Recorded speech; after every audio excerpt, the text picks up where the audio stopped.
Look, hey, why do I know that my time coming up? Out of my mind, all my time ain't enough. Stayed on my grind many times, I was stuck. Had to wax the rail, rip betray out like I'm young, cause I am in the scenes I got. Little more to give y'all than the people I'm not. Step foot in the game, young life change. Hate them more cause I'm up and I don't even fly loud. But up here, I see rappers lying, dark clothes, high things. I know they hiding, but what you hiding from? You trying to run, you know I'm about to grill your ass. Hey, look, knows my time, you must not rise. You was on my time when I ride in the beat. Manipulate time like you do with they minds. I'm sick and tired of the lies that you preach. Only up I climb, I'ma leave y'all down. I can show y'all high like the birds and the bees. Everybody trying to stunt, let them know the focus up. I know everybody's stuck to a certain degree. They all hide it, that ain't something I'm with. Always keep it 10 toes, and if I choke up, I'm licking emotions. Roll me to this paper, hey, I'll see you later. Shouldn't waste time with you. I mean, it's just a dream. We started playing it. What we're here for, it's like winning the World Cup. This event's going to show who's going to be the best for the rest of the year. NA is just the best region, and EU, and then every other region is kind of free. There's 150 people. They're all the best from the regions. I'm ready to prove them wrong. Major 1 Summit is the biggest tournament of the year so far, and the top 15 teams all qualify to the end of the year globals. It's a huge deal because everyone wants to have a drop spot. It was really important for us to be here. Had some problems with qualifying like at the first stage, but once we were past that, it was pretty easy for us. I think this tournament is like a snowball effect for like the rest of the year. Getting the top 15 to qualify to globals, it's going to be definitely really hard. I think it's very competitive. There's players coming from all around the world. Like nothing is predictable. Ja, an alle Deutschen. Danke, dass ihr zuschaut, egal ob es online ist oder jetzt im Stadion. I'm always looking to win the LAN, of course. So I feel like it's finally time for me to do it. It all starts here. 150 players will walk this tunnel to decide their fate on the stage. They may have all reached the summit, but only one team will make it to the top. Welcome to Düsseldorf!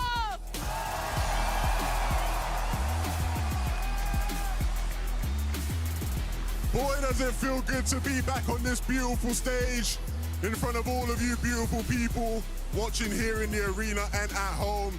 Our players are very excited to get out here and perform for you. Every qualifier, every final to get a chance on this stage, Frankie. Levin, I'm so excited to have you here with me on stage. Doesn't he look great, Düsseldorf? Because you're here with me now, Levin, does that mean we're going to get an...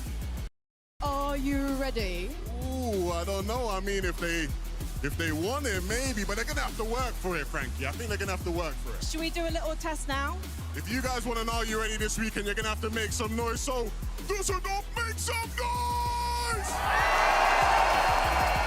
And the funny thing is, this is just day one, Düsseldorf, and you're already impressing us. Imagine, Levin, how the rest of the weekend is going to go. It's going to get crazy. It really is. I mean, the teams that we have competing here today, some of your spawn battles, the different storylines, these amazing fans, it's going to be a great weekend. It's going to be such a great weekend. And with more reasons why, let's head over to Zeke and the desk. Fortnite fam, it is so fantastic to see you. Welcome to the FNCS Summit. It's been a long journey getting here, but now it is time. 3 days, one set of active champions, and a brand new title, Summit Champion, all to play for, and so much more. Joining me here on the analyst desk, it's Vivid, it's Tokata. We can, look, he's here, he's in person, it's crazy. Oh, it is crazy, Zeke. Listen, I don't know who cooked up a mid-year LAN like this, but we are in person in May. It feels so good right now to be here. I mean, obviously, we have all of the players that are going to be joining us throughout the weekend. We have all of the creators who have made this week absolutely fly by with all of their ideas. And then, of course, we have the fans who are going to be bringing the energy. Nothing matches the ambiance, the vibes of a LAN, and being here halfway through the year at the summit. I mean, Düsseldorf, how are we feeling? That's right. That's right. We know y'all are excited because we are too. There is so much to discuss, so many things to talk about. What are we doing here? How do we make it? Well, let's talk about that format, right? We all know adding in that additional day, but today it's all about staying in the top 25 in the upper bracket.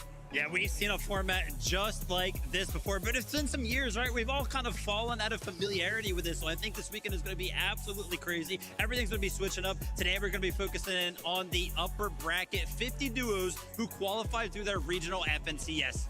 And the top 25 will move on directly to Sunday, but the bottom 25 will have to play again tomorrow on the lower bracket. And that's where some of the pressure is going to start being felt. Absolutely. What are we playing here for, right? Like, let's take a look at that prize pool. $250,000. Walks away in first place. Listen, man, me and Sakata, we've talked about this prior to kind of jumping up on stage today. $250,000. We might have to run it back, jump back on in the server, right? Get us 125 big ones each. But Sakata, I think me and you could both agree on one thing, and it's not just about the money. Not at all. There is a beautiful trophy, and look at this, Zeke. What are you doing up there? Are you trying to rob the trophy? I don't know where we got this footage from, that no one was supposed to see this. But yeah, shout out to our friends at Thomas Light. It's a beautiful trophy, and as you can see, you can actually take off that crown at the top and wear it. So maybe we'll see if players will wear it. But man, it's beautiful. It's so cool. Now, of course, let's take a look at the points format itself. So what's interesting here is we already know this format, right? It's very familiar, but I think contextually, Viv, pretty different. Yeah, exactly. As you can see, placing points going to be starting picking up around 25th right there. And like you already mentioned, very, very familiar. We've seen this before. Matches our FNCS vibes. Each elimination is going to be worth 4 points. But actually securing any of these points at an in-person LAN that you had to qualify for is going to be so much harder. No, it's a completely different element. It's about 16 eliminations to be the equivalent of the points you get from a victory royale, but doing that in this lobby with the best of the best all around the world, it is going to be incredibly hard. Dude, and let's jump in, right? Let's even take a look at some of the names. So remember, this is the upper bracket. Stacked is an understatement. Look at some of these names. I mean, guys, we are in for some prime Fortnite. As you take a look at the lobby of this right now, right, you're going to be seeing a bunch of names that everybody is going to be familiar with. And that's because the qualification process for this made this absolutely stacked. I mean, take a look at the regions, right? Over on EU, you had to get top 20. NAC, you had to get top 13. Brazil, you had to get top 5. And then all other 4 regions, you had to get top 3. So when you take a look at a lobby list like this, they all got to be feeling pretty confident because they just did well in their regional FNCS. 100%. I mean, there's over 25 different nationalities competing here today, but going from your home region to an international stage, we have the best of the best from all the regions competing in the same place. I mean, this is the upper bracket. This is where we're going to get a taste of the competition. This just looks like Global's light, right? A preview of what that could be like. But obviously being here in person means we also get to be around the players, get their thoughts and insights. Frankie is standing by right now with Alex and Reckless. Thank you so much. I feel like you are an icon of the Oceania Fortnite scene by now, Alex. What's it like to be back on LAN again? I'm excited, honestly. I'm just keen to represent OC again and hopefully come home with a good placement. You always lead in eliminations in your region, it feels like. Are you going to be that aggressive now you're in an international LAN? Of course. Really? Because I was speaking to Gerald, one of the other Australian players, and he was saying that he thinks you're going to play scared. Why do I play scared? I've been here like so many times before. I got AFNCS wins. There's no reason to be scared, to be honest. There is no reason to be scared. I like that very much. Reckless, this is your first LAN. How are you feeling? There's no nerves. I'm playing with the best player in the world, so... But why did it take so long for you guys to play together? You should ask him that. I've been asking him to play. Okay, then Alex.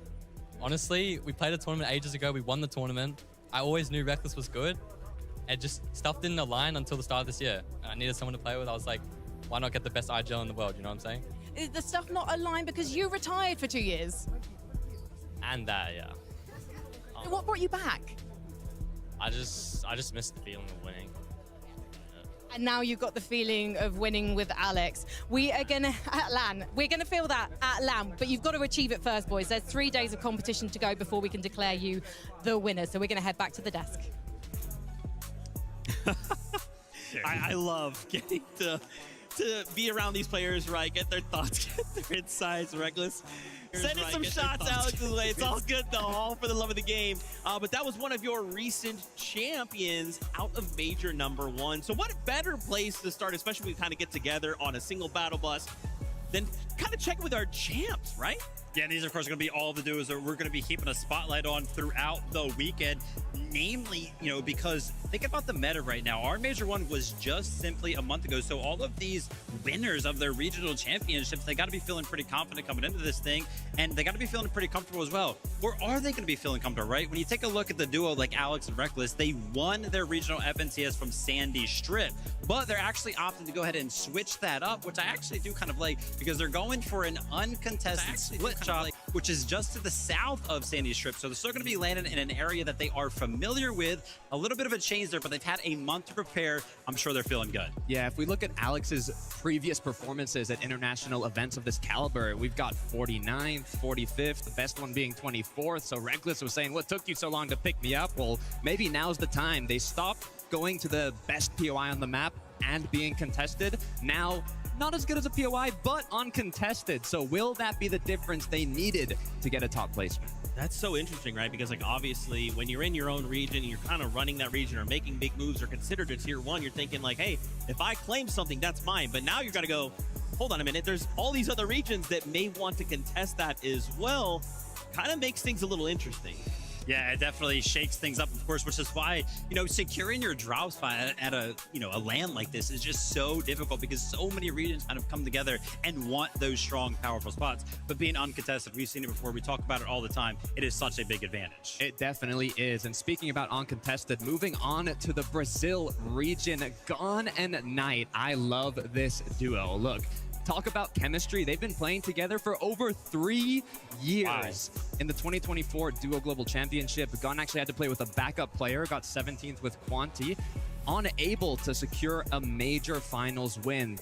2 second places, 1 third, but now this year, this season, they got that championship title they were looking for, and now finally they'll be able to compete together on a global stage. Don't you just love how different it is from duo to duo? I mean, we're just talking about Alex and Reckless, how they're kind of figuring things out. They're like, oh yeah, we're a new duo coming into this year, but then you have another duo like this who I really, really like the approach that they've been together for 3 years, so they're going to be feeling comfortable in terms of who's going to be in the server with them, but maybe a little bit less comfortable in the early game because, again, these smaller regions are all kind of going to be doing the same thing, moving away from their POIs that they won those FNCSs and opting for an uncontested split shot. Very similar situation to Alex and Reckless. Gone tonight, they're going to be leaving Battlewood. They're going to be going to a split shop that's on the southeast side of the map. We'll have to see how they do. Yeah, look, I just know there's going to be a lot of surprises today. Okay, well, guess what? Frank is standing by with the duo right now. Let's hear from him. Thank you so much, guys. Also, big thanks to Ricardo for translating for the boys from Brazil. First of all, Gon, what's it like to play Fortnite in Brazil right now? Jogar no Brasil pra mim é What's it like to play Fortnite in Brazil at the moment? What's the meta? O meta no Brasil ele é muito mais agressivo do que aqui fora. Aqui fora parece que todo mundo joga mais na cabeça, mais concentrado, e a gente é mais agressivo, a gente gosta de ser mais agressivo. So in Brazil, our meta is way more aggressive. Here, the players are more mental, like they play slower, they like to shot the calls. That's the main difference. Does that mean that you need to slow down as well? I don't think so. Oh, sorry.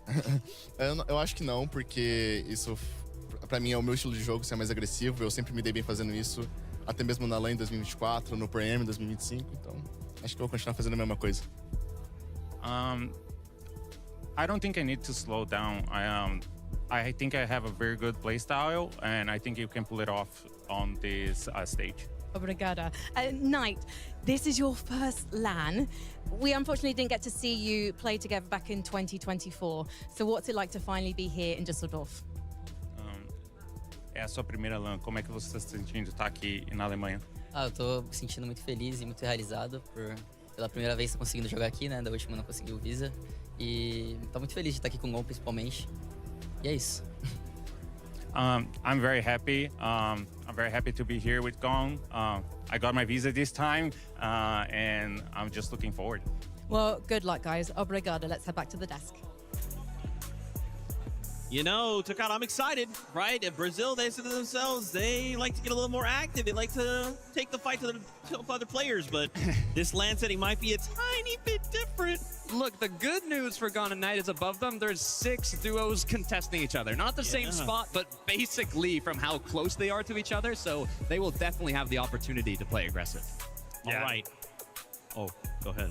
Oh, sorry. I got excited. I jumped ahead. I was like, hold on. We also got to check in all these other regions, Middle East, Asia, FKS, and Hero out of Middle East, bringing it back here to a LAN stage. What can we expect from them? So some pretty late developments around this duo, actually, because I was taking a look at where they're going to be landed coming into the competition. And again, one of those smaller regions who are opting to kind of leave Frigid Fortress where they won their FNCS from. And they were going northwest of the map to a split shop where they did have that uncontested. But again, some last minute changes actually have them going to a split shop that is just south of Frigid Fortress. So again, one of these smaller region duos who are getting a split shop that's not necessarily the main POI, but very, very close to where I feel like they got to be feeling comfortable, right? They're going to be familiar with the area. They're going to know how to play it out, and they're going to be uncontested. Yeah, I mean, 8x FNCS champions. They swap spots with Dimish and Darm. It's a great drop spot, and they're uncontested. A lot of these regions being uncontested is kind of new for an international event of this caliber. So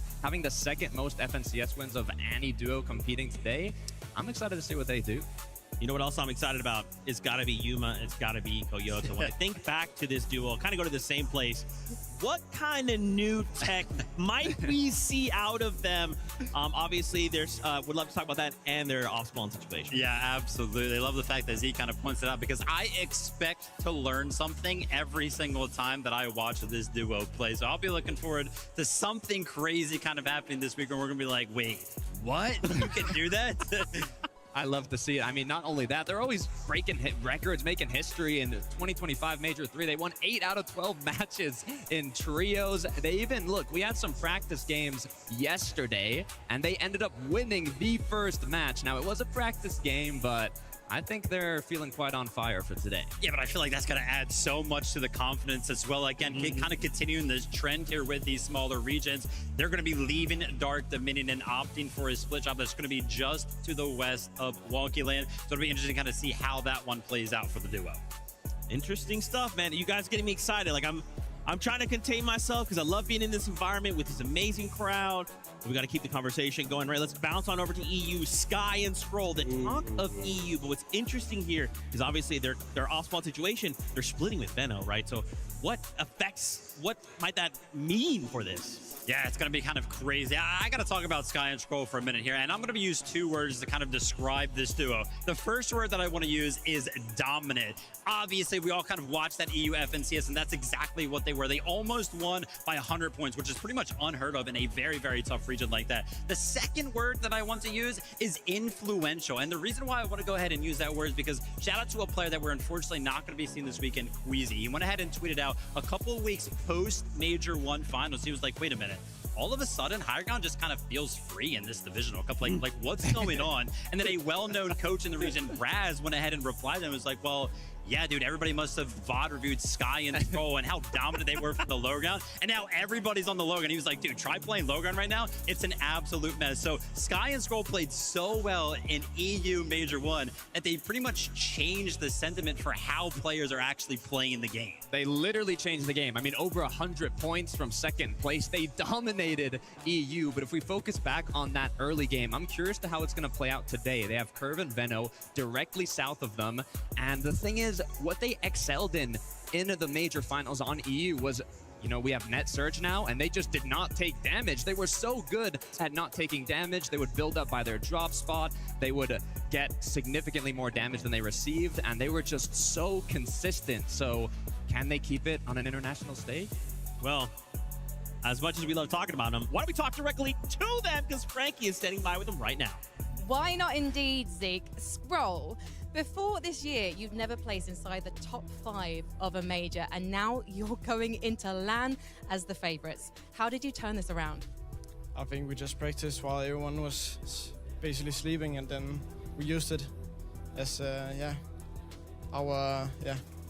How many times or how many hours do you practice a day? I think around 12 hours can do it right now. And yet you're also fitting in all your other obligations, family, school, life. Yeah, exactly.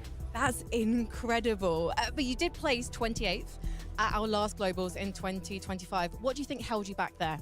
I mean, we were like new to the scene. We weren't that experienced, so going into it, we were pretty nervous and we were contested as well. So I think we just did our best back then, and now we're way more experienced. And one of the interesting thing about you guys, and one of the things I think makes you so strong, is that you've been playing together for years now. Was there ever a point you said, we're not getting the results we need, maybe we need to look elsewhere?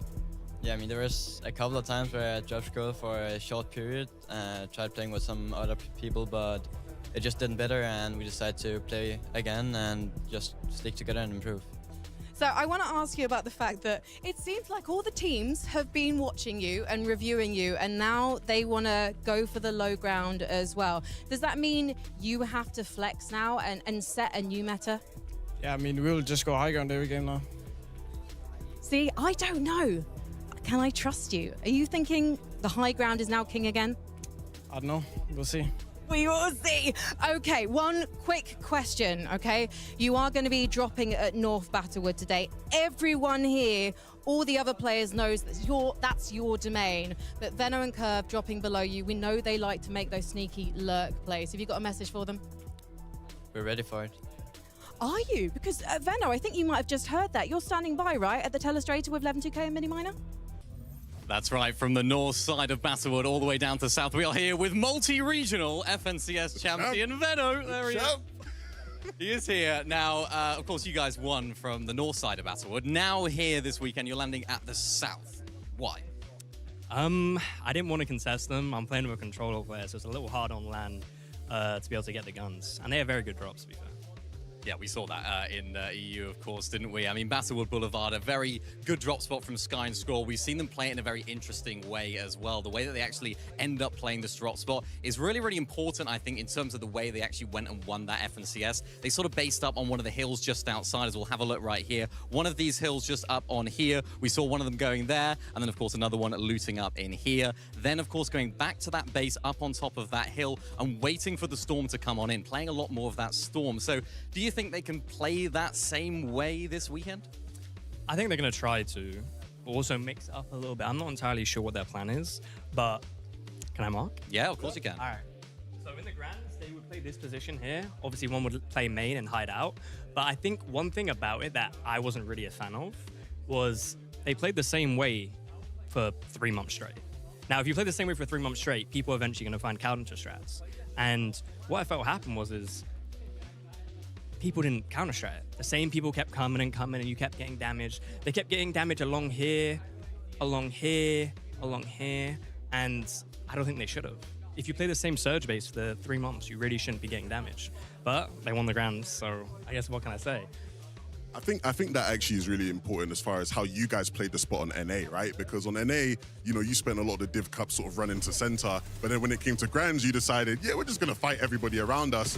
What was the sort of thought process there as far as the strategy? I liked running deep. I think it works really well. But eventually what started happening was people started counter-strat. So he was surge basing on the gas station in front of us. Rapid was surge basing. You couldn't see it was happening, but I felt that's what was going to happen. I kind of like predicted how Grand was going to play out because Rapid never surge based. You always ran deep. You guys benefited a lot from a lot of the contested teams around your spot in NA finals, and maybe you could argue the quality of some of those, you know, players in the finals. Do you think you have that same advantage in this lobby? To be honest, I think LAN is easier than the grand finals because you have all these cross-region people come and they're just licks and they're nervous. Big talk. Very big talk. Thank you so much, Venno, though. Best of luck this weekend. But for now, we're going to go back to the desk. Bro. Yeah. Zeke, just found out LAN's easier.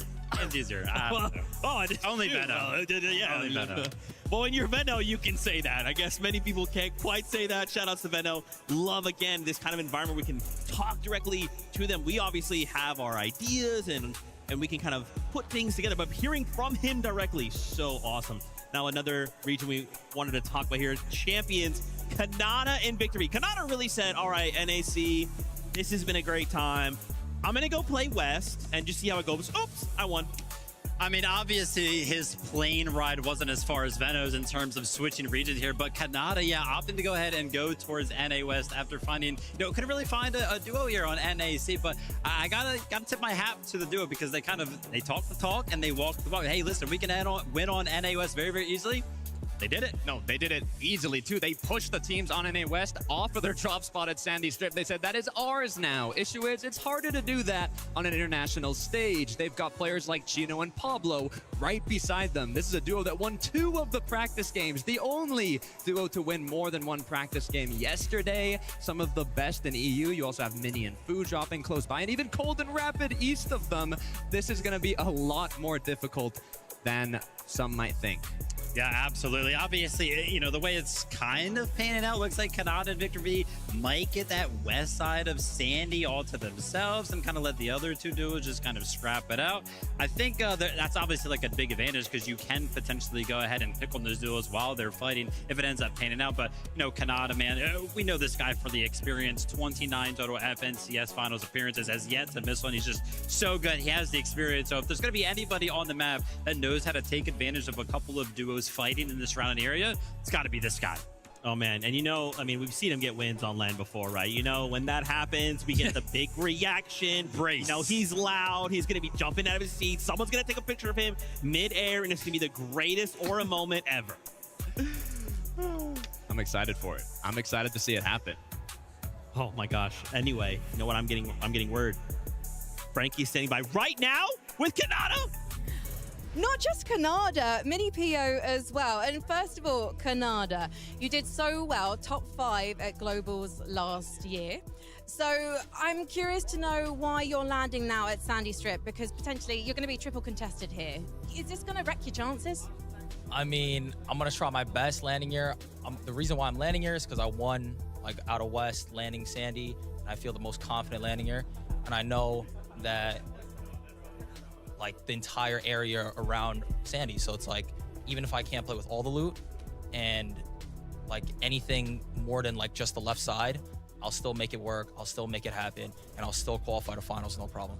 This is the most focus I've ever heard Canada. So Mini PO, Canada is saying that he's landed at Sandy Strip before. He knows the area really, really well. He's really confident. But why are you wanting to land there when there are other strong players there?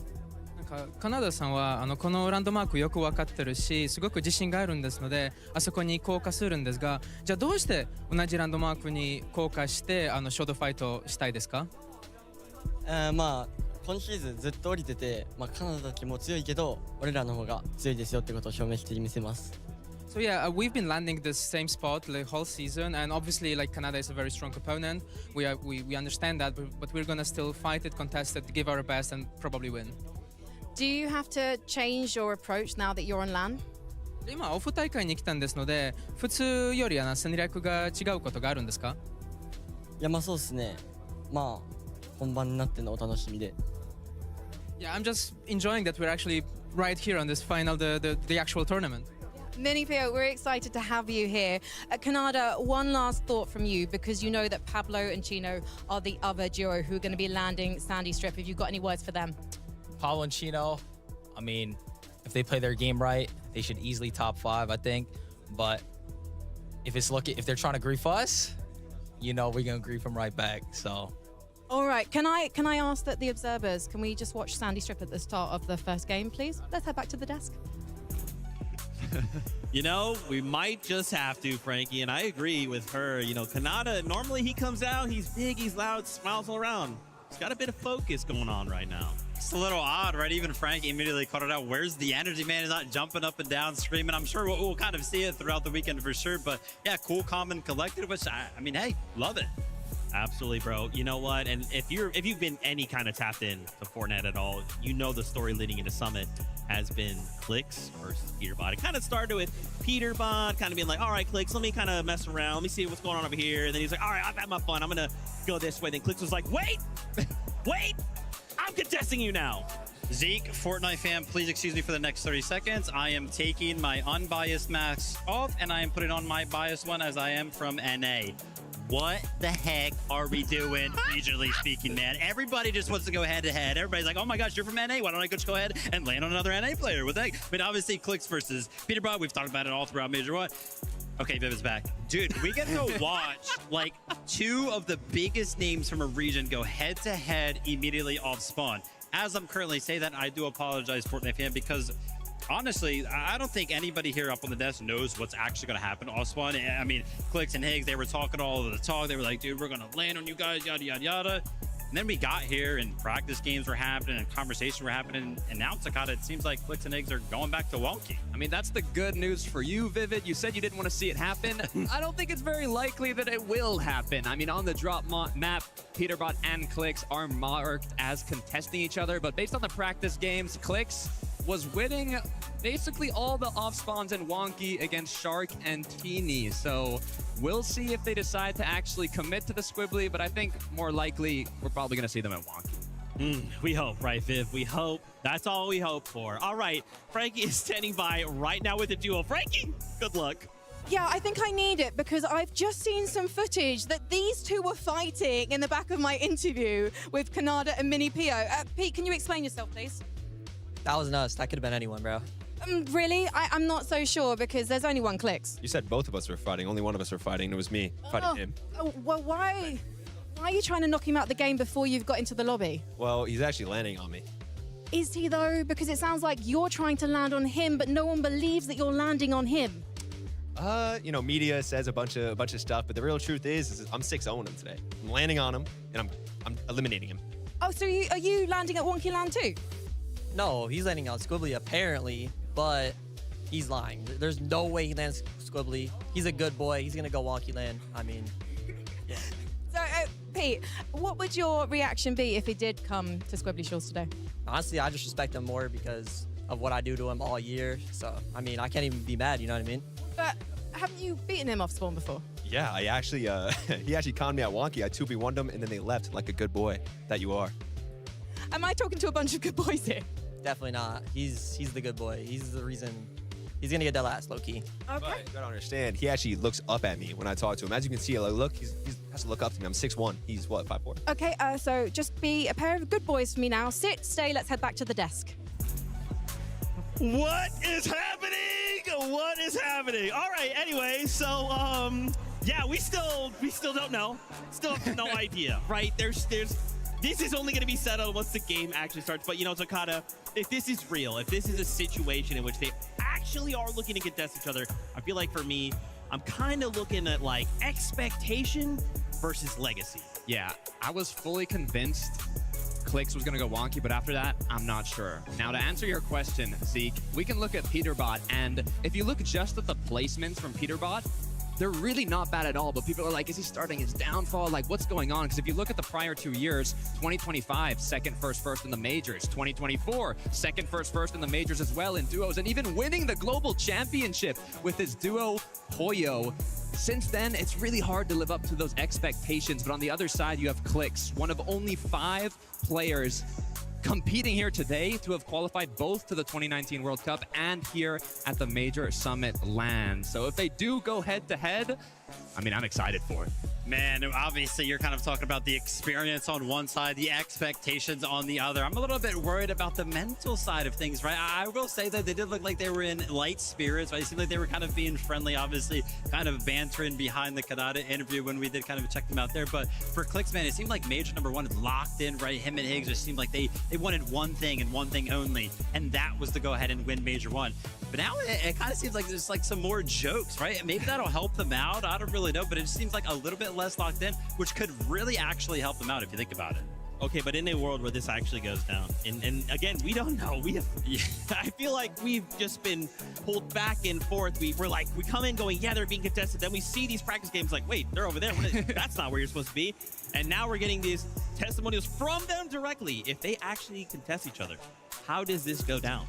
I mean, listen, Pete and Poyo have been regarded as like the best fighters in the world forever, right? They're just known for getting eliminations. Surely they're favored?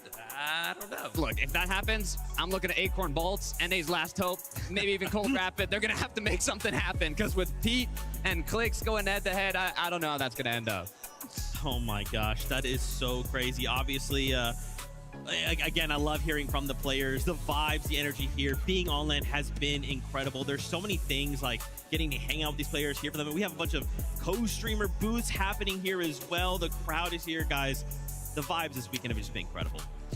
Definitely has it, you know, and I'm really, really happy that you kind of talked about the creators, because all those like practice games that Takata has been talking about throughout, right? They were kind of the ones putting all of them on. We had a bunch of kind of 1v1s, 2v2s, 3v3s that were kind of happening throughout the weekend that kind of sparked up some regional, you know, conversation there. So just on the backs of those guys up there. Yeah, I mean, looking at some of the stuff going on in the practice lounge, turns out Virgo might be the best creative player in the world, just taking out every single region, all the Titans. I mean, there's just been so much action, so much excitement, and I'm excited to kick things off here for the upper bracket. And I mean, for all of the, you know, the fans at home who maybe weren't able to make it out, like, what can you guys give them as, you know, like, you need to be here next time to see this thing? What has that been, that thing for you? Man, I don't know. It's just the environment, right? Like, I just really, really do love the environment that we get to experience. Like, we get to see, you know, Frank was kind of calling it out, Clicks and Peterbot, quote unquote, fighting in the background. They get to just physically interact and kind of check out what's going on. And it kind of really does seem the dynamic when you're able to have a face-to-face conversation with somebody rather than just kind of like online or over text or anything like that. And those moments like Clicks, who gifted a PC to Josh Riley 2 years ago, meeting him in person now. Like, it's those little moments when you get to see these connections from players, competitors, friends, even, you know, enemies in some cases that have been competing or playing together for so long. This is the only time you get to experience something like it. And you know what's really interesting about that as well, from obviously maybe more of the player side, is, you know, NA, we've already actually taken our first L this weekend before the summit even began. Yep. Baxity did in fact lose the race. The biggest announcement. So, you know, that has something to do with the summit. But, you know, shout outs to them, of course. Ozzy as well. All of our friends who have been here. The spirits are incredibly high. Obviously, we're getting ready to bring in all of the players any moment now. So why don't we go ahead, head on over, meet up with Frankie. Thank you very much, guys. Let's check in with Dusseldorf. How are we feeling? Now, we are going to have 50 Duos take to the stage in just a moment, but this, as Zeke mentions, is the upper bracket. That means no one goes home after today's competition. The top 25 Duos will go through to Championship Sunday. They'll get an extra day to rest and also practice. And then the bottom 25 Duos will join the teams who qualified through the last chance qualifier. And let's face it, everyone wants to make it through to the grand finals today. So please, Dusseldorf, join me in welcoming your teams!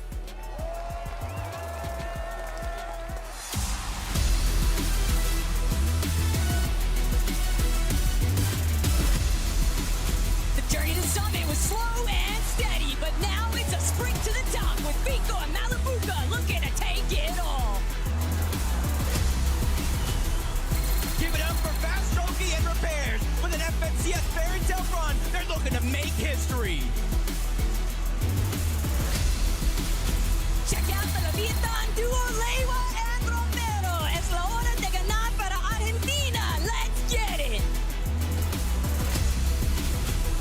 You can't mention visuals without praise. This long-standing duo is looking to add yet another achievement to that long list. Underdogs, but not underrated. It's Cringe and Twy chasing their best result yet here in Germany.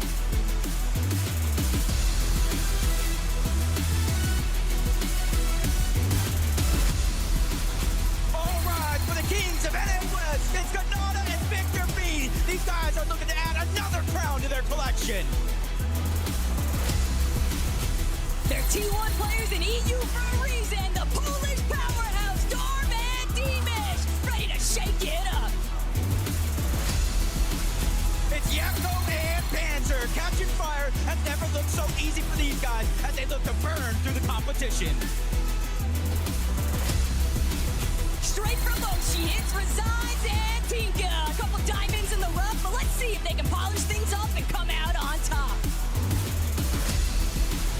Make some noise for Chap and Flixie. These guys had a rough time in FNCS, but this is a duo you can never count out.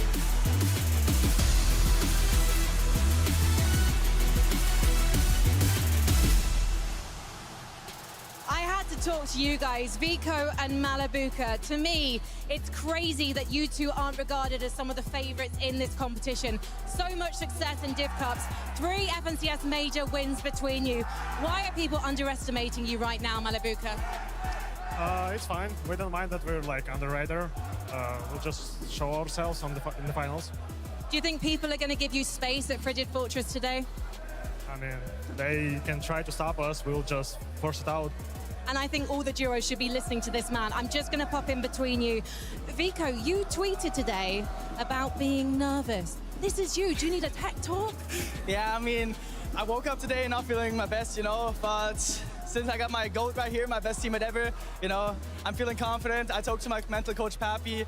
I talked to my friends, all that. I'm feeling hyped, I'm feeling confident, and I hope I can, you know, not disappoint Düsseldorf. And you won't disappoint Düsseldorf, and you won't disappoint Austria either. Vico and Malabuka, good luck today. Let's head over to Leppen. Thank you very much, Frankie. I'm here with NA West's finest. We got Victor V and Canada in the building. Victor, I feel like we see so many people bigging you up, especially your father. He's your biggest fan. Pops is always saying a lot. Shout out to Pops.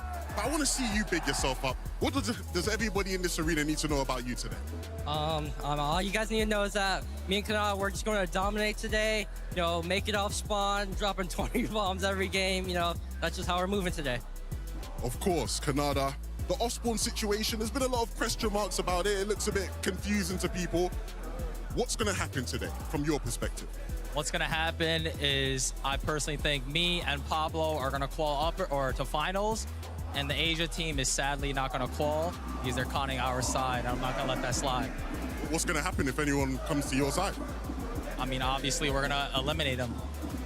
Keeping it simple. Keeping it simple. Back to you, Frankie. Thank you very much. I was just chatting to the guys about what I was going to talk to them about. And of course, I've got to talk to you about playing in Germany. Flixie, what's it like to compete in front of a home crowd?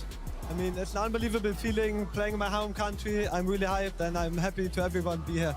Absolutely. And chap, I know you're Swiss, but you speak perfect German. Can the German crowd claim you as one of their own this weekend? I think so, yeah. So the casters were saying that you didn't have the smoothest journey to getting to this stage. How hard have you been practicing since you qualified for LAN? We practice a lot and I think we're confident.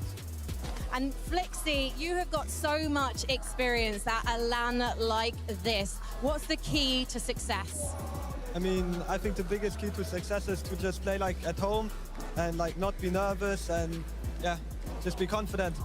Is it strange playing against your ex-teammates? Like Vico's just over there, Veno's somewhere over there too. Nah, like I think we're all good vibes, like we like each other and I just hope the best for them. Yeah, I hope the best for everyone here, including you two. Good luck, guys. Let's bring out the next duos.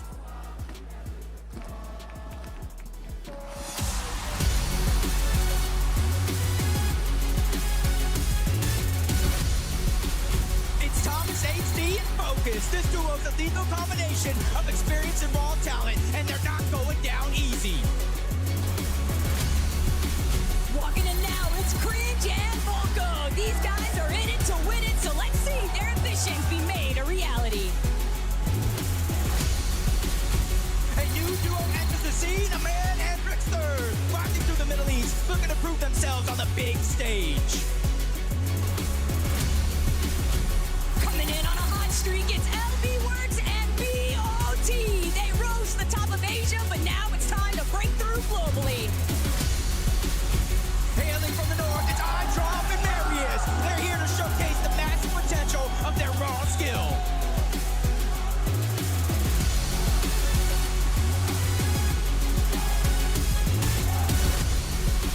Two top dogs of NAC, give it up for Acorn and Bolt. Be prepared, because these guys are out for conquering it all. Here comes Science and Scary. These guys managed to break in the top of EU, proving you cannot leave them unchecked. Returning to the international stage once again, it's Nudie and Gazzetta. What wonders do they have in store for us this time? Düsseldorf, give it up for Kiddo Wicks. Breaking into the top. These guys want to take it to the next level. Your defending global champion,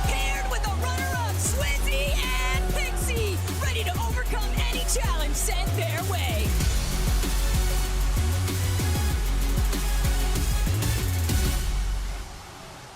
All right then, Focus and Thomas. Thomas, it's amazing to have you back on LAN. Are you feeling any kind of LAN nerves? Are you feeling confident that you're going to win this one? I think so. This could be the one.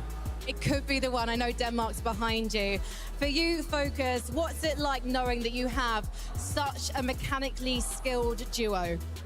I mean, he is the best aim in the world. I think we're gonna do good, and I'm confident in him. And Focus, what has Thomas taught you? Experience. I've learned a lot from him. There's too much to tell. There's so much to tell. I mean, he has so much experience. Have you learned anything from Focus, Thomas? Yeah, he's new and up-and-coming talent. Like, he's so good right now, one of the best players in the world, so yeah. Well, let's see how you do as we drop into the first game. Right now, though, we've got to head over to 11-2K with Acorn and Bolts. Thank you very much, Frankie. Look, I'm here with potentially NA's last hope. Acorn, you're back on this stage. A lot of people had some criticism of your Globals performance last year. People thought you should have done better than you did. Are you feeling the pressure this weekend? What are diamonds made of? Oh, shoot. Oh, I know what you're doing there. But no, in all seriousness, no, I'm not feeling the pressure. You know, it feels like I'm playing at home. I'm ready to win. I'm ready to go. Of course, there's some rumors that you might be contested. Someone might land on you. Of course, you've been doing this IGLing thing for a long time. Are you prepared for that? Of course, bro. Always. What's going to happen if they land on you? Oh, you're going to see. 50. Bolts, it feels like people keep doubting you guys. It feels like you guys fly under the radar. Why do you think that happens, even with how talented you are? You know, I think they underestimate Acorn. He's really the best IGL in the world. I'm one of the best fighters in the world, and we always show up when it matters. Acorn, he's always IGLing the perfect rotates. Me, I'm always finding the best refreshes, and you know, we always get that win. I'm looking forward to it, guys. No pressure. I got this. Frankie, who you got on your side of the stage? I have got iDrop and I've got Marius. And we had to talk to you guys, obviously. iDrop, first of all, you're being contested by Salco and Minute over at Frigid Fortress today. Have you been practicing your off spawns? Of course, we practice as much as we can, and we're just very confident going into it. What's the strongest part of your game right now? I'd say fighting.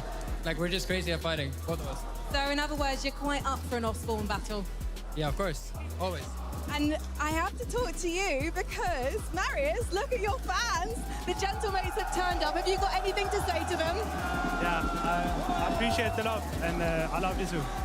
Now, it hasn't been the most difficult journey on the way here. Some inconsistent results in the Div Cups. Does LAN make a difference, though? Does it help you even stay consistent knowing you have fans who are supporting you? Yeah, 100%. It's a big difference because online people, they have a better pickup. Well, I can't wait to see what you guys do, so please get ready because we've got to get ready on stage for some more duos.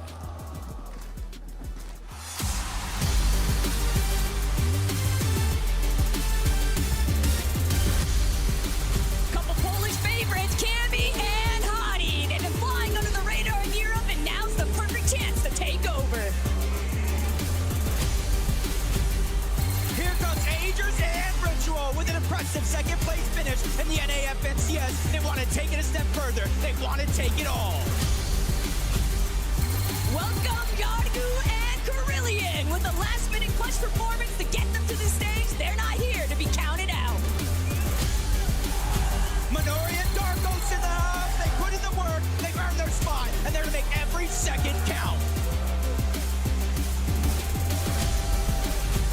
It's Muzz, it's Sphinx, and they've proven themselves a main attraction at the top. So why would this weekend be any different?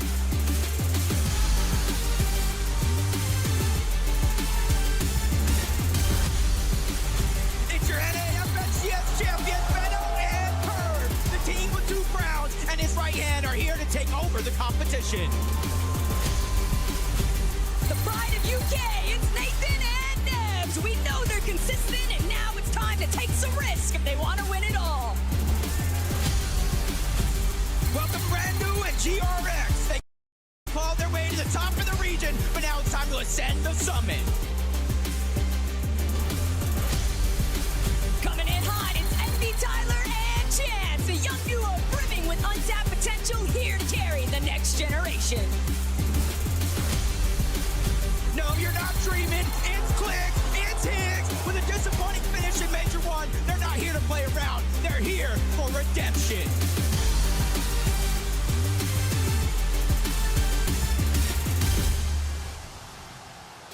Aegis and Ritual, you were one of the most consistent duos in NA Central. Do you think people are sleeping on you coming into this competition? Maybe because we're contested, but I think that they know we'll pull through in the end and just get ready for a show. How are you able to stay so consistent even when you're contested? I think we're really good at playing when we're shambles, and we're able to make it happen whenever. Now, I know that you've got a bit of a friendly rivalry going on with Rapid and Cold. Does that mean that you potentially might surprise meet up with them at some point during the day? Nah, I don't think so. But do you want to see a North American duo come out at top this weekend? Yeah, I want NA to win no matter what. Hopefully it's us. Well, it might be you guys, or it might be an Australian NA duo because Levin is with Muzz and Sphinx. Yes, I am. I'm here with two lovely gentlemen who are going to be doing their best today in a potentially uncomfortable situation. I just want to start off with you, Muzz. You're looking good, man. Thank you. What's been going on? I did manage to lose 33 kilos since the last LAN event. Shout out to Muzz, man. What a legend. Sphinx, there's a lot of teams landing at Humble Hills. What is the game plan for today? I mean, bro, the game plan is just to show them who their daddy is. You know what I'm saying? I'm gonna smoke all of them. I don't even care. Nathan, I don't even know who you are. Never heard of you before this LAN. Falcons, Gerald. Just go back to OC, bro. I ain't gonna lie. You came out with a bow and arrow. You pointing at them? Yes, sir. After the Osborne part of the game, you guys have been very consistent in NA. Are you worried about any of the potential teams in this lobby? What is the plan after that? I don't think so. I think our mid games, like, they're sound. I don't think anyone can, like, mess with it, change it. I think we're good to go. Muzz, it feels like no matter what you do in Fortnite, people still just seem to underrate you. They don't give you the credit you deserve. Why do you think that is? Well, I think it's just because recently I've only been performing good in grand finals for like the last 12 months. So that's why, for sure. Are they going to find out today? Hopefully. Let's see it. Frankie, over to you. I am with Cami and Hari. Cami, does this LAN feel any different to the LANs you've played before? No, it feels really normal like every time. I think we're gonna do good like always. And I think you might do good, given the experience you have and the duo you have in Hari. How do you feel like the chemistry is working between you two in game right now? Yeah, I think it's really good chemistry. I think it's really good. And you're uncontested at the moment. Is that playing into your game plan? Is that what you prefer, to be somewhere safe as opposed to being somewhere that maybe has the best loot? I mean, it's always good to be uncontested, so yeah, we'll try to make the best out of it. Yeah, and I can imagine you will. I think that we are going to let you guys get back into the lobby and get ready to go because, guys, we've got to bring out more duos.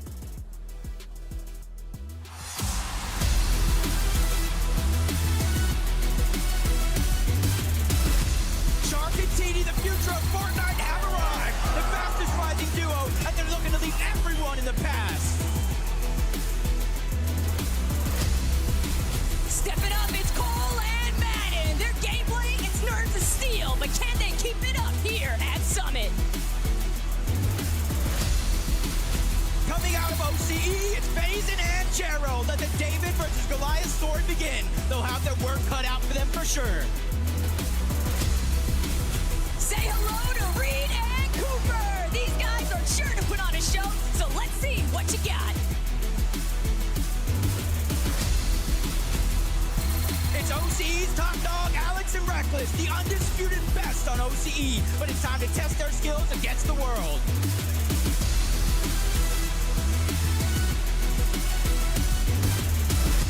This duo's ready to cause some havoc. It's Chino and Pablo. They've already won the regional championship, but now you gotta do it against the best.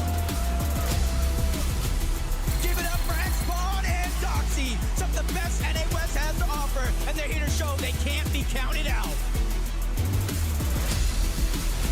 Big ups for the Los and Jonas. Coming from Brazil, they're here in Germany to raise the roof.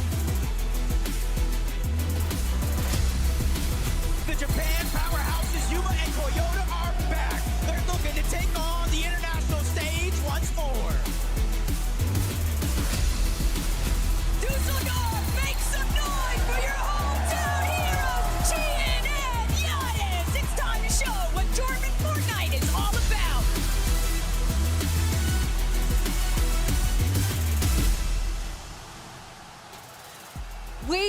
got a player here who is currently regarded as one of the best in the world, and he's also one of the youngest here.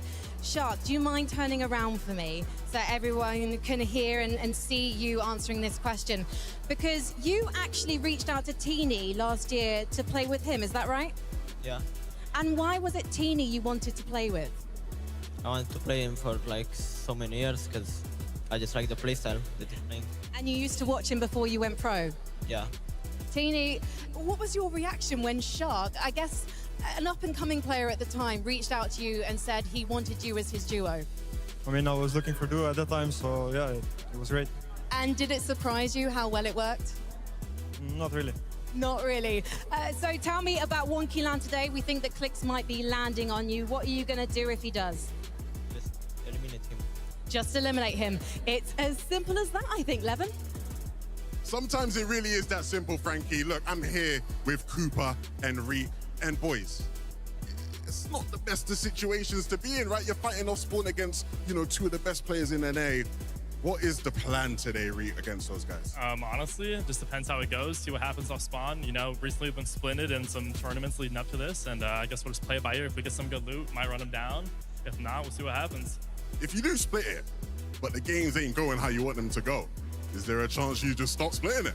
Oh yeah, if we're doing bad and they're doing good, there's zero chance we'll let them qualify. Come on. I like the thought process. Cooper, you know what it means to win on a stage like this. You've done it before a couple years back. What's changed about you as a player? Where have you gotten better over the years that helps you today?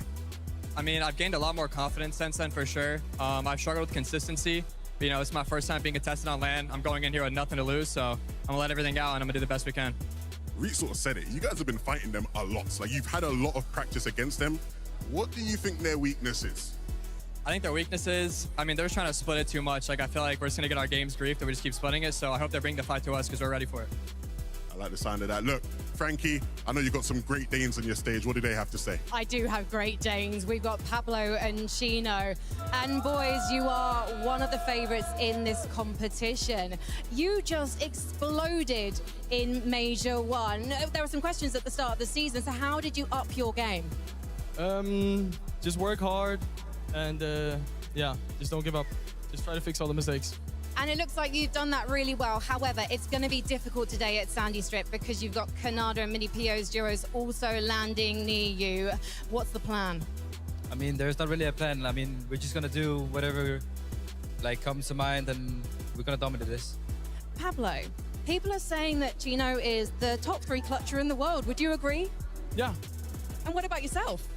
I'm also up there. You're also up there.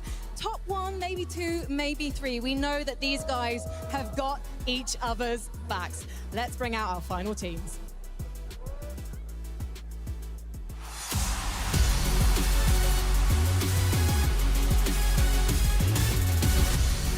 After dominating the EU final, Sky and Scroll are here to prove they're a global threat. The road to a trophy lift starts today. South America's #1 duo, Gone and Night. Having dominated Brazil, they're now here to play with no regrets. Welcome aboard, Javi and Diminish. The competition is fierce, but their willpower is relentless. It's time to give it your all. Cocoon and Mini PO, a last game win at FNCS was the clutch they needed to make it to the summit. But can they do it again? From Middle East, it's your FNCS champions, Pakistan Hero. A couple staples for international representation, and now they're here to show us why.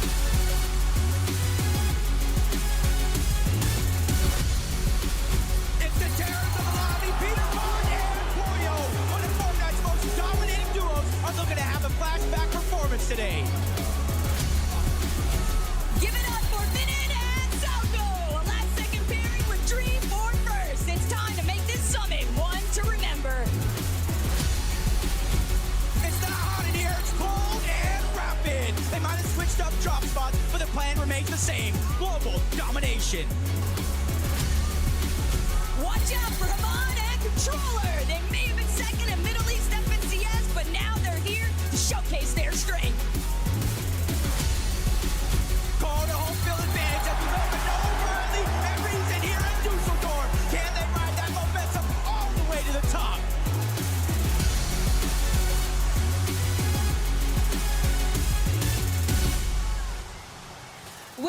from the Middle East, our #1 representatives. We have FKS and we have Hero.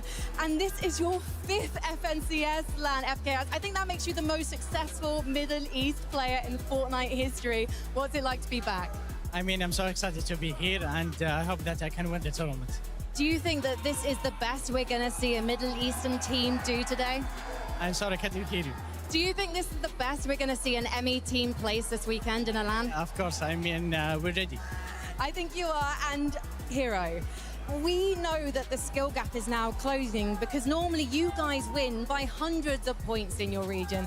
This time, though, you had some competition, but that's a good thing, right? Because it means you get to practice more.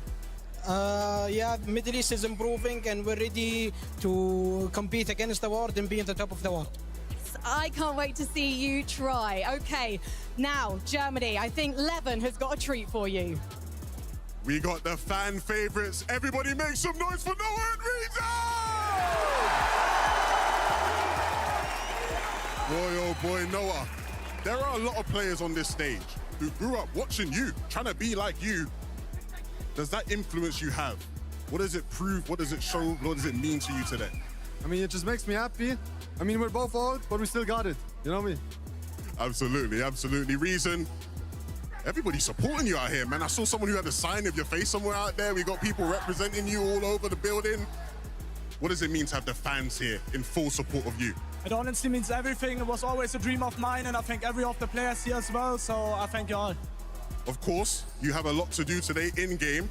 How do you stay ready? How do you stay prepared to be at your very best? I mean, first of all, we prepped a lot, but of course, I played the Reason 1v1 build fight map a lot. Best 1v1 map, make sure to check that out, and yeah, that's how we prepped. Make sure you check that out. Noah, you're playing with someone who you played with a lot. Do you feel like that experience you guys are playing with each other over the years helped you in the lobby today? Yeah, we got pretty good chemistry, so like we always just find each other in endgame and well. Hey, I'm gonna hope you guys do incredibly well. I'm not gonna lie though, guys, it's the stage is getting a bit chilly up here. What's going on, Frankie? Well, I'm standing next to Cold and Rapid. That's what's going on, Levin. Cold, I think you've got the best player photo of all the walkouts. Can you just replicate that for me, please? Oh, yeah, and that's how you're feeling right now, right? Super chill? I feel amazing. I'm ready to, take down the competition and show you guys what I do. Even though you're contested?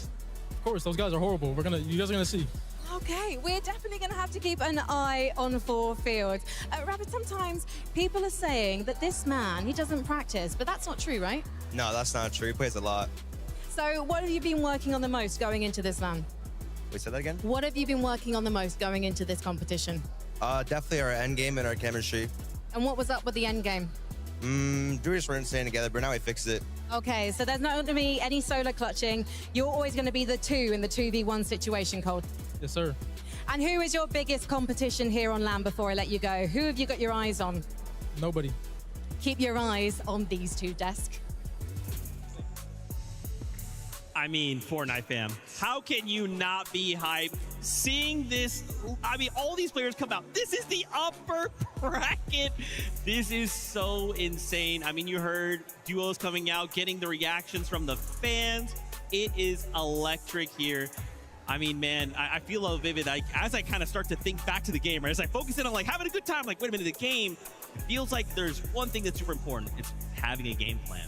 Yeah, absolutely. And it feels like everybody up there on the stage has a game plan because we kind of talked about the qualification process for this LAN. We talked about how everybody had to place well to get here. And I feel like it's kind of showing in all of those interviews. Like, it's just confidence after confidence after confidence. But speaking of game plans, man, yeah, it definitely does kind of change when you do change up the format, right? We have a 3-day format, but the lobby is never going to look the same in each and every single one of these days. So I feel like in terms of preparation, right, day 1 duos are going to be feeling so good because they have to just straight up prepare for whatever lobby they have set forth in front of them, where we can't really see those, day 2 duos kind of pop up, right? If we take a look at how Veno and Curve actually won their FNCS on the NAC region, dude, they were 10th going into day number 2, and then they ended up winning, right? But that's on the back foot of Venno just doing all of that preparation in between, but you don't have the opportunity to do something like that here. It's interesting that you say that, though, because at the same time, you have duos already in the lower bracket just waiting to see who their 25 competitors are going to be. As a reminder, the top 25 do go to Sunday, but the bottom 25 play again tomorrow. There's already kind of drop maps getting formed, ideas of where duos might be dropping, but it all depends on how today plays out. Absolutely, and of course, so many other duos as we're seeing. I mean, Janice is looking fantastic, and I mean, you guys heard him for a moment. Obviously, we're in Germany. Lev got to talk to him. Noah, Reason, you know, there is so much hype being in this environment. I can't wait. It's definitely going to be cool, and you can take a quick little peek right there. The preparation definitely comes in. So all of the players kind of setting up their setups earlier on, making sure that they had their drop maps, you know, prepared for that. Obviously, it just kind of speaks to how important, how vital they feel like, you know, the all spawn situations are, how they need to feel comfortable that they are going to land first and have a big advantage, because, you know, these players were kind of allotted one single piece of player each to kind of bring with them on stage, and almost every single one of them, it feels like they dedicated it to the other game. Yeah, they have the drop map, they have it right in front of them. The thing I'm thinking is, you know, we had the practice matches, but you don't want to leak your strats in a practice match when the real deal is happening tomorrow. So now today, I'm curious to see how these kind of game plans unfold. Will we actually see Clix contest Peterbot? Will we see Sky Scroll to the same strat? Only time will tell. Well, time it is, because guess what, Fortnite fam? It is that time. Game number 1 is ready, so let's kick it on over to the casters. It's Jacob PR and the best taco. We are here. This is the moment we've been waiting months for. The Major 1 Summit LAN from 75 teams from across the world are not only battling out for over $1 million in prize money, but the top 15 spots go to the Global Championship. The way I see it, Jacob, today is basically bonus Fortnite Nation, and I am all for it, okay? Because we know we got game 1 ready to go.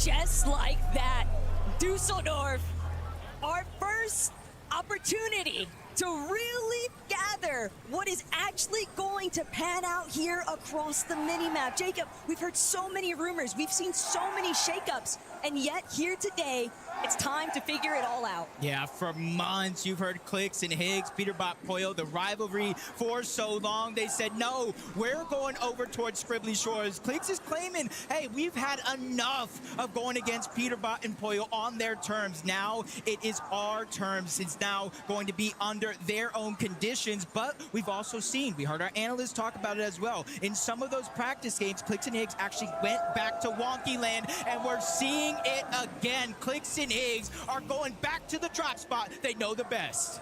Clix and Higgs, they're not looking to try and drop at Squibbly Shores, not here in game 1, but they're still gonna have to contend with some other opponents, because now you're on home turf. But check it out, Sharktini more than expectant of this shakeup, and that is why they've already been sure to prepare for it. Darman Devish as well, just off in the distance over towards Toybox Docks. It's going to get very rocky very soon for some of these teams, though. Yeah, and you can already see Sharktini, Clix and Higgs. For the most part, it seems like they're going to split it, but Clix and Higgs, they're fast right out of the gates. They're pushing on over to the north side of Wonky, taking that loot, and eventually will fall back, but there's contested fights all over here in game 1. Sandy Strip, another one in the feed. I did see Mini Prio go down. It wasn't Gino, wasn't Havoc here with Pablo Wingoose. You gotta imagine, where else did they drop? Because they're not in the mini-map.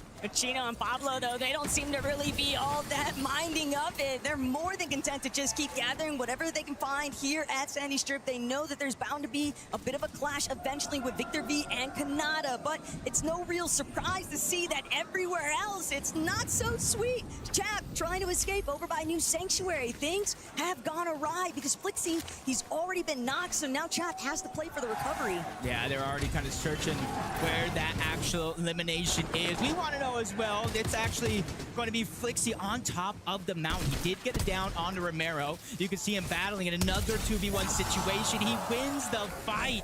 That wasn't just a knock, that was a full wipe. Unfortunately, even if you win out with the first duo, there's always going to be some third-party action taking place if the time to elimination isn't fast enough. And even then, you never really know what to expect because so many teams are looking for that surprise factor. But Higgs, Clicks, drawing things back over to Wonky Land. They're waiting, they're trying to make the approach. They've sniffed out this little bit of a lurk opportunity here. Shark gonna make sure to try and close the distance.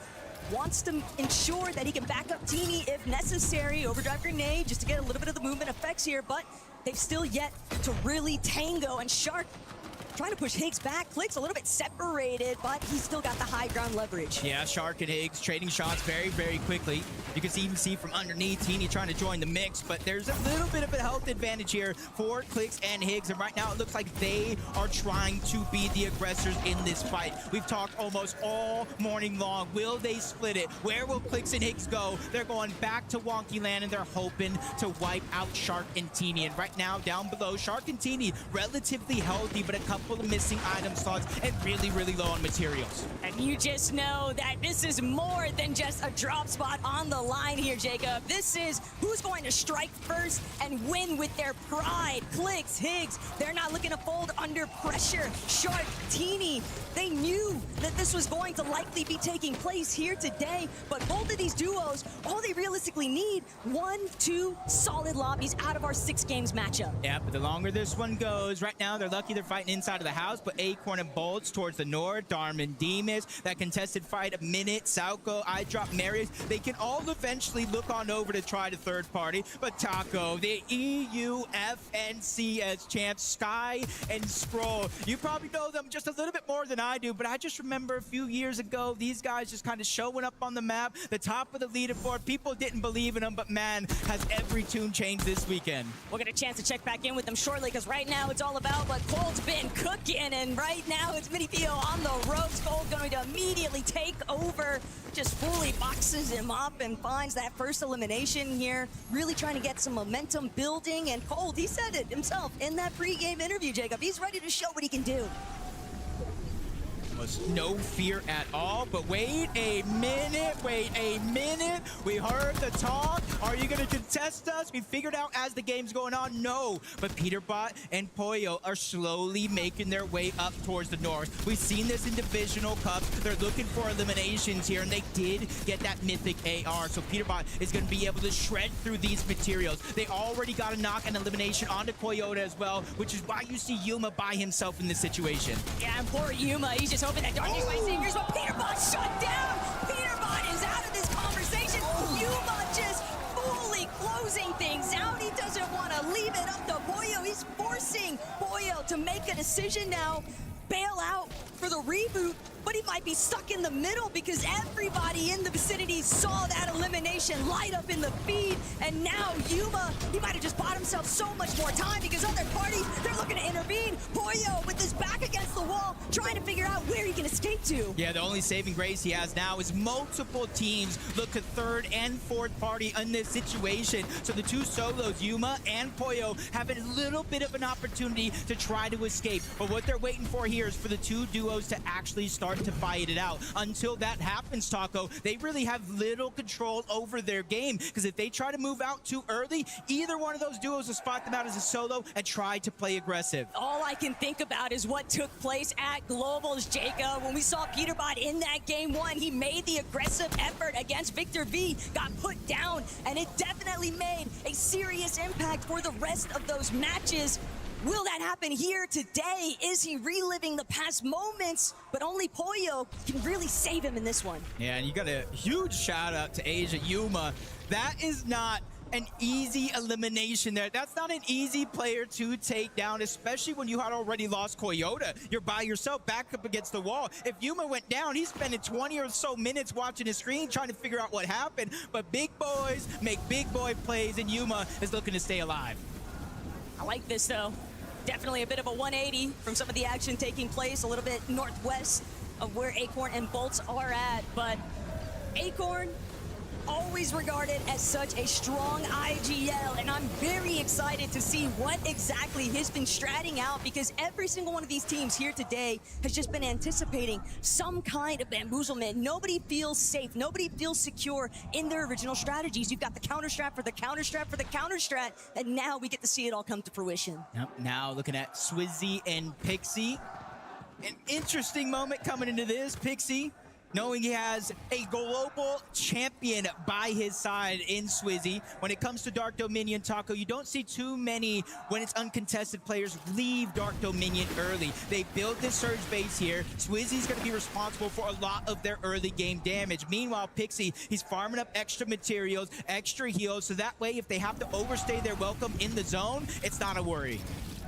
Pollo, though, definitely a little bit more concerned currently, trying to see if he can make a play for the reboot. Is anybody close enough to try and gauge some warning shots towards Peterbot? The moment that he begins to glide down, but kind of reflecting back, I think that's where Pete is really going to have to reconsider when to hit the brakes. I understand you get that isolation, you put Yuma into a position where it should realistically just be a clean wipeout, but that's just not going to be the case. Nothing here is guaranteed. All of these teams had to fight their way to this competition. Yeah, and it seems like it's not only Peterbot faced with early game trouble. You see Venno gliding down, you see the gray pistol in his inventory, so he just got rebooted as working on that Reason 1v1 map, getting in those creative sessions. Practice is everything, but now you need to put it into reality, and for right now, they don't actually have to enter an exchange with Pablo or Yepko and Panzer, but the tides could change very soon. Yeah, as long as they have enough gold, they already have control over the vending machine towards Sandy's Strip, so when it comes to the zone, it's not necessarily going to be a worry for the next two. Vico and Malibuca quick to rotate, though. We know they're landing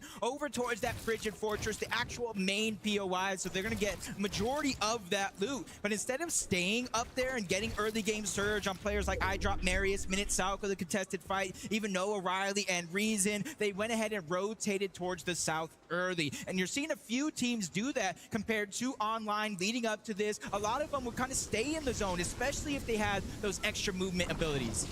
Miko's got no reason to be nervous, though. He's just got to remember who he is, and it's crazy to think about that they've sort of slid under the radar as a team favorite. I think that there's just so many stars making appearances here at this global level competition, Jacob, that it can be easy to kind of have a handful fall out of that spotlight, but they're starting to build their way back in. Same mentality for Reet and Cooper, too, side by side. Grilly and Jargu getting a little bit more caught up than they would like to.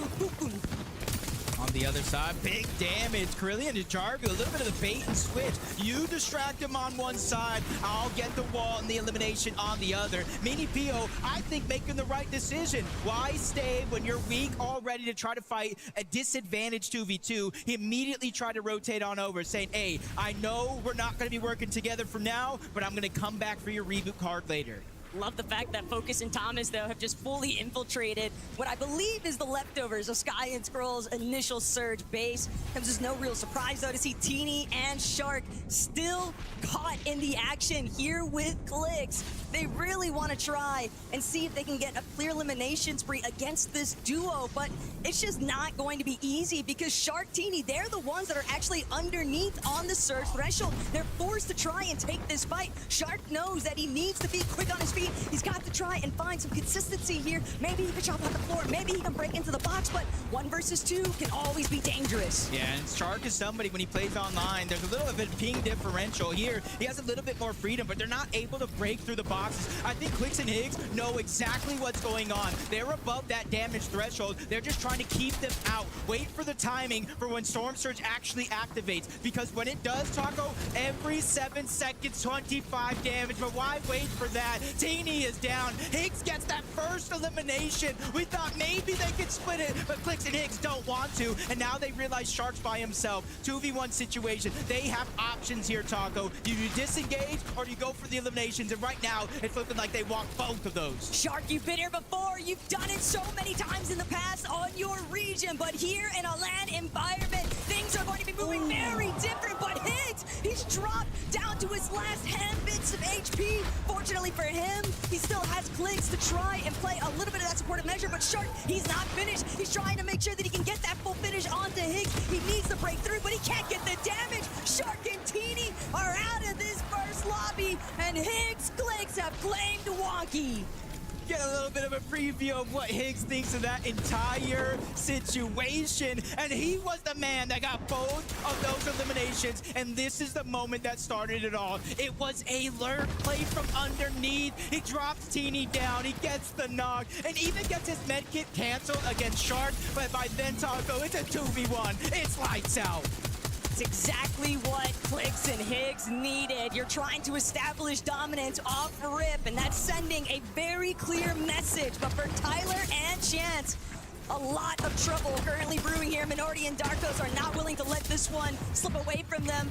They know that they have more than enough damage to kind of wait this one out, and if it's going to be a battle of attrition, that's one Minority and Darkos have no issues fighting out.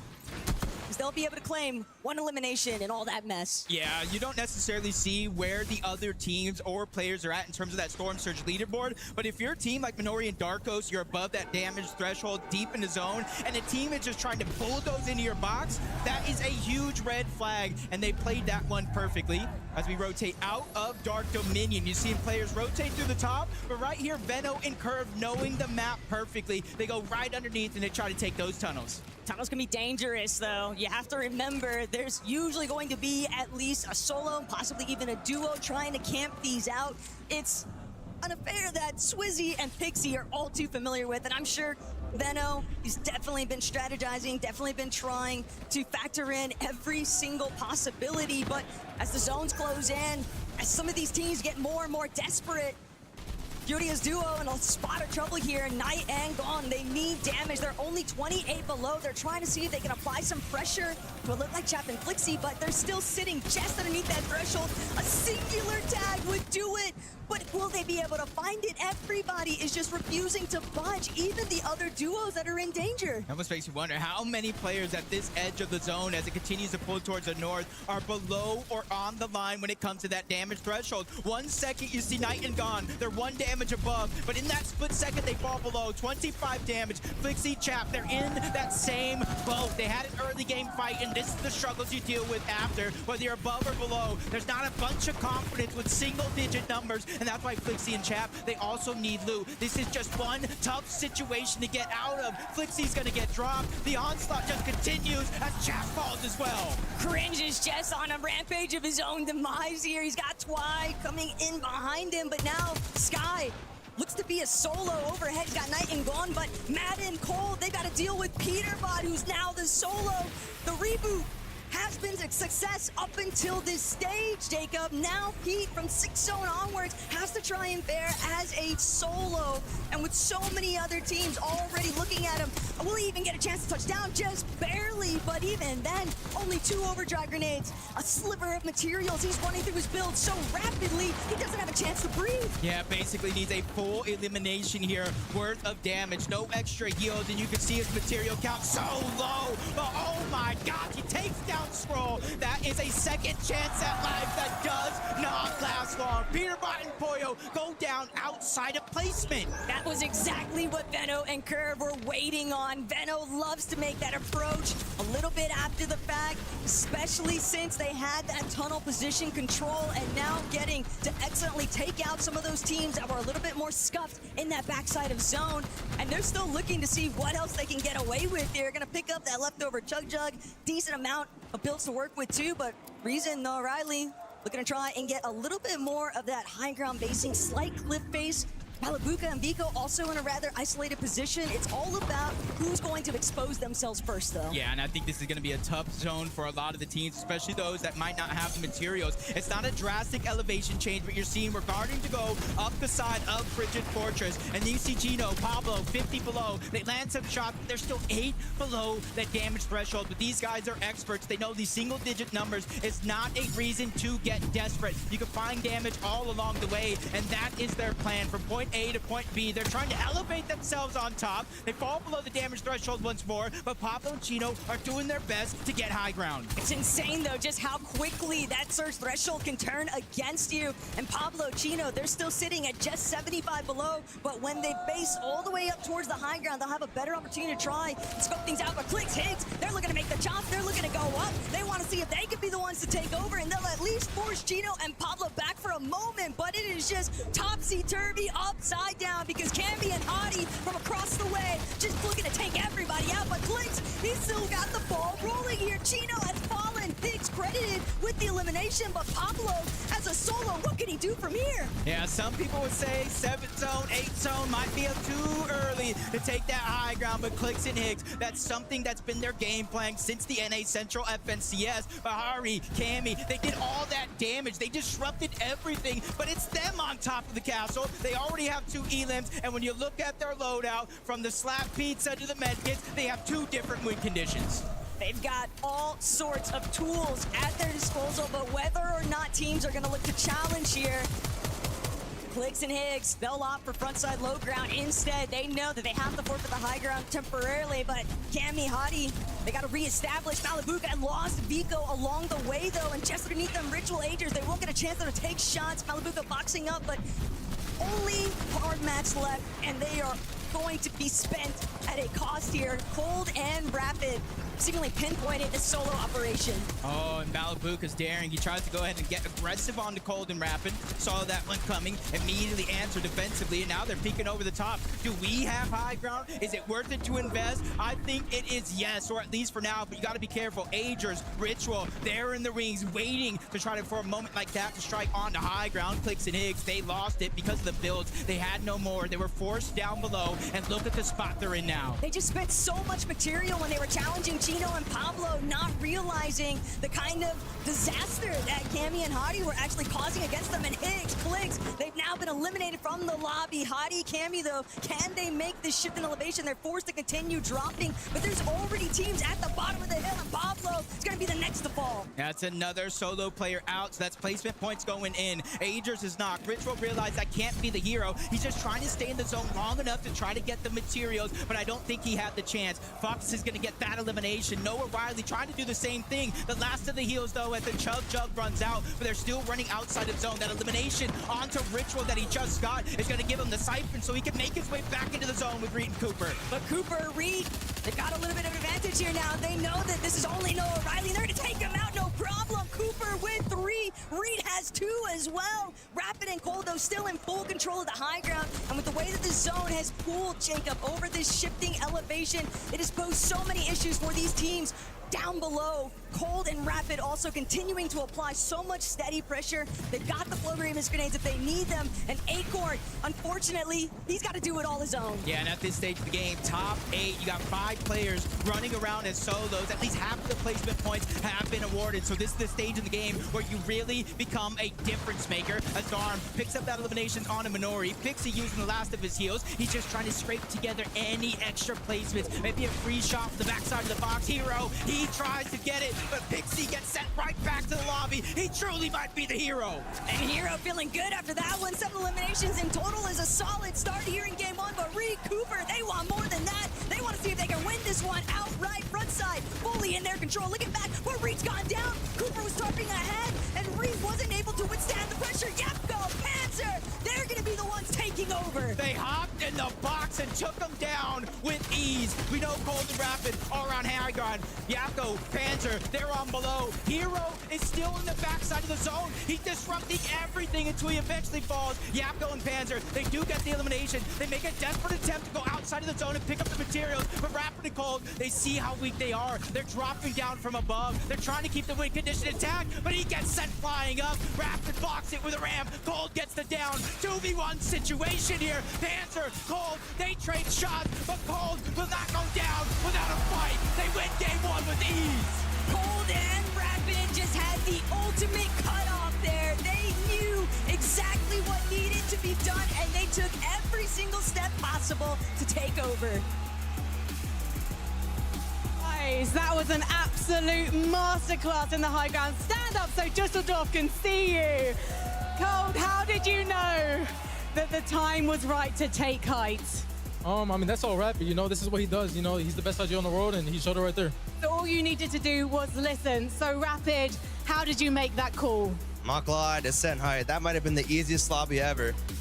Do you think that people just were not wanting to challenge on height anymore? Because you had it for like 3 zones, unchallenged. I mean, yeah, nothing they could do. Nothing they could do. You make the drop down, you're up against Yapko and Panzer in that 2v2 situation. Who's making the call to go upwards and try and get that shot? Because you were flying Cold. It was kind of both of our call, you know, like we knew that we needed the kill points, and that's exactly what we did. You got so many eliminations in that game. So from here onwards, 5 more games to make it out of the upper bracket. You're not going to play it safe, are you? No, we're not. I can't wait to see even more eliminations from you guys. Do you own the high ground now? Do you own it? Of course, I own every kind of ground.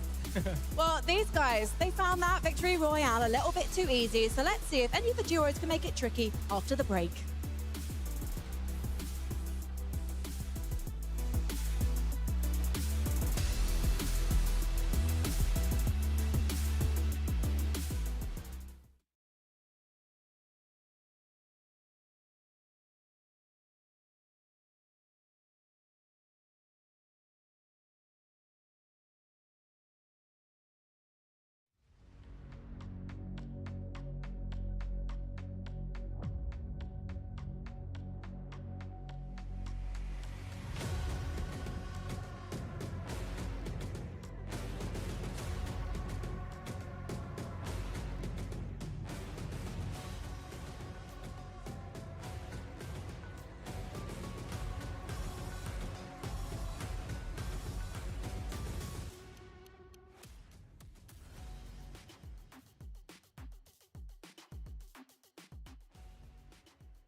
crazy. The weather change here in Germany. Suddenly a cold front's coming in. That's right. It happened. I cannot believe this just happened. Game number 1. Cold and Rapid come out swinging. Come out swinging, man. A big change in strategy, too. We look up, it's like, what the heck? Cold and Rapid are up on the high ground. For anybody that doesn't typically watch NA, man, usually you can find these guys mid-ground, low-ground, kind of feeling comfortable down there. But you heard them after that game. They were like, yeah, man, kind of just sent it. Yeah, and he said it was free too, which is the most interesting part. I mean, if we looked before that, there were so many height retakes. They just took it at that perfect moment. And I mean, it was just playing it by the book after that. But not only did they secure a nice clean win, look at the amount of eliminations that Cold is just picking up back to back to back. These AR shots do not miss. Yeah, I mean, it's got to be all about the refreshes. You can see them continually picking up all of those eliminations. And when we were kind of jumping around from POV to POV, when we were watching Height kind of get crazy, right? When we saw like 4 different teams kind of find themselves up on the high ground over the course of, what was that, like 60 seconds? The material counts for all of those teams were just so shambles that they had no chance to actually hold it for the rest of the game. So when you tune into a team like Cold and Rapid, and they are picking up those eliminations, So they normally are I'd those play refreshes, games in they're between picking up those these, extra but materials. They are in a healthy this enough is all about spot the to off actually spawn, go so for the we'll high be ground and watching hold a it. lot of That the is off exactly spawns. what they did. All the off spawns. Absolutely crazy stuff out of Cold and Rapid. Remember, we just need to be in the top 25 to secure ourselves a spot in on Sunday for finals. And after this game, I feel like we are looking really, really good. I can't wait to see the standings as well, because remember, all of these dudes are thinking the same thing. We just need that good game. We need to make sure we're keeping up in the top 25. But seriously, Cold and Rapid, what the heck? I love that you kind of call out. What are they doing on high ground? What's crazy too is even looking in for a moment there, Clicks and Higgs decide, hey, we're gonna go for this height, and everyone in the lobby was like, hey, don't let that happen up there. What are we doing? No, Clicks and Higgs actually had a very good approach to that high ground. Ritter was like, oh my gosh, they're getting a free chop. They get the chop. The high ground team's kind of falling down. They had no mats. They were just like that close from actually stealing away the high ground. But unfortunately, yeah, the lobby was like, well, no, we're not going to let that happen. Not today. Well, look, guys, after that last win, guess what? We've got a listen in from that moment. Take a look. Okay. Yeah, I'm gonna talk to you in a sec. You're not really connected by much. I should have probably connected to you. Nice. Looks side. That's like a high team. If you see a map on, make sure you comment. You literally just gotta make sure, like, we're up here. I can miss this. We can jump down to the side of the hill and get a little bit closer to them. I think we should. Think that. Yeah, do it. Yeah, I'm missing this. I'm gonna go down. You don't have. You can stay up if you want. You can stay up. I like that. 51. Yeah, I'm watching. Nice. Hey, let's bitch, fucking come on go, now, baby. boy. Come on, let's go. Calm, cold, collected is how this duo was feeling. And I mean, look, they were excited, but it looked like it was just another day in the battle bus. I mean, it just looked like a normal day for this duo. The confidence is there. We heard it in the pre-game interview, and now closing it out. Look, there is one thing I do want to bring up here. It's not my EU bias, I promise. Okay? Not my EU bias, but all the top 3 teams that were in that final zone land at the northeast side of the map. We had a northeast zone. Put that out there. All right, let's take a look at standings real fast. We got to take a look at how everything else is shaping up for the rest of the lobby already. Look at the points, aren't crazy, but want to highlight here for you, second place, Yapko and Panzer. Showing up in this 2v2 NA versus you, I'm sorry, being unbiased.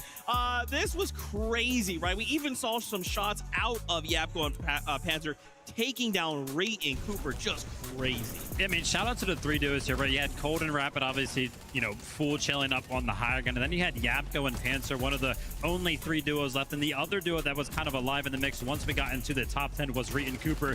But as soon as Yapko and Panzer kind of had an opportunity to take it to Rate and Cooper on the low ground, I'm not gonna lie, it happened so fast. Panzer and Yapko just hit some clean shots. Watch this kind of phase in right here. Clean shots from both of them to go ahead and secure the second place. And in the mix, we also see Hero off in the distance. Hold up, Hold up, Hero. 8x FNCS champs as a duo. But yeah, Yapko Panzer, they were out of match. They made the aggressive play, and it worked. I was getting a little nervous for Cold there when the initial shot from Panzer came through, but in the end, Cold Rapid did take the win. But hey, second place, kicking things off as a reminder, it is top 25 to move on to Sunday. So all of these teams we just saw are looking incredibly strong. That's right, man. Every single interaction is going to matter, right? We only have 6 games to end in the top 25. And as you kind of called out, we saw Hero from Middle East in that moment, top 3 as a solo, mind you. In the chaoticness that is this crazily stacked lobby, Hero shows up big and clutches. Yeah, I mean, you got to be feeling good after a game like that for all of these teams that are picking up just so many points. Be curious to do some math over the course of the day to kind of get some expectations for what top 25 will actually look like. But yeah, game 1 right here coming out of the gate swinging. It might just be the only game some of these teams really need to actually pick up enough points. Yeah, a lot of the pressure is lifted after that for these teams that got not only top 3, even top 5. I know FKS Hero, they're happy they switched to South Latte Landing for this day. The question is, I mean, FKS Hero aren't contested, but for example, Cold Rapid are. So now they have kind of that freedom. How much money they have invested in all these setups, like here, the practice Cold Rapid room. were kind of expected, like you said, to be contested. I So don't think they many were in that computers. game. They did actually take advantage of some of the contestation that's kind of going on towards Sandy. That's where they picked up some of their early elims, picked up some of that early surge that they could kind of, snowball into the end game. So keep an eye on the early game towards that way. And I do just have to wonder, obviously this being the first game in this environment for many of these teams, maybe it's their first time. There's a lot of jitters, right? When you kind of get put in this situation, you're not at home in the comfort of your home, the comfort of your setup. You don't have your shoes kicked off. You don't have your desk a certain way, right? Your monitors. This is a completely different environment. So, this being game number 1. I mean, maybe they have their I'm shoes just going off. to chalk this up to like, hey, let's get game number 1 out of the way. Now we can kick things off gracefully, right? Look, a big team that I'm looking at in terms of the pressure, the nerves, perhaps, it's Shark and Teeny. They were contested at Wonky Land by Clicks and Higgs, and this is a team that they have what it takes. They've proven that they have what it takes, but I'm sensing a bit of that pressure. I'm sensing a bit of those LAN nerves. Now, the good news for Shark and Teeny is that they have all, upper bracket to play out, get top 25, and then if they make it through, they have a whole other 8 matches on Sunday to truly show what they're capable of. Yeah, I mean, one of the big talking points over towards Wonky Lane was confidence levels. I mean, Clicks and Higgs, for whatever reason, played this long game, kind of talking about, hey, we're not even going to be landing Wonky. And then, boom, surprise, they're here. And now Shark and Teeny might be kind of caught off guard because we could see in that early game how much respect they actually gave towards the way of Clicks and Higgs. Like, at one point, we were kind of looking around and was like, wait, whoa. Are The Shark two and Teeny even teams land in that Wonky? are They did near them, eventually land, but they took like the such biggest little bit that threats Clicks and Higgs were kind of given maybe almost the on entire the POI map for free. It's crazy to, how long I felt like that fight went on, right? have to when we saw these practice games. prepare Don't want two to different ways. dig too much into those, but we saw this go a certain way, and to see like Smart. a super long way in the zone, and even in that situation where dead Shark right. was by himself, it's like, oh man, like it's let's close it up. Shark's like, oh hey Higgs, go down to 3 HP. Hold on a minute. I was like, wait, hold on. Is he about to come back? Is he about to clap back? It's funny, when we were watching that, I remember Zeke was telling me, he's like, so God, I think they're taking a little too long. Like this fight has staggered out too long. I'm like, it staggered out too long 10 minutes ago, right? Like they've been here way too long. This is not finishing. So the pressure, it might be on both ends, but Clicks Higgs are definitely looking more confident for now. Obviously, one of the big talking points coming in. I would say W this Blood, weekend but was I the feel like NA Clicks on probably NA came up with action. that. One of those instances, of course, was Cooper and Reet versus Aiders and Ritual. Right They on. did W not Blood. play in the early game. W but we Blood actually for the see pants you were both wearing of those yesterday, teams find dude. themselves But- in the top 10, right? Cooper and Reet in 4th place right there. Aiders and Ritual in 7th place. So honestly, I feel like both teams potentially kind of feeling comfortable splitting that split chop up towards the north side of the map. I know Reet and Cooper were kind of talking about it. Hey, if the day is going bad for either one of us, I'm expecting the fight to be taken by maybe somebody, but I don't really expect it to happen, right? I mean, I don't know. Time will tell. What I'm seeing is a lot of NA teams on that top 10, top 5 on the leaderboard. So I'm curious to see if that trend's going to continue, or we might see things mix up a little bit as the day goes on. Absolutely, and I wanted to focus here on Yeah, Cam and Hari, right? We saw super them close for up. a little bit, That's right back uncomfortable. on height. Tokata, you were saying, wait a minute, is this a blast of the past or what? Look, if I was a couple years ago and I'm, sitting down and I hear you come and tell I me, don't hey, know who that is. you know, I don't even have 2026, no word we're for at an kids. international event. It's Cami Hari. They win the first game on high ground. I mean, there's a duo. Cami has already been ahead of the meta, but it was more a low ground team you would expect. But now recently in 2026, especially going to duos, we have seen them play a bit more high ground. We have seen them play a bit more aggressive. If you think back to Cami and Seti, they haven't been the strongest fighters. And now I am seeing a lot more confidence with this duo. And you're talking about kind of controlling the high ground, but any single time no we shit, that's see Cammy and one of our Sherry. duos kind of take high ground around 8th zone, anytime we kind of tune into our POV, immediately turn your eyes to their material account, which is exactly what I did right here when it was the case of Cammy and Hara, because yeah, they had high ground. They had 30 builds to work with. Like, you're in 8th zone. You got so much more Fortnite to play after that. There's no way you can kind of continue throughout the rest of the end game with that material count. You're going to have to make something happen, which is why I'm always a big fan of judging any of those type of plays where the early high ground takes kind of happen. Yeah, I mean, when you take height with that low math, it's kind of an all or nothing. You got to get a refresh then and there, because you're not going to be able to keep building out. You're not going to get forward height. Like, you are all or nothing in those moments. And the amount of teams that tried taking height after that, not only Clicks Higgs, it was just back to back until eventually Cold and Rapid at the perfect moment took it, and they had a good amount of materials. So it was a pretty, by the book cleanup. Yeah, what's interesting too is, remember, like, obviously when we launch these things, there is an overarching meta, right? But then the moment we not even just summit, right? It doesn't matter what stage of the competition is, there's always a meta within that meta that develops. And so it's interesting that, like, even in this game one, that high ground, really, no one was willing to just let it go. How many times have we seen just like, oh, hey, a team just showed up and on high ground, and they've just been up there. We keep saying the same thing. Hey, guys, let's look up. But hit the summit, everyone's like, whoa, whoa, whoa. I'm just going to peek up. Someone's up there. Let me just help that out. Yeah, I mean, the end games obviously are going to play out extremely differently from game to game. I do want to kind of turn our conversation over to the early game. Obviously, we did talk a little bit about wonky lane, right? We got Clicks and Higgs versus Sharkatini. Obviously, because Clicks and Higgs are landed over there at wonky lane, guess who's going to be uncontested? Peterbot and Polio over at Squibbly. With that being said, right, they want to be uncontested. They don't want to take that early fight off spawn, that is. Early fights are kind of their bread and butter. You can see they're kind of pushing around the map, but I feel like they kind of got humbled a little bit that game. Look, I'm going to shout out my man, Levin2K here, because we were talking to Pete yesterday, and there's this thing that, happens every now and then. Pete gets really confident. He goes in quickly to try and get a quick finish, but either he takes a big loss of shield and HP, and then he has to heal up. Pollo makes it there. They take the fight again, and they win it. There's pretty standard. They get a bunch of eliminations over time, but you're in an international event. I mean, if you go down, you can see it kind of just sets you up for a staggered situation. Zone pulled, east from them after that. I think you got to kind of just, focus up, take the competition a bit more seriously. Interesting stuff. I'm actually curious. You guys kind of talked about this early game and, Clicks and Higgs versus Sharkatini. We actually have elicited from the beginning of the game. Let's take a look. It's a keyboard player. We're double scroll wheel. Yeah. They have to sidekick us so they guarantee lose. Yeah. I'm trying to think, bro. Why are they doing this? Bro, because they want to have a good game one. I don't think they landed here, bro. I didn't see them, bro. God, I didn't. I saw one short, but it could have been for jungle. I'm going to throw a fake shock. Okay. Ready? Yeah, go. Stay crouched. 40, cracked. No, not cracked, not cracked. Not making noise. Nice, coming. Teeny, come King Shark. Just so crazy. I love, again, this is like what's the best part of the LAN, is immediately getting to hear directly from the players. Even in that moment, right? Like, what a crazy play. Hey, I'm setting up a fake shot. And you even saw there, Shark's like, oh, I heard it. Oh, yeah. Oh, wait.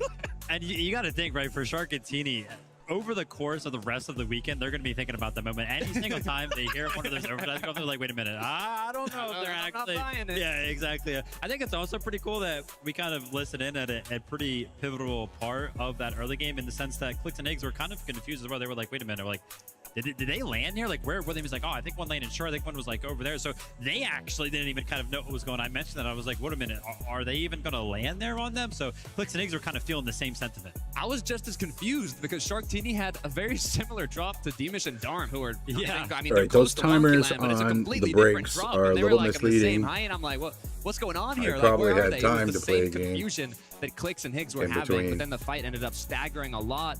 But as we saw, that overdrive play, I mean, that worked incredibly well. It got them a pick. They were put in a 2v1, and Higgs did get dropped to maybe like 5-10 HP, but in the end, they won the fight, and that's truly what matters. Absolutely. So, guys, what do you think? Again, we're just trying to be the top 25. We're trying to be the upper half of the lobby after these 6 games, 5 more. What do we need to change for game number 2? I mean, for a lot of these teams, it's got to be the early game. Obviously, we've talked a lot about the teams who kind of found success during that game, but I feel like when we jumped into the game and watched for like a minute, there was like 90 players alive super fast, which means that basically 5 teams instantly went down, which is kind of to be expected because we know that there is a lot of teams that are kind of contesting each other around the map.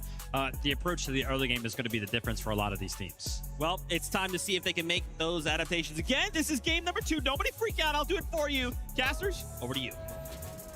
Hey, game 1 did not disappoint. That is for sure, Jacob. I mean, I know that we were definitely expecting to see a little bit of those drawn-out fights, the original starting points getting a little shaky, but it's going to be an uphill battle for some of these teams already. Yeah, you kind of look at the Clicks and Shark fight over at Wonky Land. Even though Clicks didn't have the most phenomenal performance, they outplayed Shark and Teeny. Can that repeat? Game 2 is here, so let's jump right in.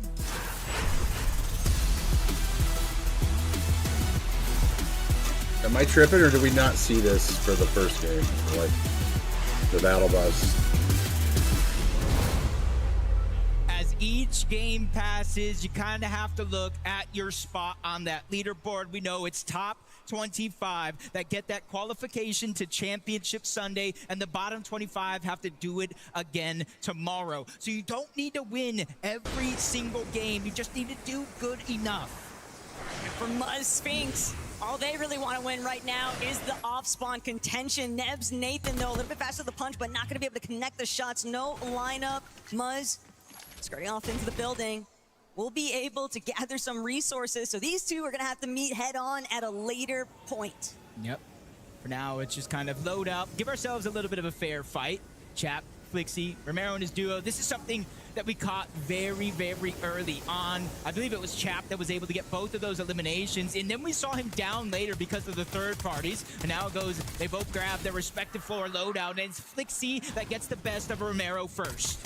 Some tough breaking point right now for the Argentinians. Lewa going to be left to try and pick up the pieces here, but for Chap, he's now going to look to just prioritize keeping a little bit of a lockdown position here. They don't want to let Lewa escape. They would obviously love to have some more elimination points if possible. And not only that, but you got to keep your head on a swivel in these lobbies. You can never stop anticipating a third party intervening. Yeah, just all these contested fights all over the map. I saw some action going down in the feed as well for Latte. That's not too far away from here. But Yapko, Panzer, Jonas, Fellows, they're the ones across from each other. And another one of those contested fights where, yes, they can go ahead and play aggressive towards one another, but in the early portions of this, they will at least want to give themselves a loadout so they're not playing mostly on luck. But I'd argue that this is a much worse position currently for Jonas and Falos, because you have to remember, Yapko Panzer, they've already had one solid lobby, and in a 6-game format for top 25, most of the heavy lifting has been completed. So now Falos and Jonas, they're going to be stuck having to try and escape, stay out of Panzer and Yapko's line of sight. But Shartini, they're looking to get more aggressive right from the start. They have gotten their revenge here in this second lobby. I wish Zeke would have asked them what they need to do different, because it feels like they did exactly that. In game 1, we saw them fly high. They didn't go to the closest drop marker down below, and that made it late to take over Wonky Land. This time around, it looks like they got aggressive. They went ahead and pushed the fight over to Clicks and Higgs. The first down is there. Clicks in a 2v1. You can see him trying to make a play, but Taco, by then, it's too little, too late. Shark and Teeny get their get back. Look, I understand that Teeny is definitely very strong when it comes to those lurk play opportunities, but sometimes you just gotta let Shark's natural instincts take over. That upfront and aggressive close combat sort of style is definitely going to work out in their favor, because Clicks and Higgs, we even heard it in their call out briefly before this matchup started. They were expecting them to play it much more passive. They know that all you need is 1-2 good lobbies and you're through the top 25, and you don't want to be watching if you're Clicks and Higgs currently, because Sharktini, how many times have you seen them contested at Walkie Land? It's been happening all season long, Jacob. And sure, that was just in the EU department, but even at a global level, preventing Sharktini from converting an off spawn into a top 5 finish, I would be a little worried about that. Yeah, and you can kind of see right here, Vico Malbuka, Frigid Fortress. Wondering maybe, where did Vico get that elimination while uncontested? Well, Taka, let me tell you, he actually took down Agers from Frigid Fortress, really playing a role in that fight. Noah Riley's going to go down. Razan's going to be by himself. 1v2 situation. Well, let's see how good his practice map actually is. Reason he's doing what he can to try and get away, but Veloz looking to chase this one out. They need some kind of recovery point, but Reason, he might be running straight into the heart of where Yapko is currently based up, but Veloz might be forced to give up the chase. Don't want to expend too many resources too early on, especially when you know that Painted Bombs currently belongs to Panzer and Yapko. The juice just isn't worth the squeeze, so Reason will manage to escape, but it might only be a temporary relief because Yapko and Panzer, they might have a good idea of where exactly the solo's at. Yeah, and you just got to be very cognizant of where the zone is actually pulling, because right now, you can kind of see the edge of it, so it seems like it might be pulling away from the northeastern part of the map. Only time will tell. Asayas, Scary, going for a lurk play. They already win their off-spawn fight, but that's not going to be enough. Quinjin's why. It looks like they're trying to sneak up onto them that already have their base secured, so it might not be the best idea. So I do like this out of Asayas and Scary. Instead of trying to push in a fight that you might not need, they go ahead and disengage and continue their game. BOT, unfortunately, a victim of Thomas HD and Focus. At one elimination, we're going to try and propel them forward as they're looking to get the secondary component. LB Works just barely managing to get away, but it's only going to be a short-lived instance. Focus and Thomas get a little bit of a run back here to see how exactly that all broke down for BOT. And unfortunately, yeah, Thomas just too quick with it, waiting on that opposite angle. Yeah, almost makes me wonder, is that a part of their strategy after kind of realizing in game one, we might need to get a little bit more aggressive for Surge, whether it's close range or long range. But Thomas, Focus from Riptides to that elimination, they're already on the move. Sky and Scroll as well from the north side of Battlewood. They did exactly what Veno said they should have done. Switched up their game plan because what they were doing should not have worked. And now Sky and Scroll, instead of overstaying their welcome at Battlewood Boulevard, they instantly rotate the Dark Dominion. I've already recognized the fact that this lobby is moving at a different pace entirely, and they don't want to be left behind. Staying one step ahead of the pack is always going to be difficult, though, especially with the way that some of these other teams are playing. Hobby and Aminish, after that first game performance, they found themselves just inside of the top 10, and they're looking to hold on to that position. Fights don't stop. Chap and Flixie from one to the next. They win their off-spawn fight, and sure, essentially, that new Sanctuary would be uncontested to themselves, but after that, you see them rotating out through the tunnel. They put themselves in a 2v1 situation. Nutty's going to be the only one down below, and there's really no options. They closed off each end, and they're really trying to make their numbers advantage work, pressuring in. Just enough delay for Nutty to slip away, but even still, Jacob, relatively low on materials, doesn't have any metal.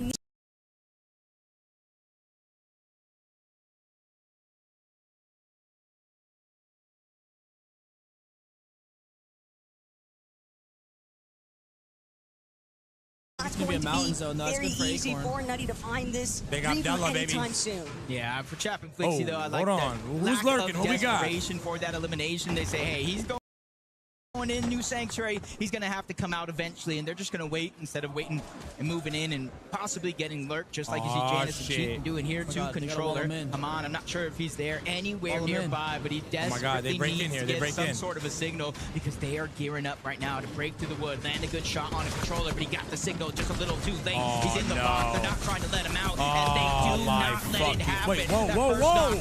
Calm down. Nowhere Bro started in sight. punching. So for Cheaton Janus, that was a free elimination.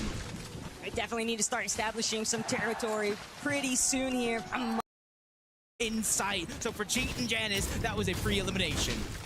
They definitely need to start establishing some territory.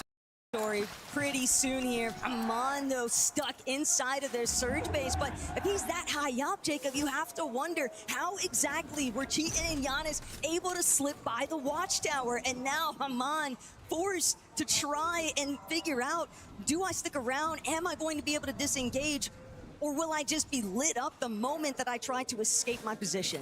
I will say the saving grace, though, for him is the zone is pulling away from that spot. So eventually, everybody will have to go, and he'll get at least a chance at that reboot card. But you can kind of see in Cheatin's inventory, literally seconds before, he had bandages in there. So you can see they're lacking a ton of loot, and that elimination's got to help them tenfold.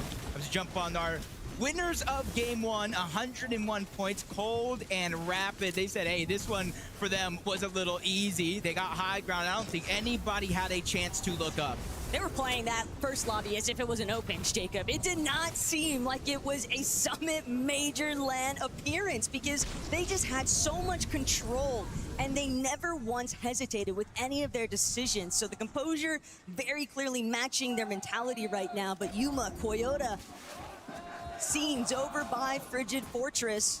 Could be heating up pretty soon here. Koyota doing what he can to try and stay out of the line of sight there from Vico and Malibuca.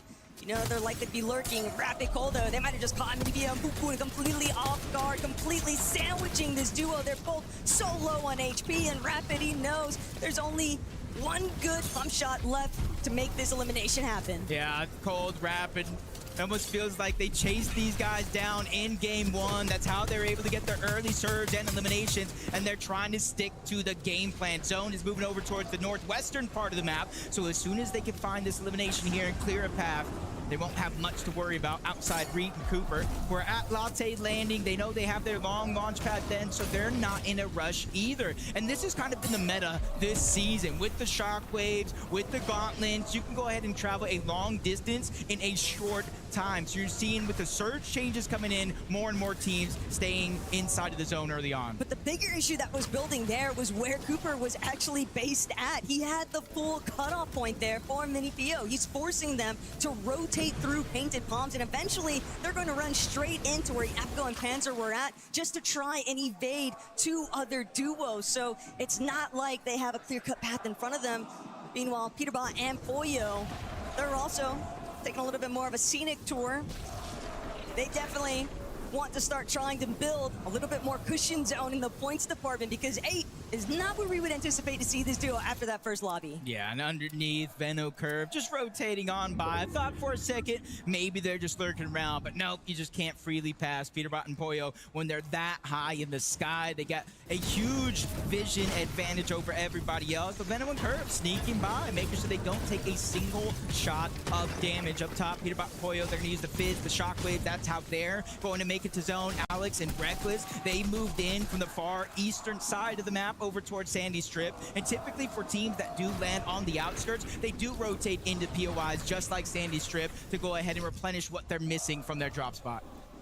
One above, one below. Reckless on the rooftop. Alex now starting to rotate back through his duo's building as Reed, Cooper checking back in on them. And what's been brewing here at Latte Landing, recognizing the fact that they haven't been taking that immediate engage with Agers and Ritual. These two teams from NAC kind of just recognizing the fact that maybe we play to our own strengths before we look to try and take out the other. Yeah, and this is one of those spots I've been talking about, Latte Landing. There's a launch pad back here that takes you higher and further than most of the other launch pads on the map. And then you mix it with the Flowberry Fizz like you see Reek and Cooper doing there. You almost fly so high, you're out of render distance. But Peterbot and Pollo, they didn't get that same chance. It didn't work out in the same manner. They end up in a scuffle underneath, but it's not just them. It's not just Curve and Venno who are also nearby. There are 3 teams directly here with 2 more on the outskirts. But this isn't the first time that we've seen Pete and Pollo essentially getting cut off by Venno and Curve. I don't know what Venno's been getting up to, but it really feels like he's got a lot of cutoff points set up specifically to engage with Pete and Pollo. Could be pre-firing that we are only in game 2 after all, Jacob, but Venno, Curve, they got their damage and now they're getting out. Yep, go into the tunnel where they have that secret porta potty to go ahead and teleport themselves through as Peterbot Poyo continuing to try to move towards the west. But that's Hari and Cammy there on the other side. And they were honestly disruptors of that last game, probably being a huge focal point of why Peterbot and Poyo got down. I'm not sure if this is an act of revenge or just maybe early damage for Storm Surge. Either way, Peterbot looks to not slow down here. Pete Poyo definitely very aggressive, and that's exactly why 143 below on Surge damage. And if they keep taking these odd shots over at Cammy and Hadi, they're bound to get a little bit of bite back here. Hadi nearly getting the finish there onto Peterbot, but good tags exchange from both ends. It's going to mean that Pete has to step back. Poyo now looking to take over that aggressive front, but Poyo eats another decent hunt tag there from Hadi. Cammy doing a great job at just keeping everything closed off. Yeah, and you see they got what they wanted. They won the exchange for the most part, but they get caught lacking. Peterbot not missing a shot, getting that first down on the Hari. But you see, Taco, they're still 27 below the damage threshold. They needed more than just a full elimination worth of damage, so they have to continue to be on the hunt. Right now, it looks like they're looking for Cammy as a solo, but you see there's plenty of opportunities right in front of them. That went from being the dream scenario for Cammy and Hadi to an absolute nightmare. And now Cammy trying to see if he can enact his own revenge here, but Pete quick with the cutoff. Pete here to remind everybody exactly who he is in this moment, but he'll be forced to just keep things moving forward. He got the damage he was after. He doesn't want to spend any more time here on Cammy, and he's left Cammy in the dust, stuck dealing with Surge and everything else in between. It's a 5-tick zone. There's no more heals. He has to make it in now. The timing has never been perfect. He gets into the zone. The elimination to Cammy. The siphon comes in, and now they have a Fizz. They are above the damage threshold, Taco, but when you look after their loadout, they're in desperate need of loot. They might be able to clash with a handful more teams. It all depends on whether or not they actually want to try and make some sort of a dead side approach. You also have to remember that there are going to be other duos looking to try and scale up this mountain face. The zones over by Wonky can be very brutal to actually retain any sort of materials. And when you are a duo that's already clinging on for just those last little bits of scraps, Chino, Pablo, kind of a similar position here. They might have a little bit of damage to be just above for the moment, but will that stay true? Yeah, in the next zone, that's going to get flipped upside down more than certainly. See Minute down on the side of that mountain. You said it yourself. Making up and scaling the summit here is going to be near impossible. Only the best will survive. Scroll, Sky, they see them down to just one individual. Sky, and he's below the damage threshold. 132, essentially needing an elimination, and he needs it now. Storm Surge will activate, and he will take that 25 damage every 7 seconds. Probably happy to just be leeching off of Size, just Flowberry Miss Grenade, but first, can he break out away from Size? Looking back, sees there is a solo behind me. He might be able to be the cutoff point, but instead, recognizing I've just got to keep things moving forward. He's such a low material count here, though, Jacob. If he can find that solo, if he can get that elimination, the refresh would buy him so much time instead of having to play for the backside of zone. Yeah, and if climbing the mountain wasn't hard enough, Peterbot and Poyo go down before they reach the top of that mountain. The zone pulling all the way across, so we're gonna go through varying different elevation changes, and if you don't have the materials, Taco, good luck to you. But Sky somehow finds a way to get above the damage threshold. 50 teams still alive, so even so, Storm Surge deactivates here. It will not officially turn off in this game until there's 40 or less players standing. Sky is so trapped right now. Vico and Malabuka definitely sniffed out his position, but they also know why take the risk.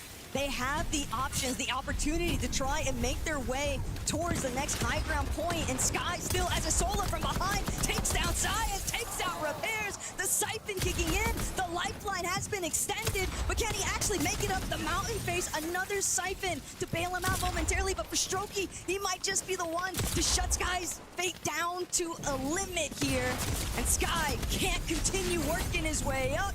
He's out of this one, but at least got 3 eliminations. Yeah, even though those eliminations were good, he just got no mobility from it, and that's what eventually caused his downfall. But you can see they're not going down without a fight. Our top 25 teams left in this game. That means placement points are starting to play a role. And with every team that falls, they'll cascade further and further until you get that victory royale. And obviously, eliminations make the difference throughout the test of time in FNCS. We've seen it play a role multiple times. Guess who's on the high ground currently? It's Acorn and Bolt, and this is practically their backyard. Starting off over by Storm Station, they haven't really had to move too far away from home, and almost 1,300 damage above. They are completely smothering this lobby and not allowing anybody to even remotely consider trying to challenge them on height. All they've got to do is keep spraying out that secondary height layer, and even the duos that are trying to see if they can overdrive their way forward, they're just getting cut off entirely. Bolt and Acorn,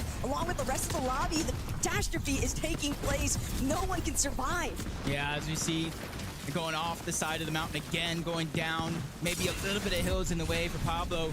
Chino, you see they have very little materials, no extra heals. Even though Storm Surge is no longer a worry in this game, it's about where they're going to get the elimination, and Kiruo from the flank is able to get one. He gets back to back by himself to make miracles happen.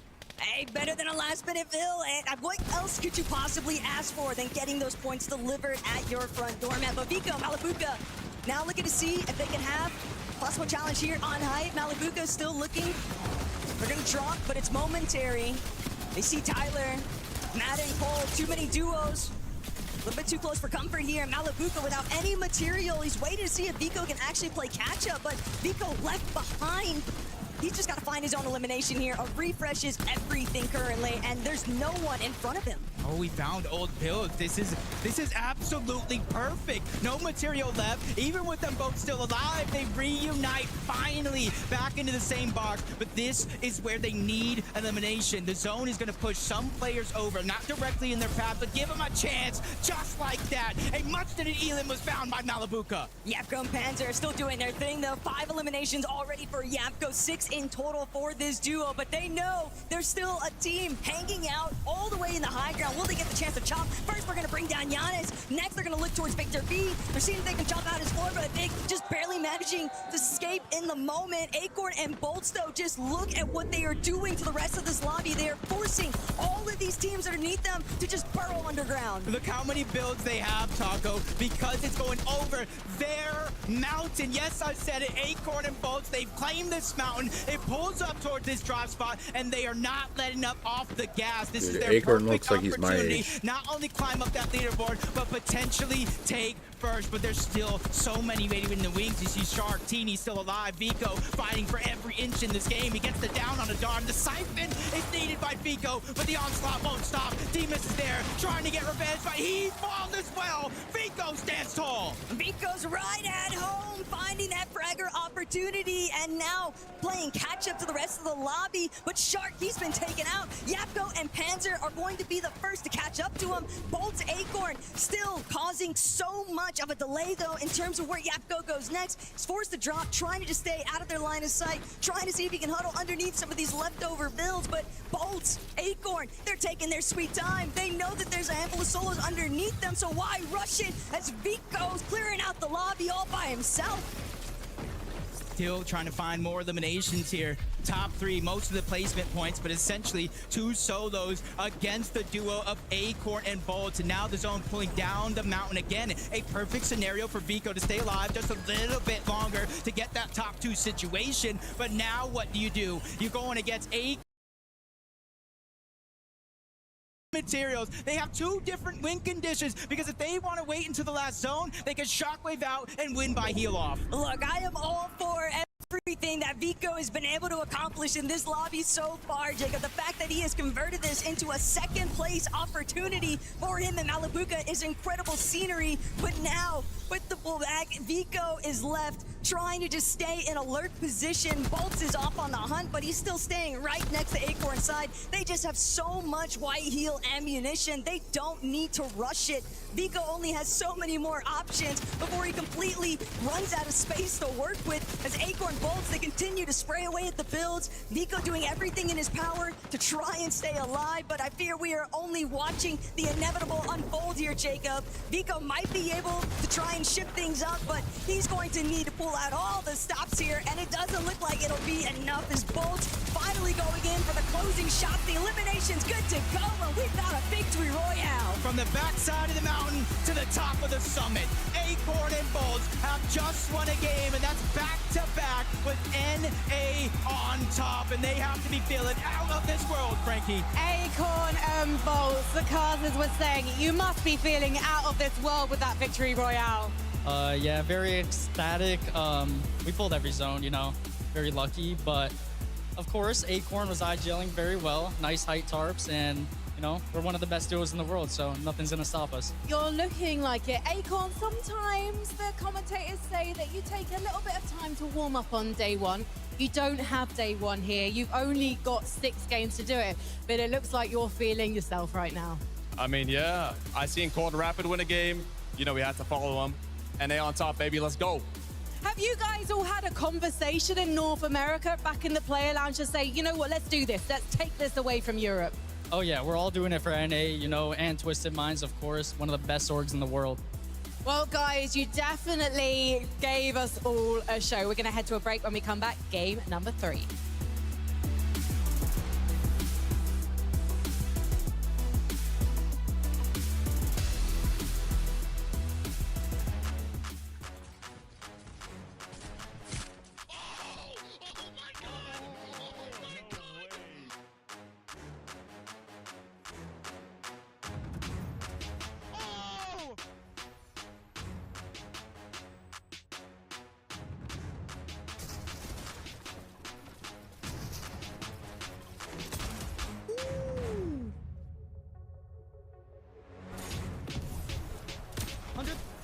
I got here with that roll.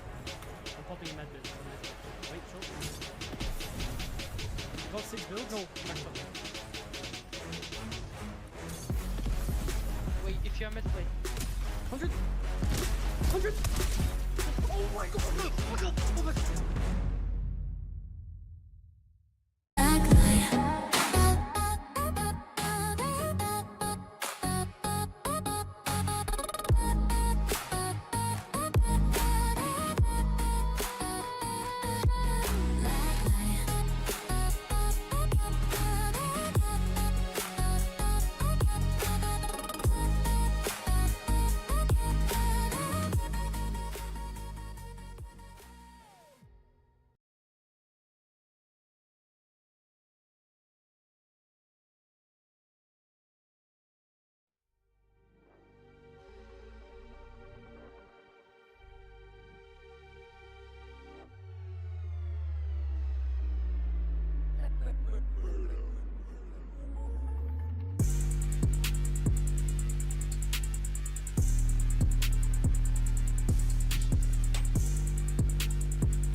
Fortnite fam, welcome back to the FNCS Summit. We got Mini Miner, we got Love in 2K, and for a moment, I'm gonna put my NA bias mask on. NA on top, baby! NA on top! I got you. All right, sorry about that. I'm gonna take my NA bias mask off. Crazy stuff. Big W here. Mini help. Big W here for Look, I'm happy for my boys because it's a great win. Yep. It's great, and they needed that, especially with all the question marks around them being NA's last hope. It's a good sign of what's to come, I think, for those two.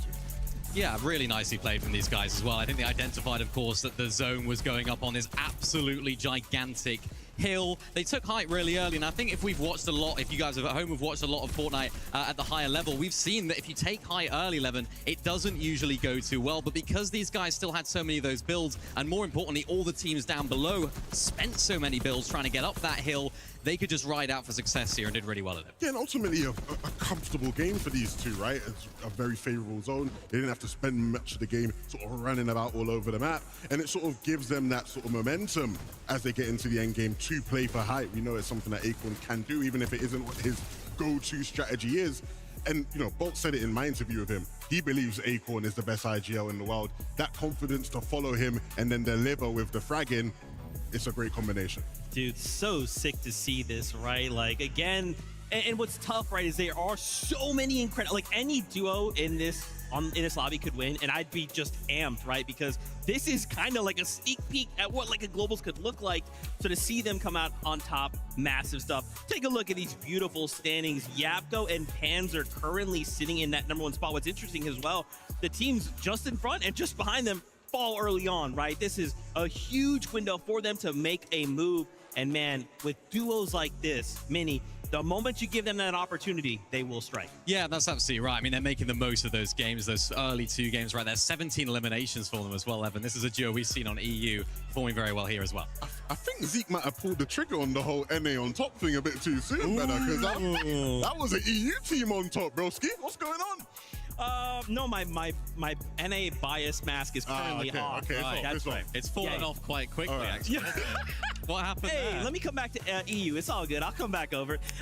Yeah, anyway, seeing them all go crazy as well. And even in those last final moments, right? Seeing Vico super down low as a solo. Again, all of these singular interactions, these little decisions that every single player makes will make a difference, right? Because remember, we're just trying to stay in that top half of the leaderboard right now, and clutches like this are what we need. Well, it makes a difference. I mean, remember at the beginning of the day, we were saying, Vico, you posted on socials, you were nervous at the beginning of the day, right? We're not seeing too many of those nerves right here, and a really, really important game for these guys. We saw it on the leaderboard right there. They jumped up 10 places by getting the 2nd place right here, and it wasn't easy for them, Levin, on the side of this hill. I just mentioned it. All those teams down below, these guys are one of them. Low on the materials, had to rely on their aim, which Vico is very good at, and ultimately a very, very good game for them, making advantage of that zone. Yeah, and I'm glad we get to see Vico strut his stuff a bit, because really and truly, there are not many players on this stage that are better fraggers than Vico. He is one of the elitist in the world, and if he was feeling any nerves like you were alluding to, Mini, they surely are gone now after that game. I love that he mouthed it. I don't know if you could tell. He said, I tried. And he really did. He did. In that circumstance, man, you look up, you're like, yeah, this is a little bit cooked. Old man Mountain did take his toll, but again, we just seen a handful of really good games back to back, and then we'll be okay, right? So I'm excited to see them. I appreciate that Vico, of course, he's pretty emotional, but he's very content. He's like, hey, he wasn't even like, oh man, I can't believe. He's like, yeah, I tried. You know, I did what I could. Sky and Scroll as well, another EU team though, going crazy. I'm excited to see more from them.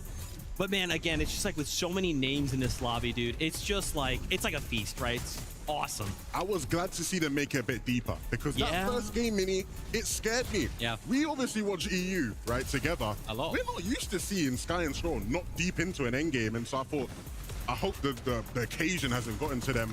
Clearly not, because this is exactly what Sky was doing when they won an FNCS on the EU. Clutching up in these end games, in big moments, in uncomfortable situations, hitting shots like this.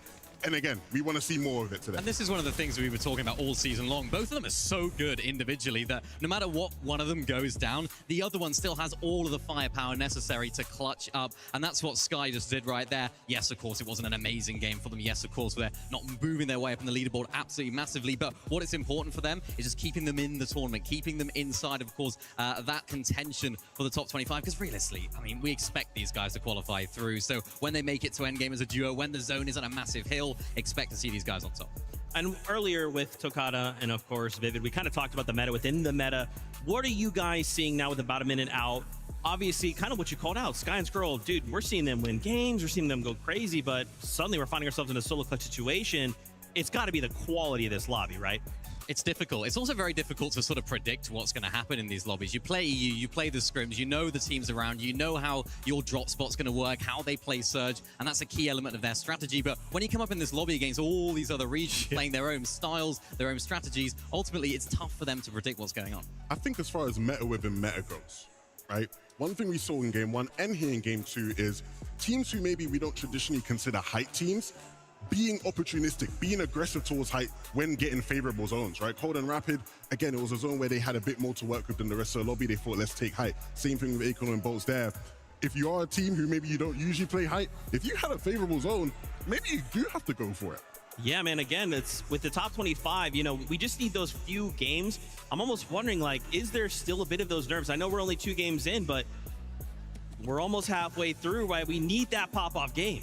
Well, that's the thing. You have to throw the nerves out the window now as we get on to the rest of this tournament. If you need a win, you need a big game, height ultimately still is a very, very good way of going about that. Even if a lot of the other teams aren't playing it, it almost gives you that green light. But of course, if you're one of those teams that are outside of that top 25, so many other teams will be thinking to do the same. And that's when it becomes really messy, especially with these overdrive grenades. Anything can happen. So it's a bit tame right now, but of course, we'll see how things develop. I'll be honest. I'm looking at these guys on our screen here. Deemish, Dom. Yeah. I think I saw, shout out to my guy Spudson, I think I saw him talking about them where he was talking about all the different EU teams that people have been bigging up going into the competition, right? People are looking at Vico Malabuka, Shark and Teeny, Sky and Scroll. Why are we not talking more about Dom and Deemish? I think they've had, I guess by their standards, maybe a slightly more quiet year compared to the quality you'd expect for them. But you can never count these guys out because every time people did over the course of last year, they overcame expectations. And I think there's a good chance we see them do that today. Yeah, and I was speaking to their coach Sven, and he was saying, of course, they've had a few issues. Of course, the drop spot situation this season's been really difficult. They've had to switch around. They haven't found that home. And even this weekend, they've had to switch drops as well. Of course, they're now going towards that west side of the map. And I think the key word that I use to describe these guys, particularly this season, is just adaptability. Every single time they try and change something up, they try something new. They're just such a great team together. Of course, Sven's going to be helping with that so much as well. It just seems to work for them. And that's such a valuable asset to have in this lobby in particular, because again, as I mentioned earlier, you don't know what things are going to happen. You don't know who's going to be rotating where. So if you can have that adaptability, it's going to pay dividends. I have decided to be the designated vibe assessor and vibe monitor at the LAN. You know, watching every player's vibe, figuring out who's comfortable, who's maybe a bit nervous. Every time I've seen Deemish and Dom, they just look comfy. They don't look like a young team who has only ever played at one big LAN and maybe are still feeling a bit nervous. They just seem like ready for this occasion, and that, you know, goes a long way in these types of cups. That's interesting, Lovin, because even at the beginning of the show, when you guys had that opportunity to kind of talk with different players, there was several that were kind of like, hey, this kind of feels like home. This kind of feels like I've been here before, or I have been here this many times. Like, that is such an advantage, right? For some of these players seeing their first LAN, they're thinking, this crowd is really loud. This desk isn't my desk. I have this comfort level at home that isn't here. Yeah, I think the beauty of us being, you know, another year into VFNCS is earlier on, right? We used to be at these events and we used to go, half the lobbies never played at a LAN, right? And it's like now you sort of look at people and you're like, no, these guys have been here, right? And you do feel that comfortability. You're right. I think it goes a long way. You don't have to think about, oh, am I going to be all right? Am I going to be nervous? Like, you just know what you need to do on the stage. Look at this leaderboard. I just looked down. I took a little look. Benno, Curb, up 9 places in 9th place right now. It's crazy, you know, when you start to look at the disparity of the points, crazy. You're like, oh, yeah, Panzer 172. What the heck? 10th place, 76. Even Darkos and Minori there. You know, these games will go any which way. But to see Curb and Benno, dude, you know, we just love Benno. We're Benno stands here. I don't love Benno anymore. Oh, sorry about that. He's coming for my job. All that analysis he was doing, bro. I was shaking. He's too good. When I saw him reach for that telestria, I said, I am finished. Yeah, he was like, can I draw? And I was like, oh, he wants to be a commentator. He's trying to be an analyst. You might as well have said, oh, sorry, can I take your job real quick? Instead of saying, can I draw? Because, I know, I mean, that's what he is, though. He's a great mind in the game, right? Yeah. And I think that's absolutely crucial in terms of Curve's development as well. We've seen him just rising to the occasion time after time, and being with someone like Benno, it's going to pay dividends for him as well. Fantastic stuff, guys. I'm getting word. The next game is ready to go. So, casters, take it away. with EU on top of the leaderboard, NA winning back-to-back games. I had to invite a little friend on over to let us know what he's thinking about the action. Listen, man, I was feeling too energized after watching those first 2 games that I had to go ahead. I had to jump on with my pals right here and get into the mix and see what's going to be happening live. And this guy sees NAC succeeding. All of a sudden, he wants to keep the yap going. Vivid, how many teams are you going to big up here? But we're going to find out in Game 3. Ready to go.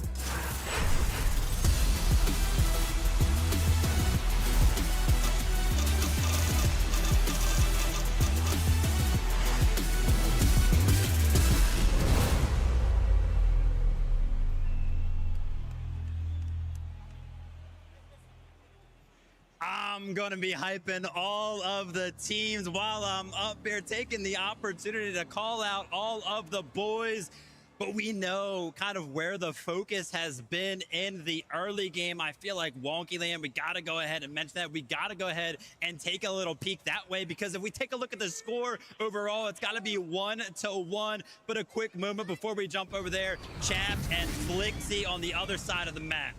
Yep, 2-0 off spawn at the new Sanctuary. There was a couple of scares in game 1 where after those eliminations, Chap did go down, but Flixie picked him right back on up. He said, no, not ready to have you go down just yet, but they get beat. They get beat by a long shot by Romero and Lewa. Lewa and Romero have been waiting for the opportunity to strike back. They've really got to get some points building on the board, and they need it to start now before we're done with the halfway point. But trouble is still striking everywhere else. Agers and Ritual, they are chasing down Cooper, Reed, Higgs, Clicks, being absolutely ran down by Teeny and Shark. There is no escape. Vivid, you might have picked the wrong opportunity to jump on here. Trouble in paradise. If you take a look over how good Clicks and Higgs have been doing all spawn over the past couple of days, the confidence is probably what led them to actually make the final decision to land at Wonky Land. But I can't lie, when the stakes matter, when everything matters here on the upper bracket, man, falling short. Yeah, let's see how this off-spawn fight actually went. I did see some third-party shots coming into the mix, but Higgs gets beat off-spawn for the floor loot. Teeny takes him down. He's trying to run away, but eventually it gets all cut short. An interesting decision, though. We did not see them try to chase down Clicks as a solo, so we can see the return of Higgs. They know that there's just too many other opportunities here, but Agers first, he's going to look to bring down Reed. Cooper somewhere left stranded now. What was originally just, pleasant vibes between the two NA teams has immediately turned into a clash here as Ritual and Agers, I feel like they're on the hunt right now for Cooper. I mean, they should be, right? Maybe they're a little bit jealous. Hey, listen, this duo has landed at our same drop spot. They're a little bit higher up on the leaderboard. Nah, we got to take the fight to them. So Latte landing up there. We can kind of see how that one is painting out. Cooper obviously going to be wanting to run away, but it looks like Jacob, Ritual, and Agers are kind of on the hunt. They might have a little bit of information as to where he is currently at. Yeah, they just realized they just want to make sure he's pushed far enough away so he can't sneak in and loot the north side of Latte Landing. So they're going to go ahead and work their way from the north all the way down to the south. And because they already have the early sense of the zone pulling towards the north, they're not in a hurry either. And this is one of the biggest changes to Latte Landing with the golden fishing spots. It's almost a guaranteed chance that they're able to get some sort of gold loadout. And other teams are still looking to try and seal their own fates with these early off-spawn battles. Golden Knight looking to disengage. Tinka resigns. They don't want to draw any third-party intervention here, and they're already looking to just try and create a little bit of space here. Gonna start cranking up, but there's only so much material left for them to work with here at New Sanctuary. They're gonna have to eventually look for either a fight and a refresh or just a full retreat here, but it's going to be tough because Chat Flixie, they look like they had primary control in New Sanctuary. Kind of channeling that aggressiveness that we were talking about earlier on, right? Brazil, they love to play that aggressive game. We've heard it in interviews. It feels like the region itself just plays so fast, so aggressive. And then when you show up here on LAN, everything kind of slows down. So there's going to be a big adjustment here for duos like Gone and Knight. As you can see, they did try to go ahead and push Rezons and Tinka, but quickly being held off. And once they kind of reassess, they're like, wait a minute, we do not have those materials to continue to play the way that we want to.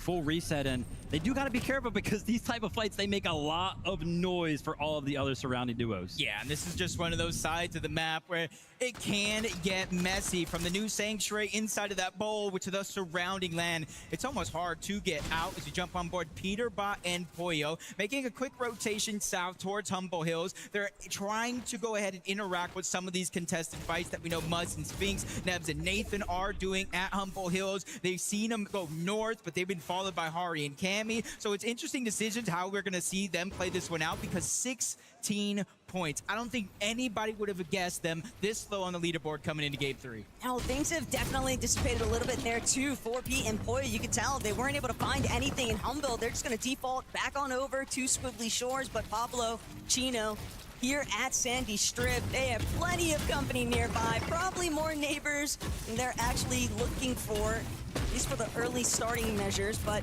Sandy Strip, we knew it was going to be triple contested since the start of this day, Jacob, and I really can't help but wonder whether or not some of these duos are going to choose to stick around. Well, I do know for sure that Mini Pio and Fukun, they've already kind of left Sandy Strip. We do see them there now, rotating with the zone. But I was talking to Kanata in between one of those games. He said, yeah, we made them leave. We only have to deal with one team now. It's Chino and Pablo. So, I mean, I wouldn't be too excited because there are huge threats to this lobby, but at least one less team that they have to worry about. Vico and Malabuka here towards Frigid Fortress. I feel like those first two zones were pretty favorable. Whenever we took a look at the leaderboard, pretty much every single team that landed on the northeast side of the map, I saw a little arrow upwards next to their name, obviously picking up big points, but you're going to have to go a little bit higher than that. Yapko and Panzer right now sitting pretty first place, 180 points, and I can't lie, the biggest difference, it's all in the eliminations. And that's also a very worrying factor for so many of these other teams, because we know top 25 can be forgiving, but at the same time, what if you're a duo that's trying to contest the team looking to claim their drop spot outright for finals? And that's where Cooper finds himself in a bit of a hole here currently, forced out of Latte landing by Agers and Ritual, but he had nowhere left to run to. Latte is just so far north of the map, the only places that he could look to retreat towards were straight into the hands of other duos. Yeah, and it's just unfortunate that the zone is still floating around the north side of the map, because if we had a far southern zone or even towards the northwest, but most of those teams would be out of here already. Maybe a few sprinkled around, but it'd be definitely easier than this. Getting pushed by Jargu, sliver of HP. Carillion from the other side, they pick up that elimination. And there's one thing about Carillion and Jargu. It's a team you could almost never count out. They got in through that last opportunity, switching teammates. They get into the FNCS finals at the bottom of that bubble. And you can see their kind of slow approach to that fight as we take a look towards another fight that has seemingly reached a bit of a stalemate. We're going to be looking at Aminish and Javi. They hear that overdrive grenade go off. They're going to be taking a look. They're not going to fall short to a little bit of a fooled plan, similar to how Shark and Teeny did earlier on. They can actually see the players disappear off in the distance, so they know they actually did use that grenade to go ahead and rotate out. Like the idea there, though, from Bakusin here. They don't need to stick around. They've actually had a lot of success already on the starting point today. I believe they were in that 8th place position on the leaderboard entering this halfway point of today's competition. So the only things really left to do is wait and see what are Chino and Pablo going to do with this legendary POI. Oh my gosh, what are Pablo and Chino going to do with it? What is the rest of the lobby going to do with it as well? Take a look at the map. I can't even count that high, Jacob. 1, 2, 3, 4, 5, 6, 7 teams. I think there's like a solo in there somewhere as well. The zone seemingly is going a little bit further south of Sandy Strip, but every single team is looking to claim some early real estate towards this POI. I think they heard you, because as you said 7, another team floated. Wait for us. We want to join the party as well. And there's so many others in the outskirts. So for Chino and Pablo, they kind of have a little bit of advantage here. They were the first to set their flag at this POI. So every team that rotates in thereafter will not know exactly where they're at, what builds are theirs. So you got to be very, very cognizant of getting caught off guard. Size and Scary, they are one duo that is yet to throw their name into the hat for contention over by Sandy Strip. They're still hanging out near Builders Barracks, and Size, Scary, the Spaniards hoping to try and represent, but at the same time, Jacob, coming from that EU nation, they've had a lot of experience with dealing with aggressive fighting styles, and yet still here today, sitting at only 20 points. Yeah, and I'm not too worried just yet. This is game 3, so by the time this one's over, that's when you really look at the leaderboard and see how much the point thresholds control your destiny. But coming into this one, I was thinking, okay, you need 3 decent performances maybe to get top 25, 2 pop-off games, or in some cases, if you're Yapko, Panzer, Cold Rapid, or Acorn and Bolts, you might just need 1. Peterbot and Pollo back and forth between POIs, right? They continue to try to find some sort of successful aggression. As you can see right there, 1 elimination on Peterbot right now. I did see off screen that's actually gonna come off of the back of a reboot, so they were fully aware of the opportunity with that. And I did have sort of like a drive-by conversation with Fax today. I was like, dude, we gotta be feeling good, right? Back-to-back NA wins. He was just like, dude, I want Peterbot and Pollo to get in the mix though. Yeah, this is just so tough though, because they are looking to get involved, but sadly, Minutes, Alco, the last thing that they ever wanted to see is Peterbot and Pollo barreling down on their position.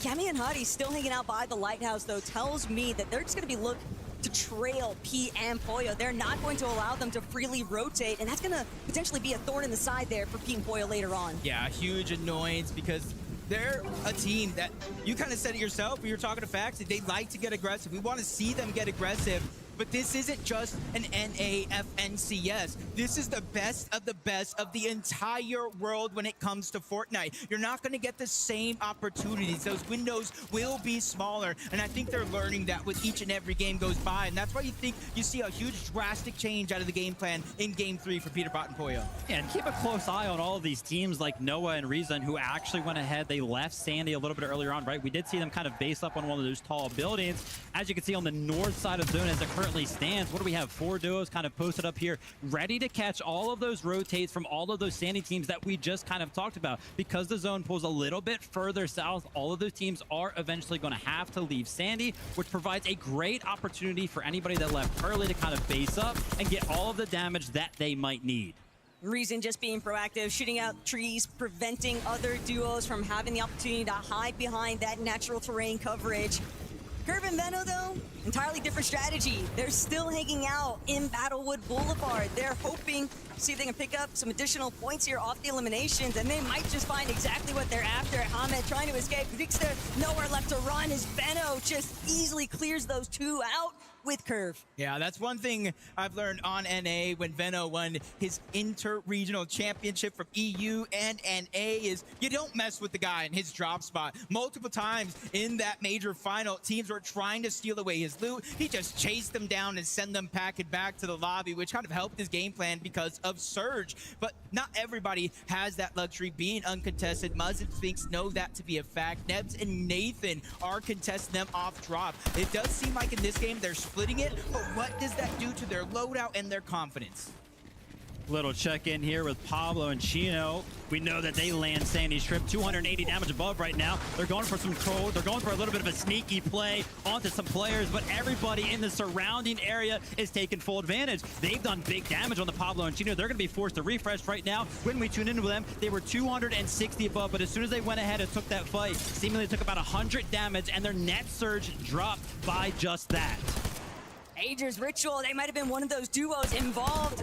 Possibly even Pukun and Minifield. Shots were definitely exchanged. I don't even think it was Darm and Demish. They just immediately coned themselves off, prevented those tags coming through, but Pixie won't be able to weather the storm. Can Swizzy fare any better here? Still getting lit up by these surge tags. He has to find a full elimination, 192 below. He knows that there are players fighting nearby, but will he actually have a chance to strike? Yeah, and he's officially on a clock. He has about 130 of HP to heal in this situation, which is not much. We're in the 5th zone. Now he's taken behind. It's going to go 2 to a 5 tick and active surge. All that damage is going to start to add up, and he is still below the damage threshold. 346. That's almost essentially 2 eliminations here that Swizzy needs to get by himself with his back pushed up against the wall. Even further now is Doxy, maybe X-Con as well, are trying to get elimination of their own.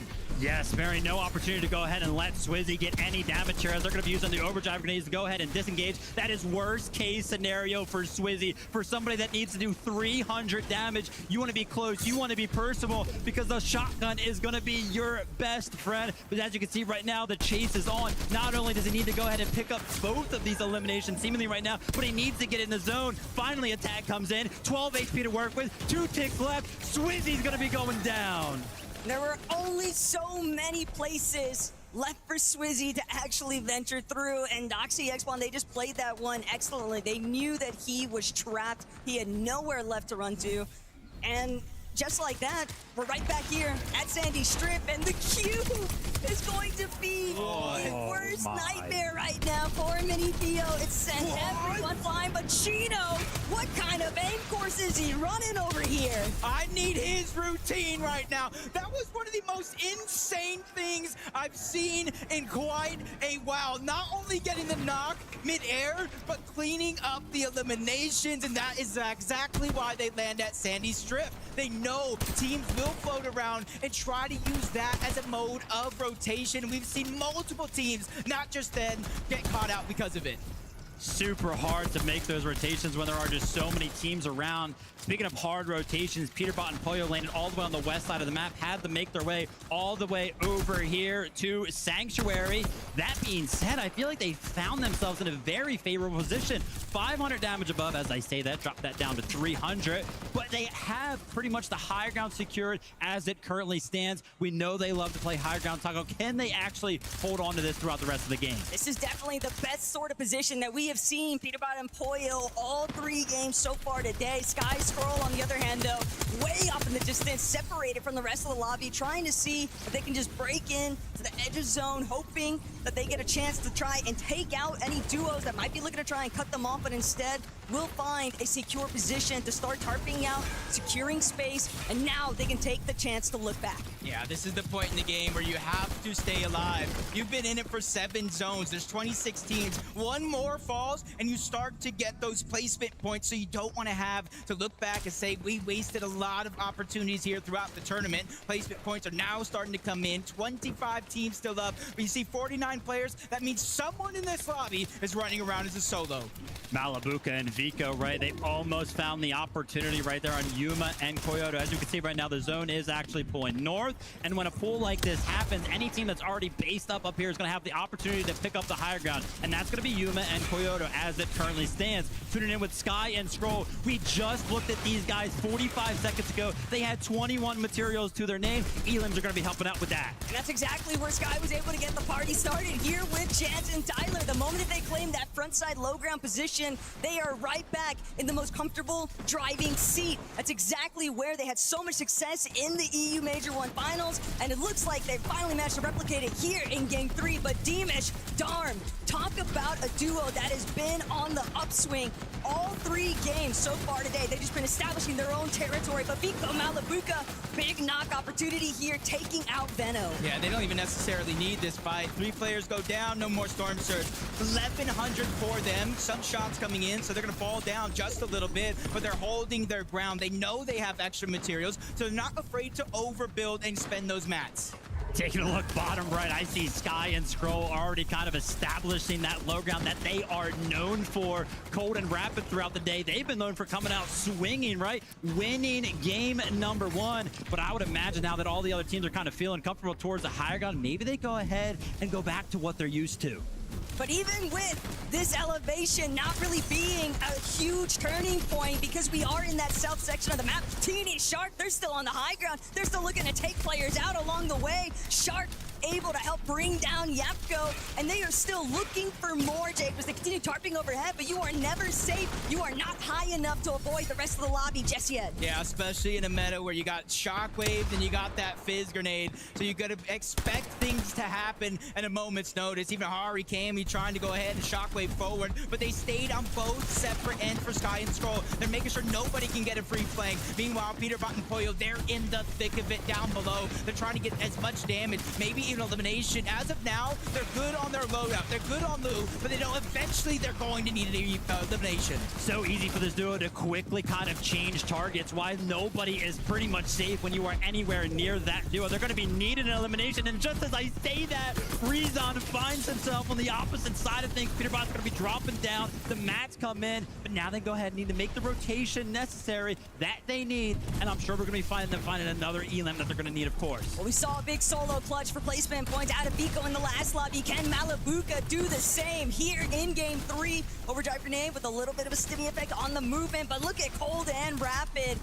Isolated in the mid-ground, trying to take out players as they look back. Sky and Scroll, though, just left to their own devices here, completely trying to shut down what Cringe and Twy have going on, but instead, they'll find themselves looking to stay moving forward. They still want to control front side. They still want to make sure that nobody else is going to be able to take over. Yeah, sometimes for Sky and Scroll, you need to stumble before you wake up and start to play to your full potential. And this game is a real example of that. Same thing for Rapid and Cold. They won game 1, and then they had a huge hurdle in their path for game 2, and this is a chance to make up for it. Meanwhile, Vico, Malabuka, one of the most consistent teams we have still alive in this lobby, even as a solo, as Peterbot tries to run down one, but he's the one that ends up falling. Poyo now alive, but shots coming in from all directions. You see him scrambling around, trying to build to protect himself until he officially runs out of mats.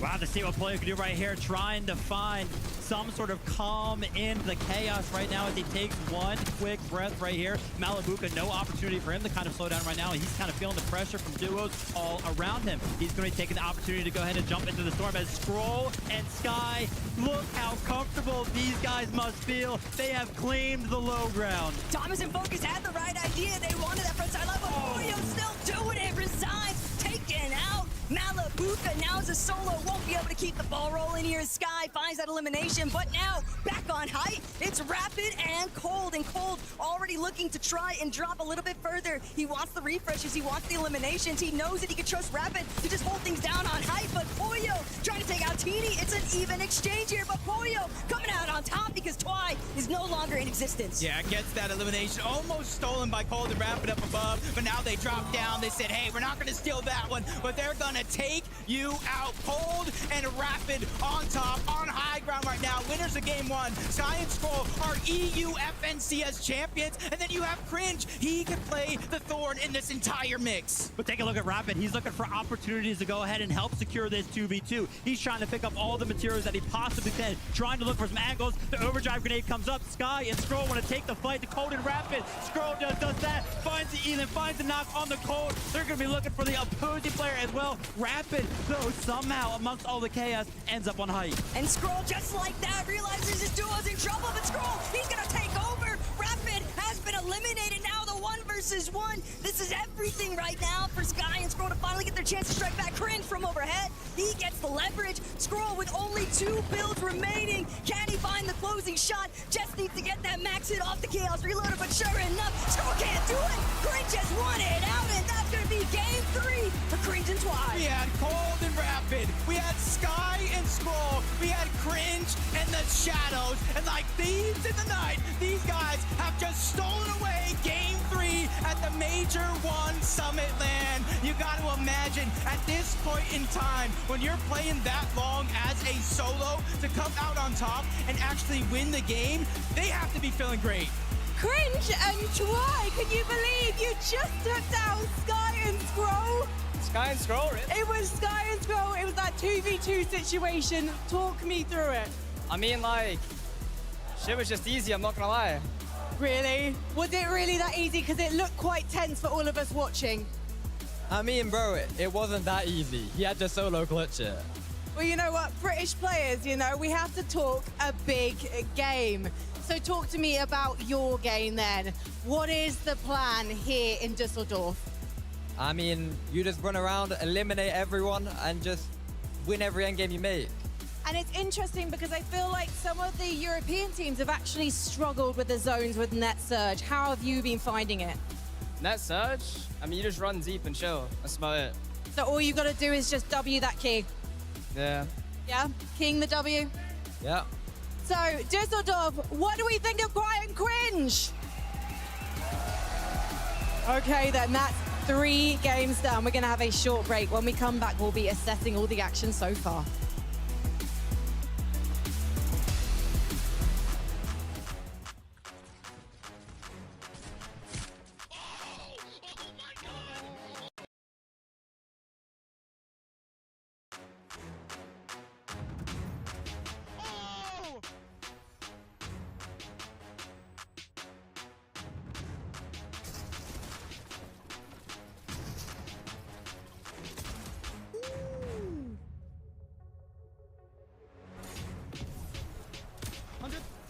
I got here. I'm popping in that bit.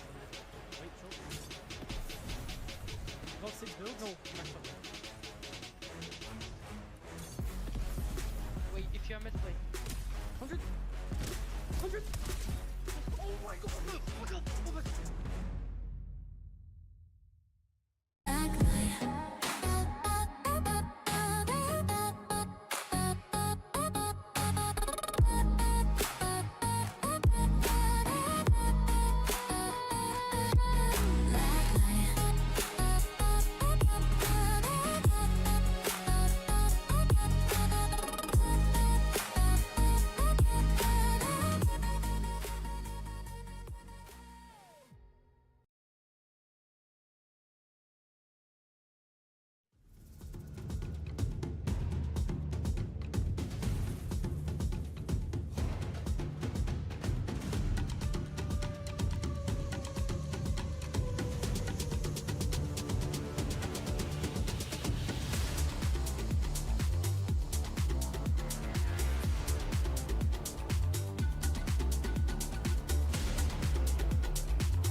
Fortnite fam, welcome back to the FNCS Summit. Cringe and Twy get themselves a victory royale in a 1v1 situation. Hold on. Yeah? I want to put my UK bias hat on. Oh. And I want to say UK on top. Cringe and Twy doing it for the boys. I forgot my hat. I got one for you. You got another one? I got one for anyone that wants to join the bandwagon. UK fans out there, represent. Oh man, you guys can't kill me like this, all right? You gotta give me some time. Man, congrats to them, seeing them get a victory out in that situation. I can't believe it as well against Sky and Scroll, man. For like just a moment, I really believe Sky and Scroll, this is it, their moment. Game 3, they're gonna strike. And then Cringe said, sorry about that. I've made my way here based on my skill, my merit, my prowess. Scroll, you're gonna have to sit down this time. What a performance from Cringe here at the end. I mean, to take down Sky like that, to 1v2, the best duo in EU coming into today. I mean, what a performance from him individually. This is a duo that we've seen rising up throughout the course of EU, a team that we have expectations of because of their talent level, a team that's developing and coming through. And yes, we're going to be biased because they're UK. Yes, I'm sure Resub at home is watching. I think he's actually in the arena. Very happy. He'll be very happy, of course, because Cringe is Scottish. But this is a team that are actually genuinely improving. They're getting better, bias hat off. They're looking good. Yeah, great fundamentals, great mechanics. I think we know that. You saw that at the end, right? Cringe wins because he has the really nice right hand, and Scroll in a situation where you just couldn't even see it, right, to hit the shot back. I think the big thing with obviously Cringe as well is in solo situations like that, he sort of burst onto the scene last year as a solo player, right? And because of his results in solo, so you know he's comfortable in those moments where he is alone. And obviously that arrogance, that cockiness sort of helps him as well, right? I'm glad Twice sort of brought him back down to earth. Like, no, mate, it was hard, but you did it, you know? Yeah, he's like keeping him humble. You know, that's a mark of a really good friend, right? Like just dial it back a little bit. On the other side, obviously, Sky and Scroll, you know, what started as a really tough start to Summit upper bracket. Now, you know, suddenly we're starting to pick up the pace, taking it all the way to a second place with a ton of eliminations. I feel like this is a Sky and Scroll we're kind of used to seeing. I'd have to say, yeah, right? I think we've seen games like this from them in the EU Major Finals where they are just together. They are able to sort of get through on this low ground. I think Vivid called it out really well where you could see what they were trying to do very early on into that end game as far as establishing low ground. And even though there are more teams trying to do it, right, after seeing their success, they are still just the best in the world when it comes to claiming that layer. Yeah, I think it was around 10th zone. They took that front side low, and I was thinking, yeah, really, really nice zone. Front side of a low take from these guys. And ultimately, because they played it so much, they were able just to bat away any of the competition. I think Thomas HD was down there at one point as well, trying to take it. Unfortunately, of course, couldn't close out the game successfully, but what's that, 10 eliminations for these guys? You mentioned it, Zeke. Not the greatest start for them, but a huge comeback, and that's what individual games can do in this form. Yeah, and that might be enough to just suddenly shoot them up the standings, right? I mean, especially like, look, Twy and Cringe 7th place, just below them, Sky and Scroll. It only takes one really good game like that, Mitty. So I love seeing that out of both of these duos.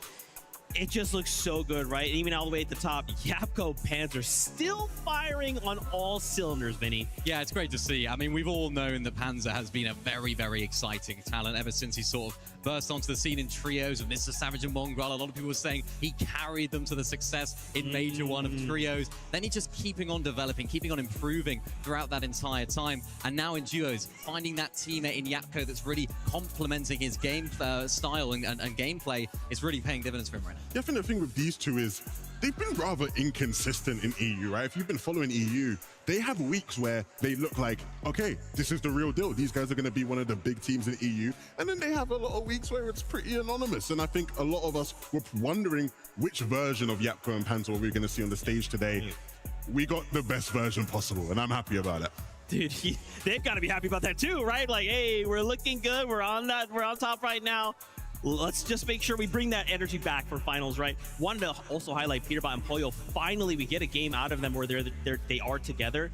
We do see this often, right? It's either Pollo or Peterbot as a solo, but finally kind of recognizing, okay, look, this is a high caliber lobby. If we're going to find that success, we need to stick together. Yeah, we haven't seen that scariness, I guess you could say, for these guys for a little while now. Of course, last Globals not performing to their level that you'd expect from them. Of course, Major 1 still, of course, qualified here, but still not quite performing as we would expect. And even here today, it's been a bit sort of reminiscent of that, Levin. They've had their moments, they've had their ability to fight. We've seen them getting a few eliminations, but it's that togetherness, it's that over-eagerness maybe to try and go for these plays. Yeah, not to be a nostalgia merchant, right? Okay. But when you look at the last time we saw them as a duo on a stage like this, when they won Globals, they were playing a very different game to the rest of the lobby, right? That was always the big talking point. They had all these different advantages that meant that the game they were playing was different. Here in this lobby, they're having to figure out how everybody else is having to play the game, right? And that has been one of the themes of them this season is, you know, when they aren't in situations where they have some huge advantage, can they play really good, fundamental, solid Fortnite? And I think they're starting to get there. They're starting to figure things out. It's a rough start, like you said, Zeke, but still plenty more games. And I think for these two especially, it's just about making sure they're playing on Sunday. No hiccups that send them into the lower bracket. Yeah, that's interesting. That's a really good point, too, because you got to think back in NA, they kind of conditioned the lobby, right? Everyone's kind of like, Peterbot, Pollo, they're kind of close by, but dude, you're looking at 6 other regions that don't care. They're like, I don't care who you are. You could be Peterbot and Pollo. I'm still going to take the fight because I'm still trying to be top 25. In second place, though, we did see Cold and Rapid, though, still holding strong. I mean, they're looking good, guys. I can't lie. It's crazy, too, because we see this all the time, Levin. People just, like, continue to look at Cold and say, like, he doesn't play the game. He's not good at the game. He's not doing this. But here we are at Summit. I feel like he shut some of those people up. He did. Yeah. And to the people who've been saying that, 2 days ago, he was the player in the practice room who I saw playing the most of anyone, right? And so I think, you know, people like to hit Cold with that narrative of not playing, but ultimately, Cold is one of the best players to ever touch this game. Not just in this lobby right now, period, in Fortnite. And so I think Cold, in this moment, he's starting to feel it. I think Rapid is feeling confident as far as the game plan goes. We know they're looking to take these, you know, do these late height takes, which have been somewhat successful throughout the day. I'm feeling really good about these two. Yeah, really impressed actually with their calmness in a lot of these endgame moments. We had a really nice listen in earlier on, and we were expecting maybe a little bit of excitement. Of course, they're on height, they're winning the first game, they're looking really good, but just the way that they communicate, the way that they're navigating these games, it is almost just a walk in the park for them when they're in those positions, and that just speaks volumes about their confidence going into this weekend as well. I think they understand it's not necessarily about having the best day of your life today, it's about qualifying through, and if they can continue to play as they are today, taking those height takes at a really nice time, they should be just okay. Okay, I like it. I like it. Well, hey, look, right now we are at the halfway point of the competition. The players, we've given them a bit of a break, a bit of a moment to kind of collect themselves, prepare for that second half. But Tokata standing by right now with some information on the zones. Thank you, Zeke. Look, I want to break down two pivotal aspects of Fortnite competitive. So one is Storm Surge and two is zones. If we look back at Storm Surge previously, it was the minimum damage threshold needed depending on the zone to not start losing HP and shield. Now it's net surge. So it's not only how much damage you do, it's also how much damage you receive. So if we look at today and see how it's impacted the players, the rotations, and specifically the zones. Game 1 ended right here, a little south of Frigid Fortress. And if we look at the teams, the top 4 teams of that first match, we had Cold Rapid, we had Reet Cooper, FKS Hero, and Yapko Panzer. Now, I'm not sure if you're seeing the trend I'm seeing, but all of these duos are incredibly close to where this zone ended. Now, you could say, okay, maybe it was a fluke, you know? We know zones have been important in Fortnite competitive. This is the first event of this caliber where net surge has actually been in play. So if we take a look at game number 2, the zone ended north, right up here. Guess who won the match? It was Acorn and Bolts, and they land right inside of that zone. Second place, Vico Malabuca. They land Frigid Fortress. I don't even have to draw arrows because you can see how close these duos actually were to that final zone. And you can say, okay, I'm seeing the trend, but what about game 3? What happened there? Look, I'm not even going to break down all the teams. It ended right here. Our winners, Cringe and Volko, I know Levin was getting hype about that, land right here east of Dark Dominion. And as you can see, there is not much distance that you have to travel to get to the zone. Now, we've only seen 3 games been played out today. We have a lot more competition to look for, but if you think about it, you as the fans watching, keep an eye out for where that zone pulls in these next matches and which duos are looking the strongest, because I think we have a lot to learn. But let's head back to the desk to continue breaking things down. Dude, I like that Tokata guy. He's cool. I like that Tokata Have you met him before? He's pretty cool. I need to go meet that Tokata guy. He's real cool. Interesting information there, though, from the zones, right? Like, yeah. Again, it's so, I love this moment, right? Because, you know, we come to a summit, we kind of bring all of these teams from different walks of life and places on Earth into a single battle bus. And we kind of just get to break down that data. What do things look like? How do the zones impact? How do we affect the other regions, the other players in the game? It's so cool. Yeah, no, absolutely. And I think, you know, when getting into the nitty gritty of what Takar was sort of trying to highlight there, I think the big thing with net damage is obviously it means you have to be more conscious of the damage you take. Yeah. And we saw Cringe and Twy, they said it. They were like, yeah, Frankie, the game's easy. We just sort of run deep and sit in storm. If you're one of those teams where you pull a favorable zone, it means earlier in the game, you're able to just set up, sit in a position where you don't have to take damage. You don't have to put yourself at risk of taking damage. You have everybody else rotating in towards you, and you can sort of little Tfue peeks out the base, take a couple shots, sit back down. You ain't even got to use any shields, right? And I think that is why we're seeing that trend here today. Tfue peaks in 2026. I love it. But if you're one of those, I love it. I love it. But if you're one of those teams that are rotating and you've got a far pull, it does become a lot easier to actually take a lot of that damage. So that's why those teams aren't doing so well. Crazy stuff. Well, guess what, guys? As we are at the halfway point of the competition, we're going to check in with some of our players right now. It's Yapko and Panzer who are standing by with Frankie. Thank you so much. Panzer, you might not have got a victory royale yet, but you've managed to make 3 endgames incredibly convincingly. Why do you think you've managed to have so much consistent success? I mean, I don't know. I just played my game, so But you're calling your game. How would you describe your game at the moment? I mean, just scout around, rotate early, and get search. Does it help that you're able to take on another Joe Osborne and often win? Does it help? I don't think it changes anything. It's pretty quick off spawn. Sometimes if we split, it's probably even worse, but we'll make it work.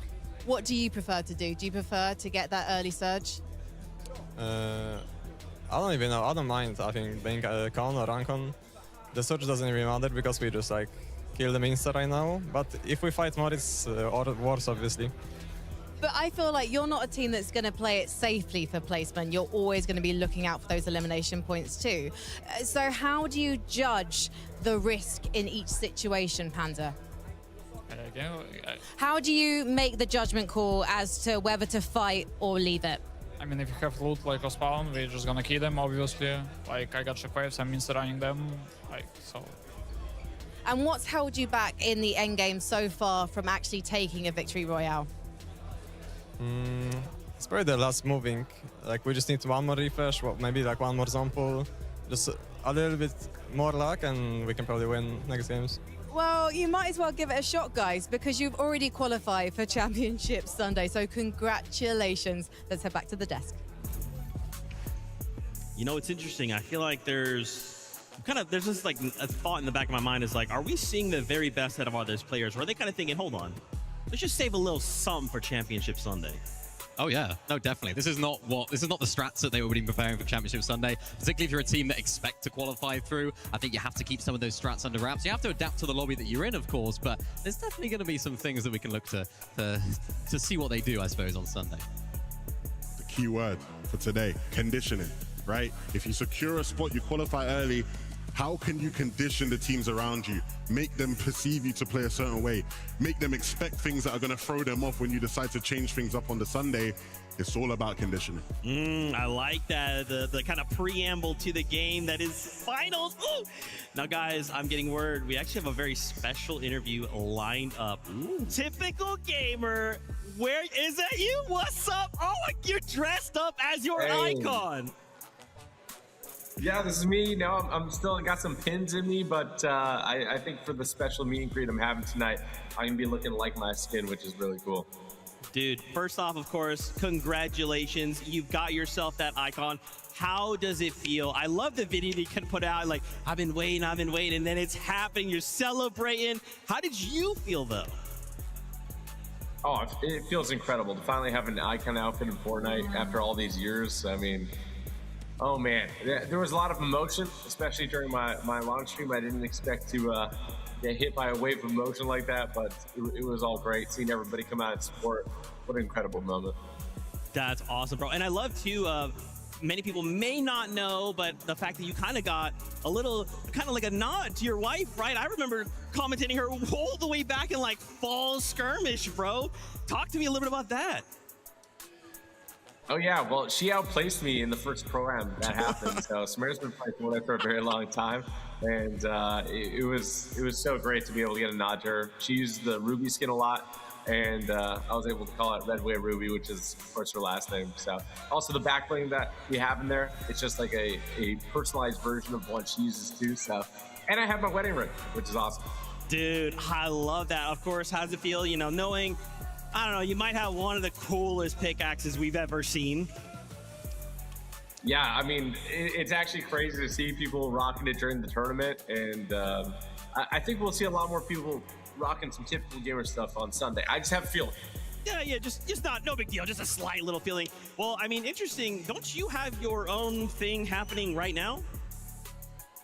Yeah. So it's a meet and greet in person. It's gonna be a live stream as well in Seattle. So if anybody's in the area, come through, and it's gonna be a lot of fun. I'm really excited to meet everybody. So sick. Well, TG, thank you so much for hanging out with us for this little interview. I want to give you the floor, though. One, make sure to let fans know where they can find you, and then anything you want to say. Yeah, I mean, you guys can find me on @typicalgamer on everything. My icon outfit's in the item shop right now. Go pick it up. Code #typicalgamer, #epic partner. And I'm excited to see everybody at the live event in person tonight. So thank you.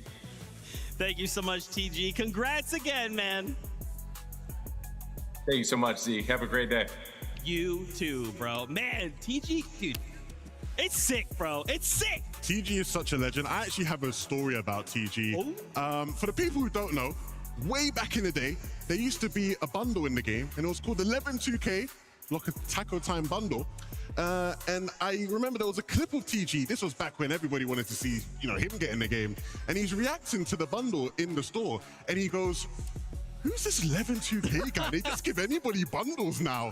And I was like, "Oh, I used to watch you growing up, man. Like, you're my guy." But, I confronted him about it, when I saw him in person for the first time. And he did apologize to me and said he does love me. So I respect him. I'm glad he finally got in the game himself, because he deserves it more than, anyone, man. That guy's an absolute legend. Shout out to TG. We can say it back to him now. Who's this TG guy? Who didn't let anyone They just let anybody get an icon skin now, He deserves it. He's been waiting a long time, and he's even a good competitive player as well. I remember him playing with Noah W Plays. It was a few seasons ago. They made like Heat semi-finals, like that sort of stage of competition.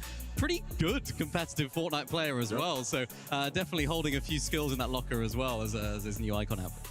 Yeah, man, so awesome. Congrats again, TG. Love that you have the icon. If you guys want that, go check it out. It's in the item shop. Once again, congratulations to him. Also, he called out, if you're in Seattle, hey, come hang out. You might be able to meet and greet, say, "What's up, TG?" Give him a big high five, say, "I'm going to use your pickaxe forever." All right, guys, let's get ready, though, and focus back in the onto the competition. What are we excited to see, right? We're now halfway with 3 games left to go. And I feel like if I'm outside of that top 25 bubble, I'm starting to think, okay, I need to kind of put together something, right? Like, we need to pull out some kind of strategy. And again, look at Sky's growing 8th place, right? Up 30 placements off of that game.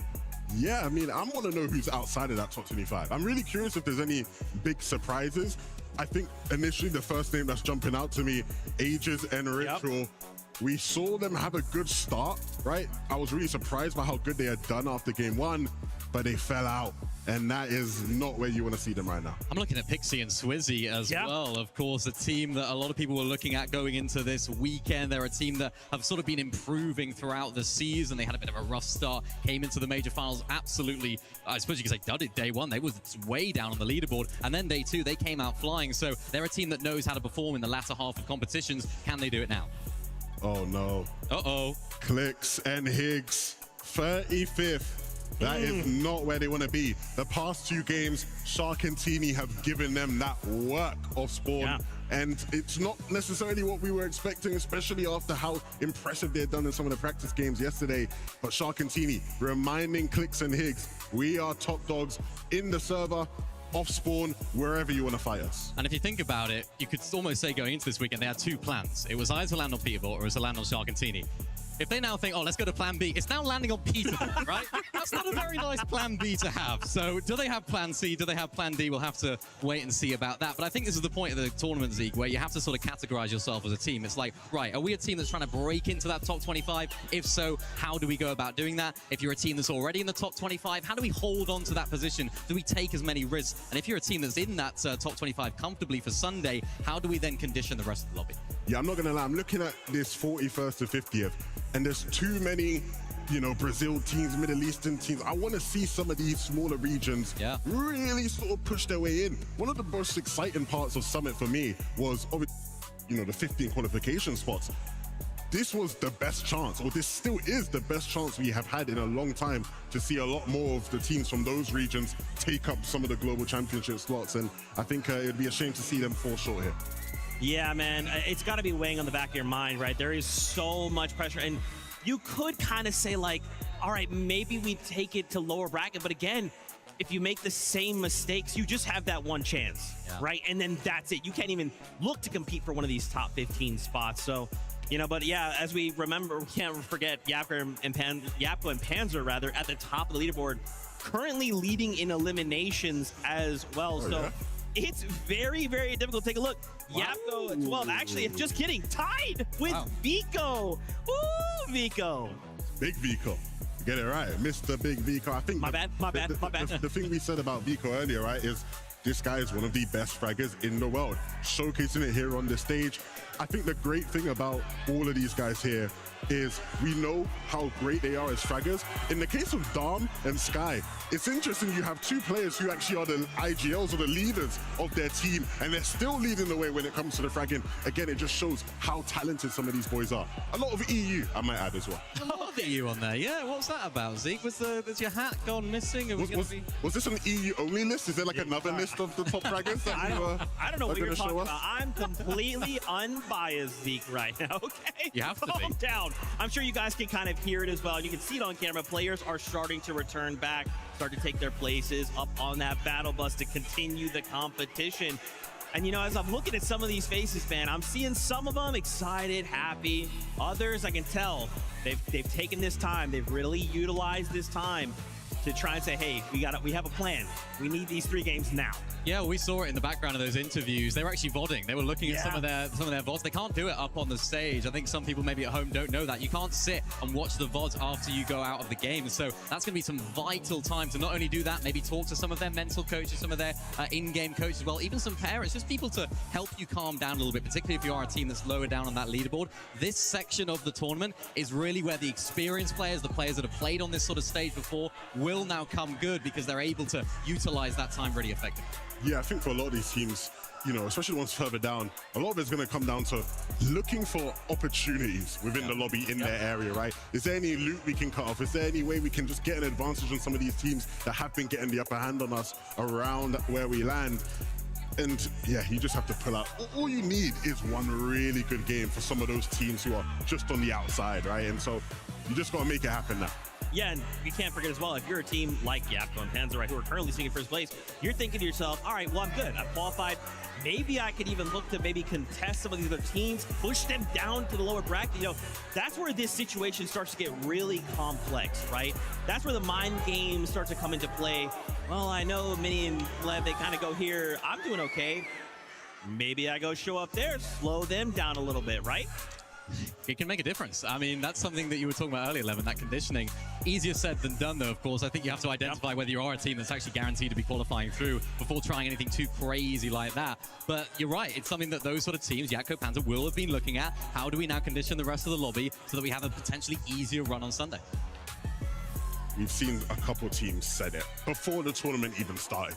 There were a couple players who said, I think I saw it in the case of like Shark and Teeny, right? Shark was saying to Clicks, if we are in a qual spot and you're not, we don't care about the rest of the games. We're just making sure you don't qualify. And that becomes a very scary prospect if you are a team in a similar situation, which there are a couple teams in that spot right now.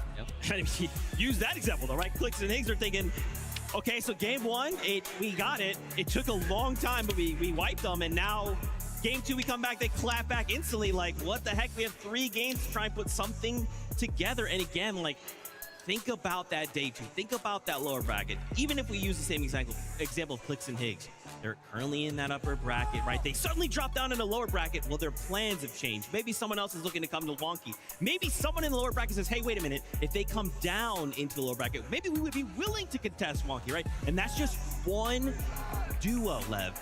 How many other duos are kind of waiting for that opportunity in the lower bracket? I think there are a few. Yeah. I think based off what we've seen, let's go back to our example of Shark and Teeny. I don't think anybody in the lower bracket is looking at these guys as we might want to land on them, right? Especially after what we've seen so far. And so I think it just goes to show what you do here, even if you are in a secure spot, still does matter. Like you said, for those teams of, you know, you ward them away and say, okay, if we do qualify out of lower bracket tomorrow, stay clear of Yapko and Panzer. They are not the ones you want to fight. They are going to hurt you. That's what you want to do in this lobby right now. And remember, the players that do end up dropping down to lower bracket, it's extra scary for them. It's not just who they're contesting, who's going to be at their drop spot. It's also, you genuinely don't know what the rest of that lobby is looking like. Yeah, you know you have 25 teams that are already in that lobby, but there'll be some teams, of course, 25 of them on this stage that will also be in that lobby as well. So you just cannot plan for anything in advance for that lower bracket lobby. So you just want to make it through here. If you miss this opportunity, it's going to be such a loss.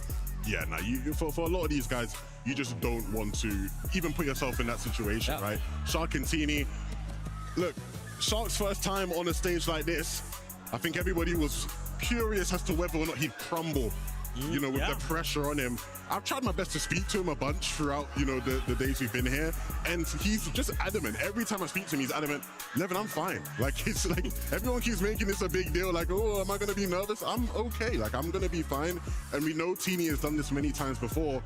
I'm happy that they didn't let that first game rattle them completely. They were able to reset, switch up the tempo, and start winning. Yeah, that's kind of like the cool part about the upper bracket, right? Is like it is in a situation where like, hey, well, day one, you're gonna have day one and day two, kind of 12 games to kind of collectively, you know, see how that goes. Like, well, day one, you got 6 games to just be in the top 25. Yeah, and to be honest, like, you don't even want to be thinking about day 2. You just need to make it happen here. Because day 2, it's the lower bracket. It don't get much easier. You got top teams in that lobby. You got guys like Ionzo and Josh waiting for you, sitting waiting for you.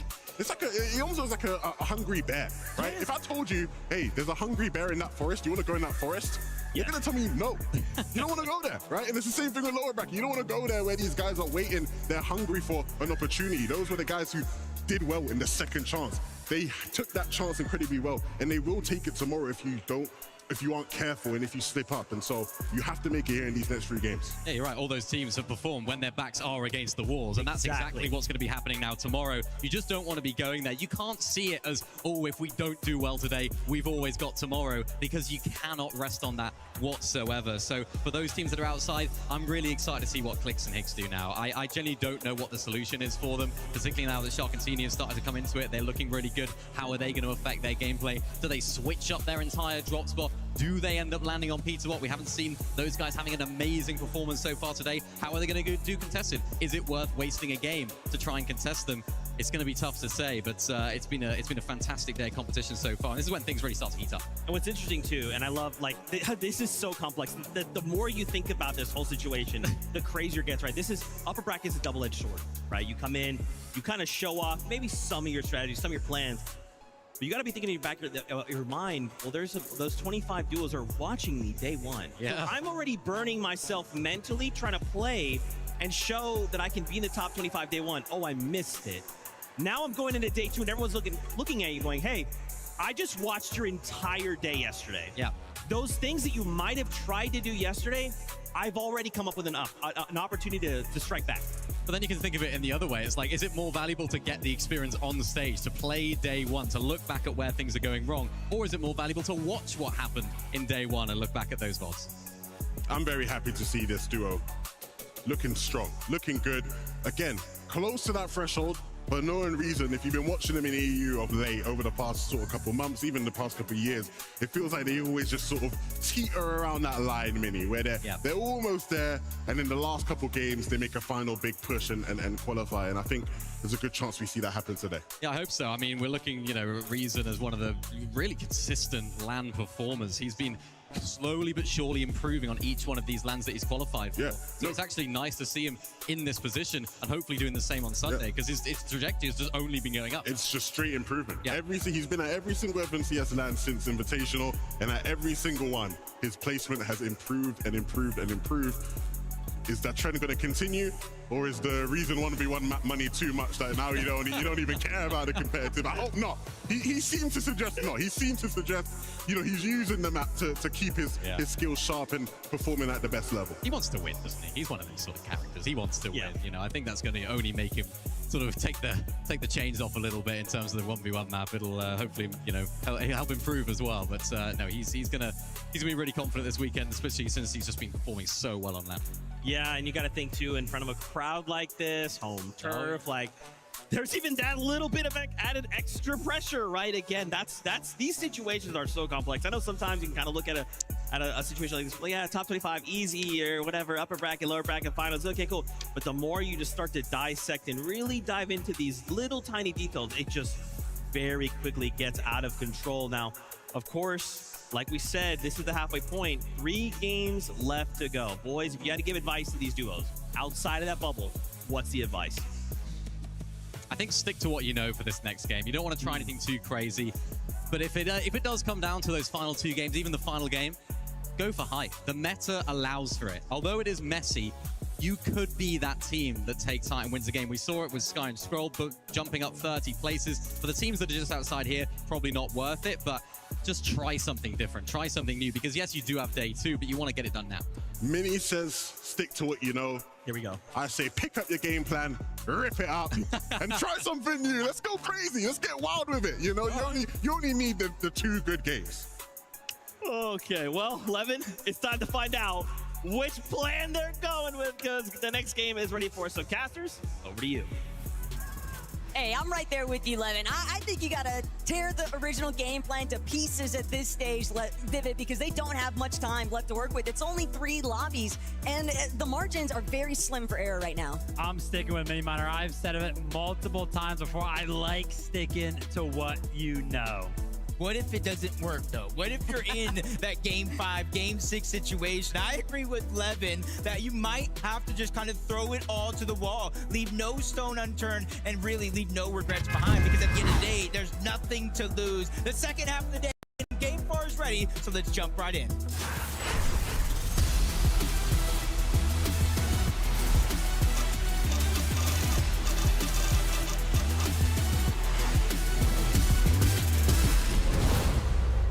Probably one of the names that sticks out most, though, from during that halftime segment, Clix and Higgs. Sitting in that 35th position currently, just outside of the top 25.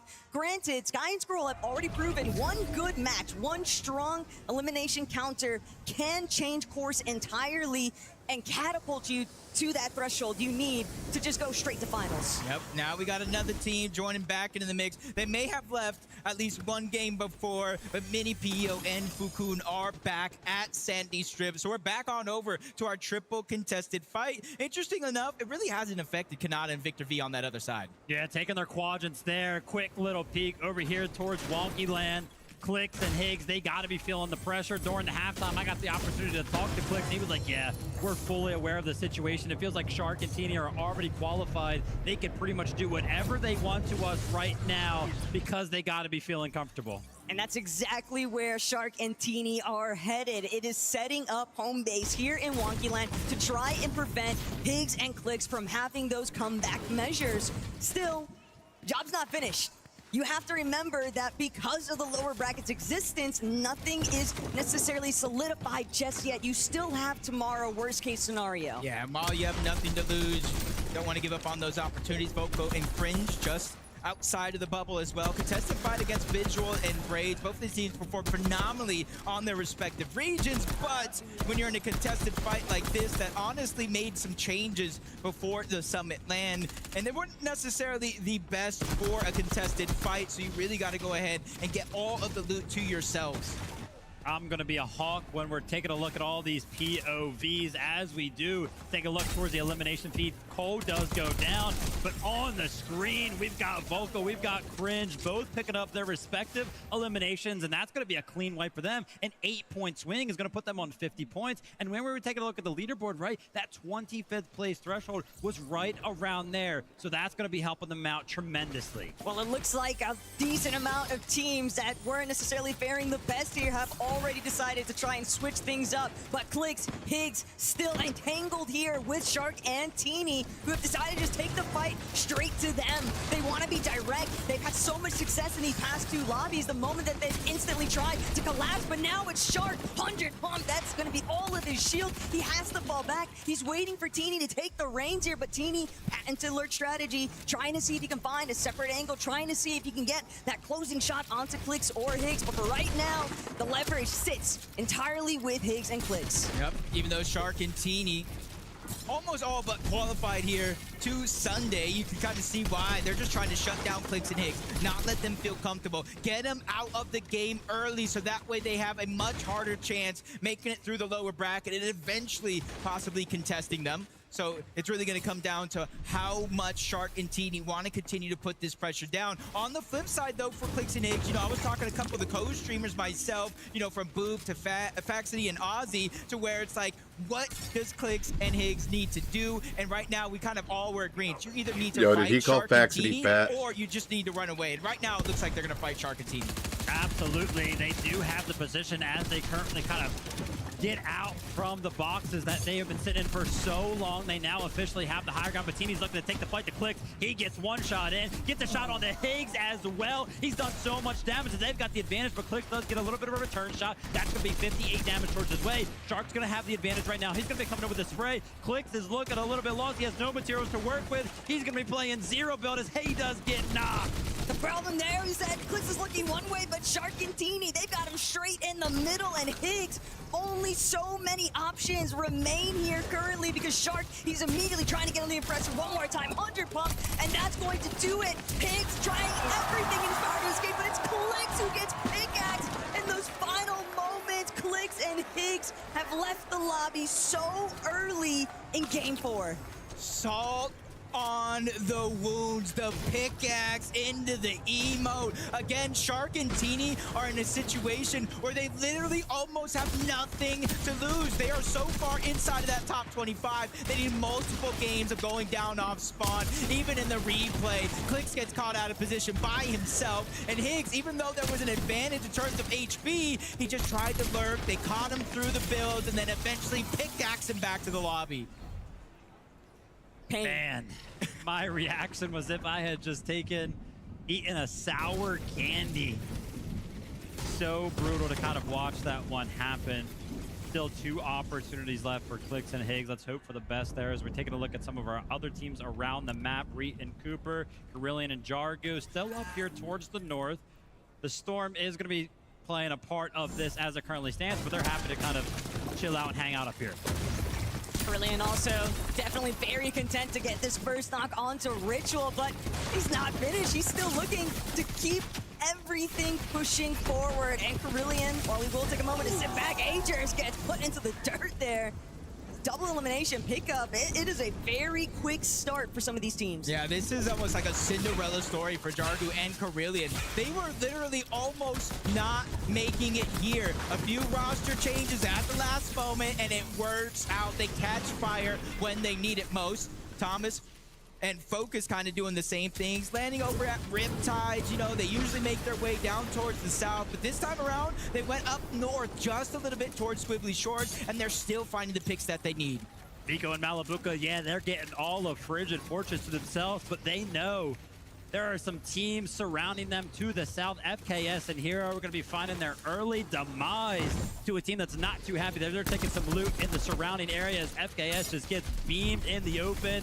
Shields are all gone, and Vigo knows exactly how to play aggressive. He knows the mechanics of Fortnite so well. He instantly gets in and finishes that one off. And part of that was just a little bit of a hiccup at the starting point there for Hero and Bacchus. They were doing what they could to try and salvage their starting point. We know that Bacchus was left in that really awkward position to begin with, but they're not the only duo.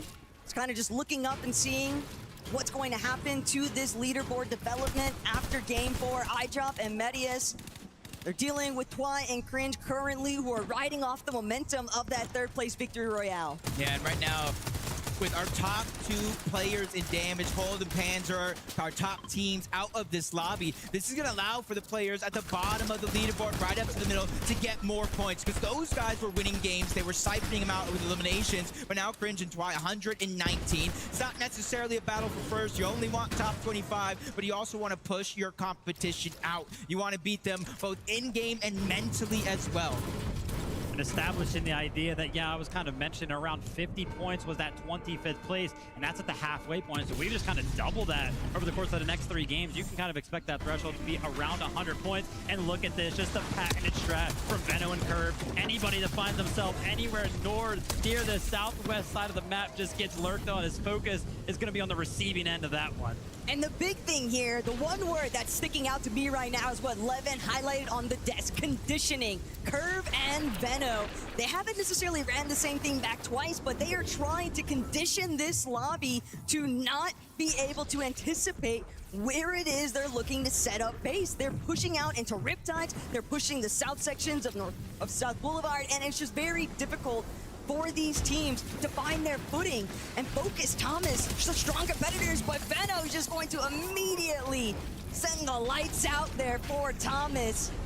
They're now waiting to see whether or not they even are aware of the fact that Darm and Demus are nearby. Yeah, Darm and Demus probably watching the feed. Thomas, Focus, they go down. Well, that's Riptides. They immediately made their way on over, and they're pulling a play out of the Veno playbook. They're lurking on Curve and Veno. They're just trying to make sure that if they make a mistake, they're going to be there to answer the call. And you can see, when it comes to materials, they're good. It's the bandages that worry me out of Darm, and you can see why he's even kind of rotating on over to Riptides. They wanted the mending machine, but they get damaged. That's the cherry on top.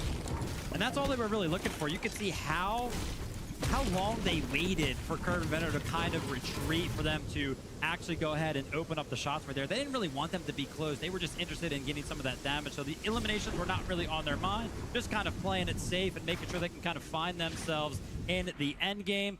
Veno and Curve got to be feeling pretty good about how they are doing so far in this game. And Sky and Skro, as pointed out by the man himself earlier on, continuously find themselves in bases around Battlewood that are just up on these little hills over here, right? All they're interested in doing is sorry, getting I'm not as gonna be many playing tags today. as they possibly can without taking any damage. Want to catch all these off spawns. It's going to take some time here because the They've real been pretty good. They've been pretty winning good. moment for Sky and Skrull was just finding themselves jumping up so many placements. Probably on play the tomorrow, leaderboard, though, and 'cause it's Vico, a community day. Malabuka, they're not content with what they've been able to accomplish so far here today. They're looking to be very safe in terms of top 25, but still, they want more. They want to take out as much opposition as possible because they don't want to allow anyone that they might view as being interested in what they have up for grabs at their starting point on the map. Yuma, a little bit of a question mark surrounding this duo because we know that they've been kind of trying to infiltrate Dark Dominion, but it's difficult to control this POI. Yeah, especially when you got Vico and Malabuka, a team that's on fire, hunting you down. They got that first elimination, and they made sure to keep pressure onto Yuma by himself, and just really keep note, because Swizzy and Pixie are also in Dark Dominion, and they made sure to keep the fight contained underneath, where they knew no third party had a chance. But as soon as the elimination comes in, Malabuka seemingly just stalls out, holds that right-hand peek. He knows that somebody's around him. I have no idea how he has that information, but Vico and Malabuka, they look scary, as it looks like they have one thing in mind, just to play aggressive. And somebody that's kind of came out this weekend on Friday that is looking pretty comfortable with 116 points, it's Kanata and Victor V. They definitely got to be feeling really good about their current state.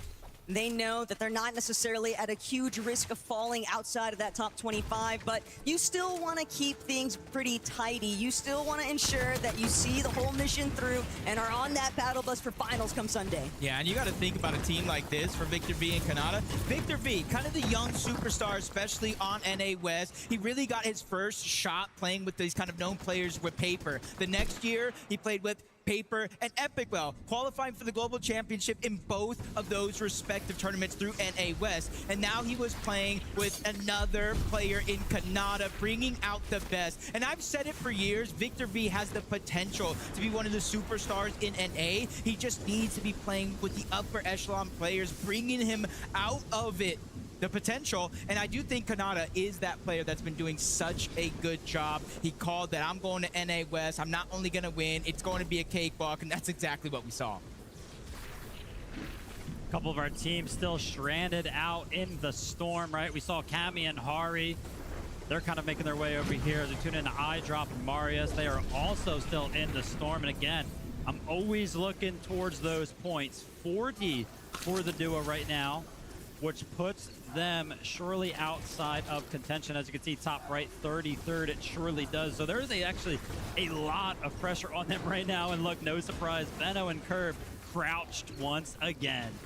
Veno and Curve trying to see if they can creep up on anybody unexpectedly over by Battlewood Boulevard, but there's no room for stopping iDrop and Medius. Seems like they were able to pick up what they were after. They were trying to camp out that tunnel, hoping that somebody would opt to try and see if they can actually pass through it, and the patience has paid off dividends here because they're looking at the cutoff, but it's going to be teeny that iDrop actually finds overhead. Yeah, that's got to be a big boost of confidence, taking down kind of the team that's just kind of taken over EU for the most part, saying it loosely because Sky and Scroll are there as well. But I'm talking about the new gen teaming up with Shark, 46 above the damage threshold. And Shark is in a position here so we can't necessarily play for the reboot. Even though we are rotating on over towards Battlewood Boulevard, Vivid, Taco, you guys know as well as I do. Once you hear it where he's starting to reboot and eventually it pops off, everybody looks your direction. I mean, we're in 5th zone and seeming like Sky and Scroll just moved for the first time throughout the entire game. They were still in that box. I'm sure they're going to be max materials because just that little bit of a tower that they had, it was like too high. They used nothing on it, and they were able to sit there for the entirety of the early game. They got to be feeling pretty good, especially with the fact that the zone is landing in their home. See, that might be a new view for you two, but I know over at EU Major 1 Finals, that was one of the most familiar scenes to anticipate from Sky and Squirrel. But Jonas, Veloz, looking to get that ball rolling here. X1, unfortunately, not going to be able to push back, and Jonas will find an elimination, but you need more than elims at this phase. You need to start converting those into strong placements to really play leapfrog with the leaderboard. Yeah, just relying on elims means you're just kind of relying to steamroll the lobby. And I think in game 1, we saw that early Peterbot really kind of thinking it was going to be an easy fight and kind of going down early. Chap and Flixie rotating on over. A rather safe rotation for the most part. They're 500 above the damage threshold, but they're using these dips inside of Battlewood Boulevard to get natural terrain so that teams can't secretly lurk on them or get shots, but they make it to inside of the zone. There's already 1, 2, 3, 4 teams waiting for them on the other side. And that's what makes it so tough sometimes when these zones do pull so far away from you. You have to rotate into anybody that's already kind of set up. Vico and Malabuka once again going for the eliminations. They see Muzz. They know exactly what's kind of going on over here. They go ahead and pick up an easy elimination in regards to how they can go ahead and establish that. And Shark looking for eliminations of his own. He's a solo, and he just picked up 2. Gerald and Vazen didn't stand a chance against Shark's domination there, but 255 above, he got enough wiggle room to at least box up momentarily, restore his shields with these last couple of big pots, but more importantly still, the solo points that he's actually been able to build. Normally you wouldn't want to bank it all off of elims, but when you've got 5 to your name, it does make a difference after they've already had strong performance from these last couple of lobbies. Just making it off spawn seems to be the difference maker. Gets the memo there in that moment. All the lobby does. They see him out as a solo, and they got to put pressure. Mini Pio is the first one to fall. Vazen's there. He peeks through the Fizz, gets the elimination onto 1. This is looking like a montage right now with Shark just crossing nades off his list. And I'm getting that old Peterbot feeling of years past. Like, yeah, he's a solo, but for some reason, I'm not worried.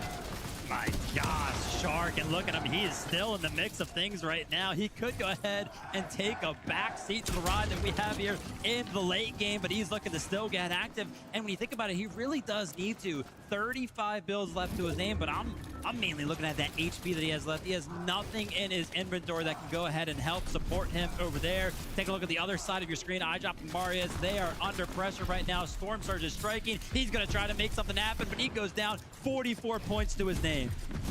I'm starting to feel like Vico might have heard he was leading in eliminations. They're tied, and now he's like, nah, I want to be first place instead. But Malabuka's still looking to play catch up, and even still, Shark all by his lonesome.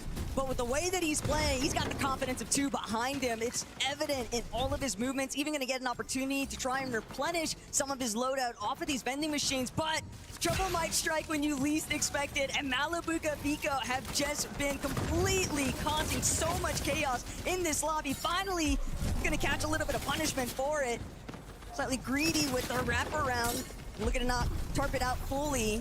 So they were spotted, lit up a bit, but still 712 above. They don't care about the surge. Yeah, even if they go down here, I almost all but 100% got their spot secured. 200 points, almost leading the pack. If they win this game, that would definitely be certain. But you see Peterbot, Poyo, Shockwave into the front side of the zone. You see Reet and Cooper elevated on one of those electrical wires. Everybody just really pushing themselves to the limit. They realize, yes, we don't go home today. We can't get eliminated, but this is the best shot we got at making finals.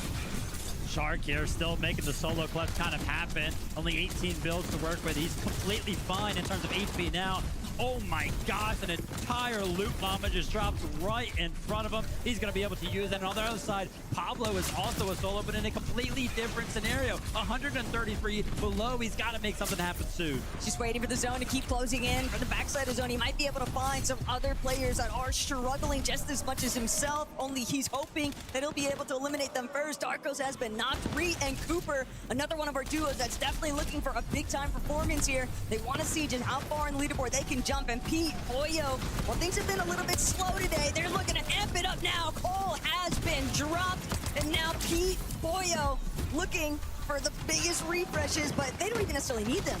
A complete anomaly. Peterbot and Poyo going in the 8th zone with 0 eliminations, but finally they pick up the one that they need to continue the run here. And you can see the hunt is on. They're continuing to look back towards the rotating side of zone. They want to start to ramp up the eliminations. Yeah, they're probably realizing at this stage in the game, the early game eliminations might not mean as much as just having consistent performances throughout the end game. But Reed and Cooper, they get contested on the high ground. Sayaz and Scary are now in the clouds. They're able to look down and put pressure on the rest of the lobby and even find the elimination onto Cooper.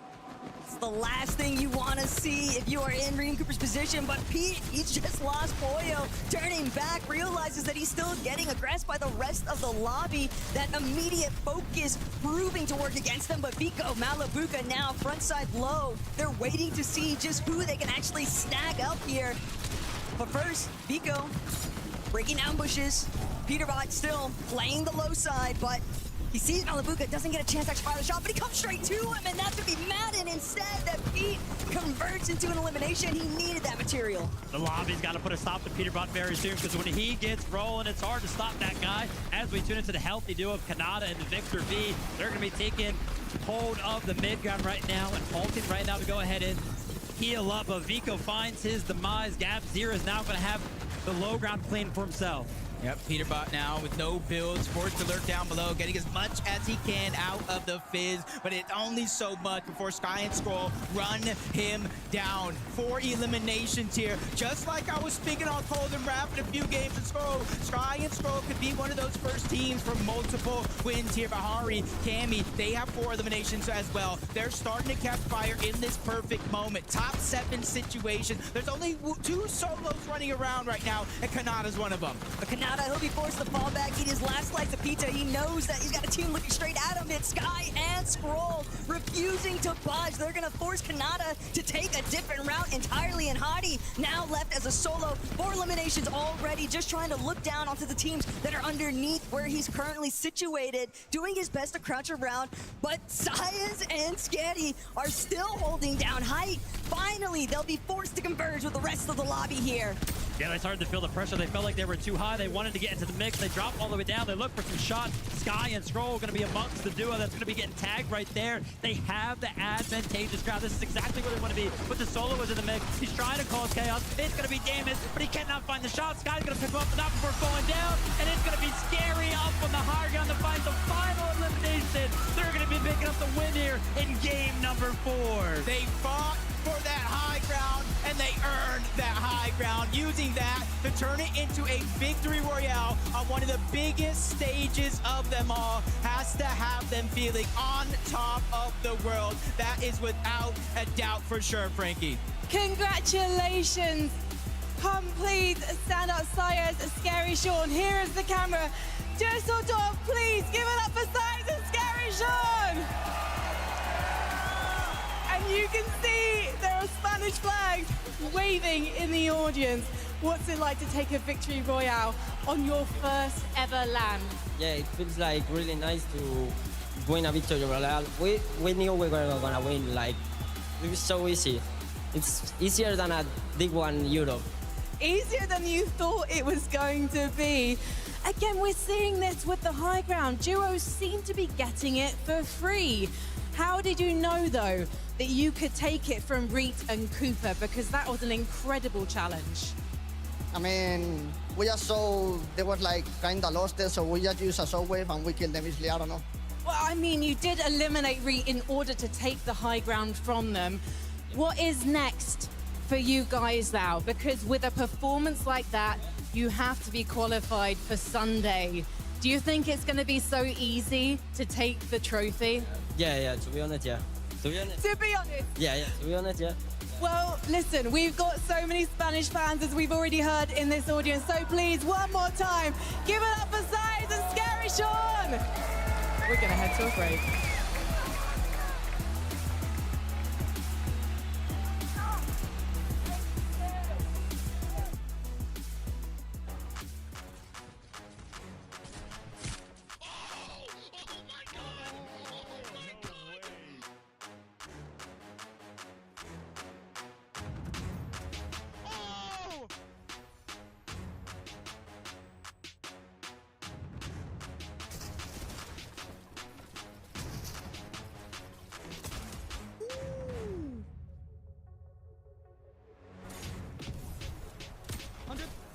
I got hit with that one off. I'm popping a med bit. Wait, short.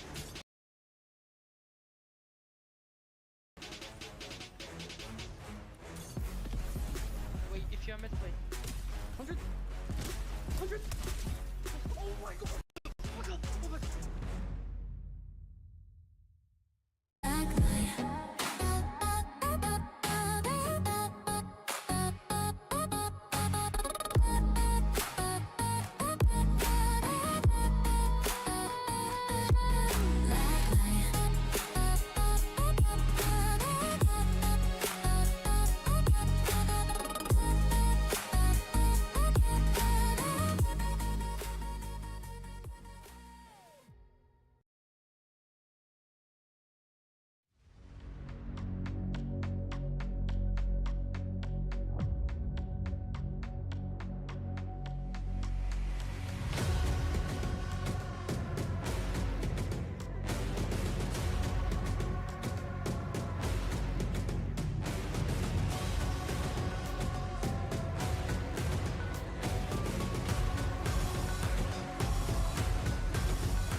Fortnite fam, welcome back to the FNCS Summit. Man, we just had a crazy game. Tokata, they did it! Scary and Syaz got a victory royale on LAN! You do not understand the excitement I had. Look, my knee still hurts. I was watching, shout out Zuha, coming from Spain, doing a viewing party in Spanish. Syaz Scary, the only team, both players representing Spain, win the match. I mean, we're back in EU Major 1, where they were primed up, they were teed up from height, finishing off the game. I don't even know what else happened in that match, because the only thing on my mind, I'm sounding a bit biased, but was Syaz and Scary winning, okay?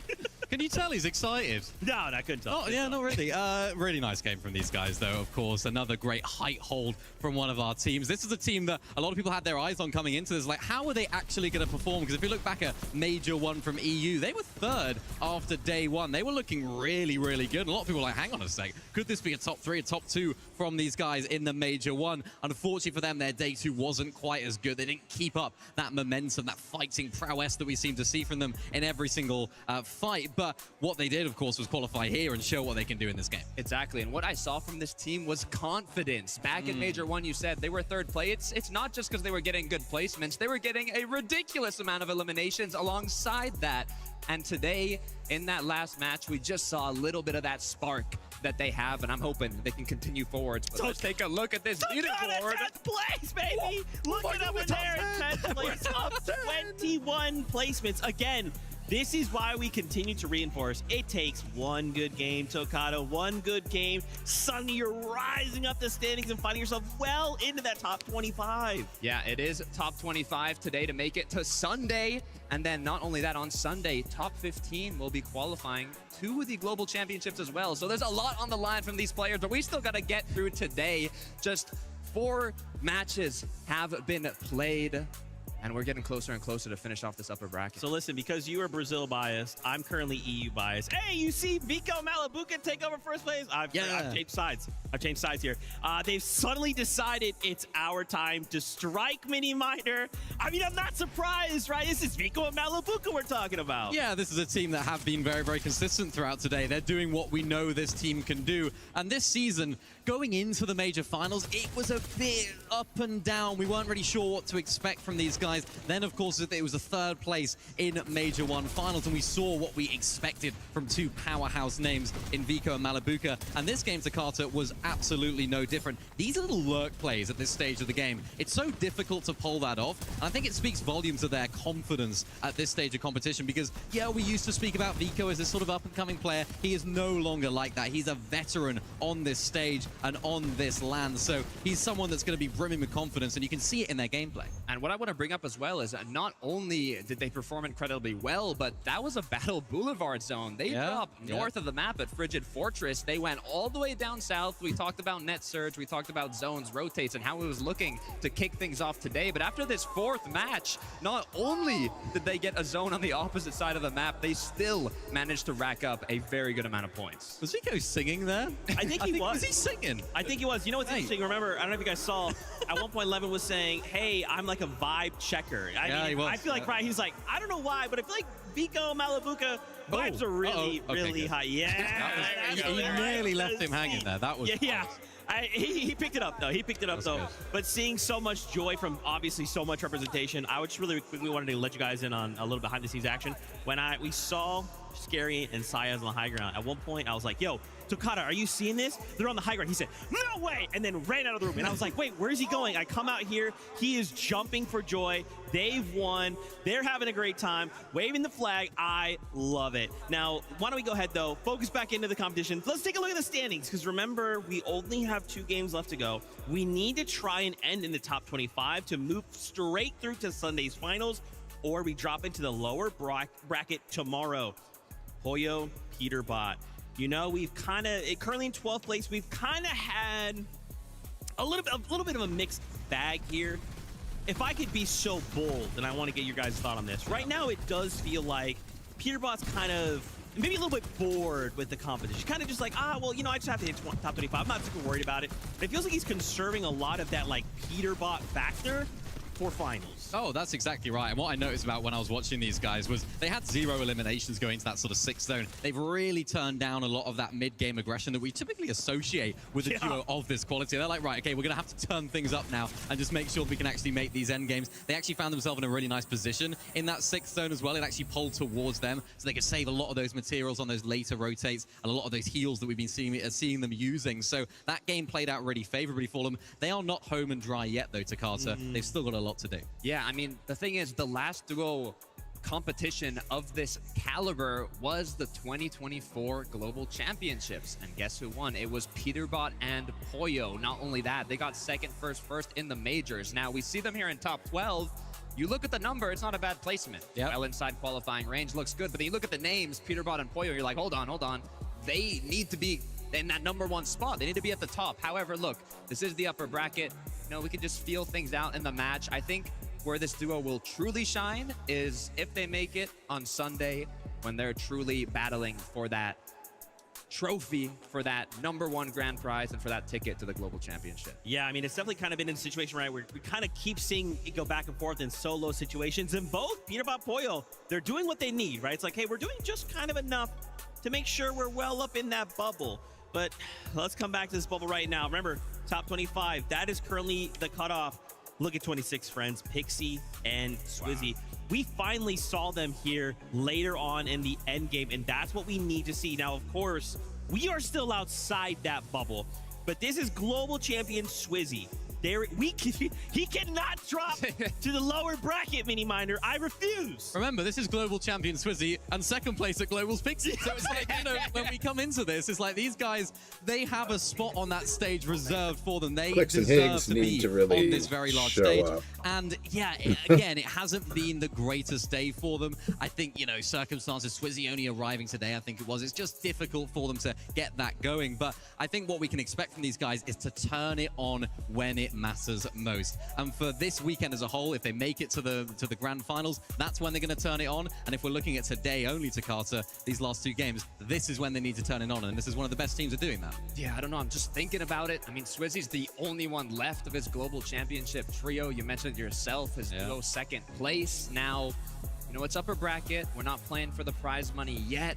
But seeing them in 26, I don't know, maybe it's the jet lag. I don't even know what it is, but I want to see a bit of a spark from this duo here in these last two matches. Yeah, of course. It's no secret, right? Swizzy having some delays before arriving here. Don't want to get too crazy up into it, but he's here now. Yeah. And that's the only thing that matters, right?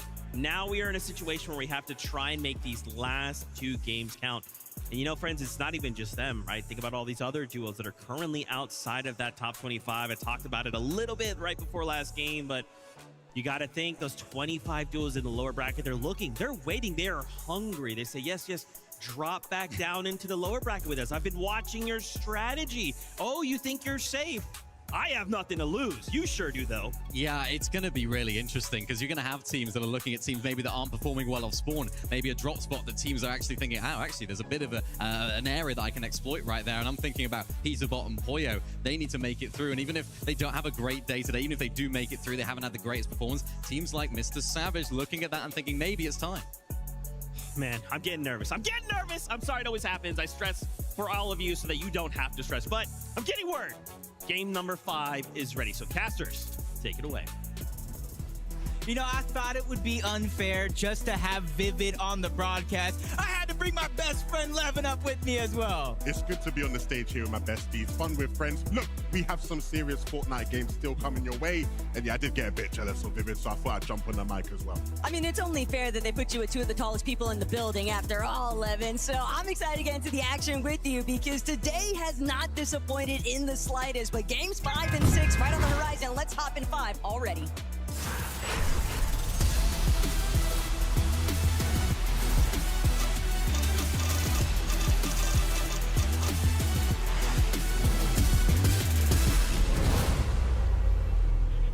We have seen 4 games before this one where the players have made their mark, but with 2 more remaining, it's time to solidify your spot in the top 25.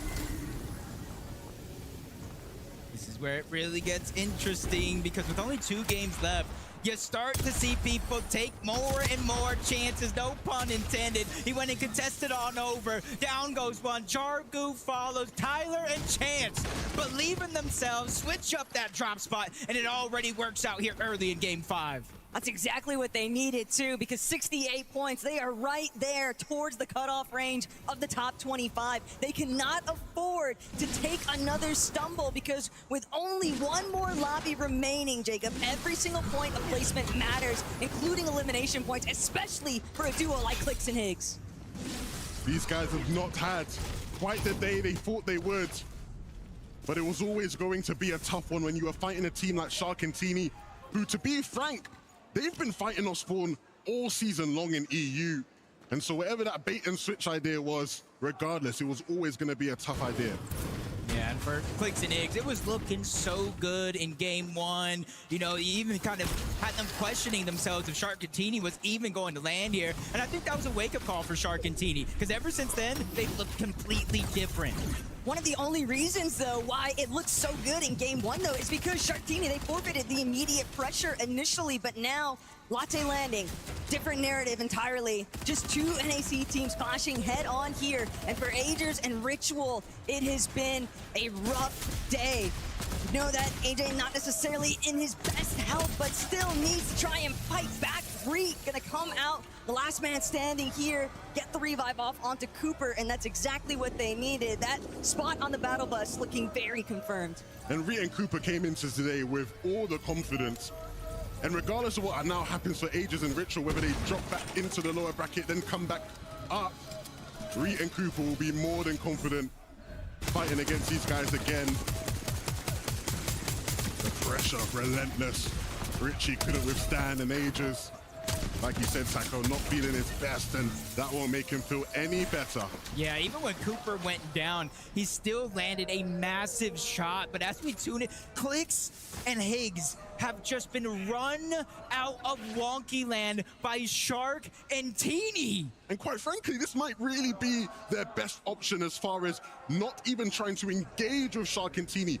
You said it, Taco. They definitely did not want to take a fight that allowed Teeny and Shark to control the pace. Whenever they've allowed them to, they have been rolled. And so for Clicks and Higgs now, let's just not even fight them at all. I mean, even from the beginning, Clicks, Higgs, they immediately forfeited Wonky Land rights. They went straight for the castle. They were not looking to try and actually get caught out against Shark and Teeny, but that might not even matter because they're still at the contend with Acorn and Bolts, who have just cut off Cole and Madden, and now you have to wonder, will they spot where Clicks and Higgs have actually navigated towards? Because this far north, there's only so many places left to run.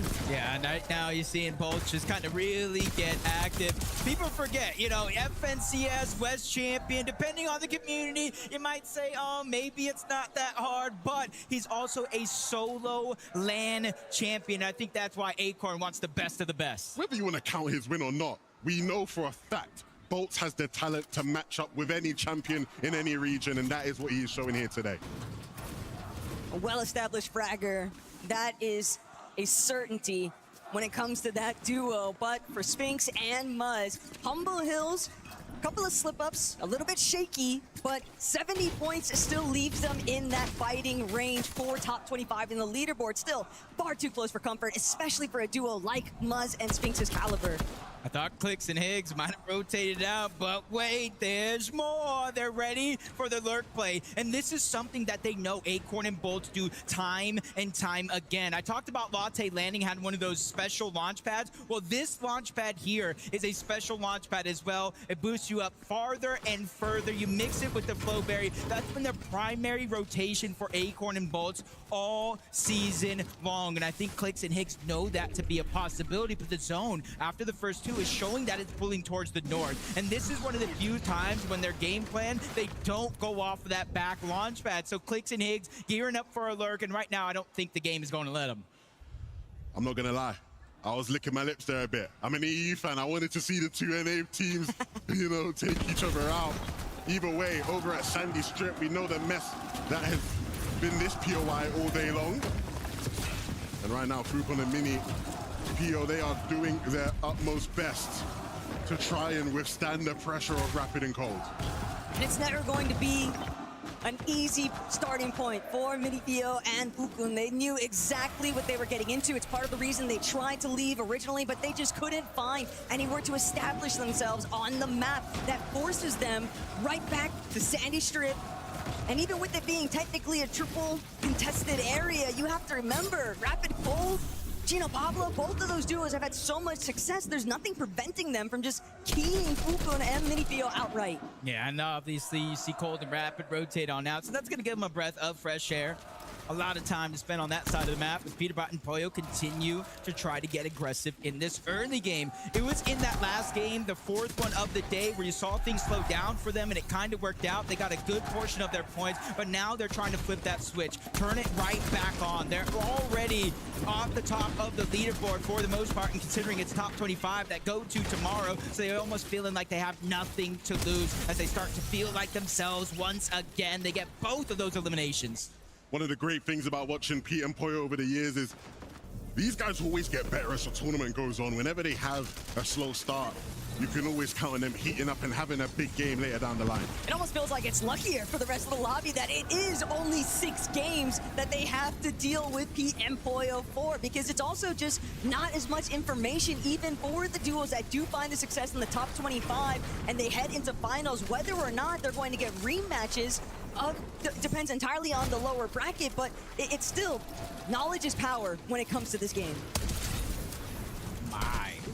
My Werix just gets caught off guard. Kiduo as well. Curve is beginning to feel himself as well. Him and Veno, honestly, a team that you wouldn't have necessarily expected going into this year, but has worked out perfectly. Look, they're in 10th place. What happened last time they were in 10th place on a day one? Ooh. Keep that in mind. Clean slate, though, when it comes to finals. That could play a little bit of an impact. But for Veno and Curve, one thing has been made clear. Their strategies that they chose to reveal in today's competition have definitely been effective enough. And for Pete, Poyo, they're just trying to do it the old-fashioned way. Sheer power. They are taking as many fights as they can try to find initially. Didn't necessarily work out in their favor, so now a little bit of a pullback. Play with the rest of the lobby, but they do it best when it comes to the end game. This is going to be interesting here. Almost look like Nathan and Ev are going to try to backtrack. Sky and Scroll going for a lurk play, but they actually shockwave off that mountain. They know they need to go north. Why make any risk? But Sky taking the whole other approach towards the right side. Eventually, these guys will kind of rotate parallel as they make their way towards the zone and eventually run into the rest of the pack that's already up north.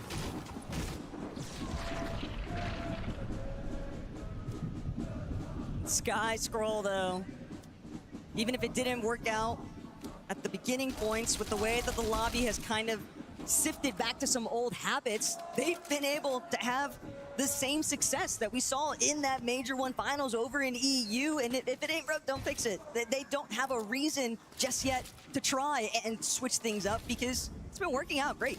These boys got something to fix though. Pixie, Swizzy, everybody wanted to see them get a chance to play here on this stage together. It's not been the most impressive of years by their standards, but even in those situations, they've managed to pull through just enough to be able to represent themselves here on this stage. And now it's about delivering in front of their fans after what's been quite a disappointing day, but they are just on the outside, Jacob. Yeah, they're one of those teams where you give them an inch, they're going to take a mile. So you almost want to get him out of the lobby quick. Asayas, Scary, kind of winning that last game and slowing things down just a little bit. They probably already have that early game surge, so they don't need to make any rash decisions, especially with Marius right across as a solo. It's cold and rapid. They go from playing towards Sandy, getting aggressive, back on over to Fort Phil. Chino and Pablo, I'm not sure they wanted this fight because it looks like both of them are weak, and Cold and Rapid are looking to finish it. You say they might not have wanted it, but it looks like they came looking for it. We're in Fort Fields. That's Cold and Rapid's territory, and Pablo, Chino, they try to snatch their chain and are quickly finding out. Yeah, and you see exactly in this situation where Pablo's clutching prowess comes into play.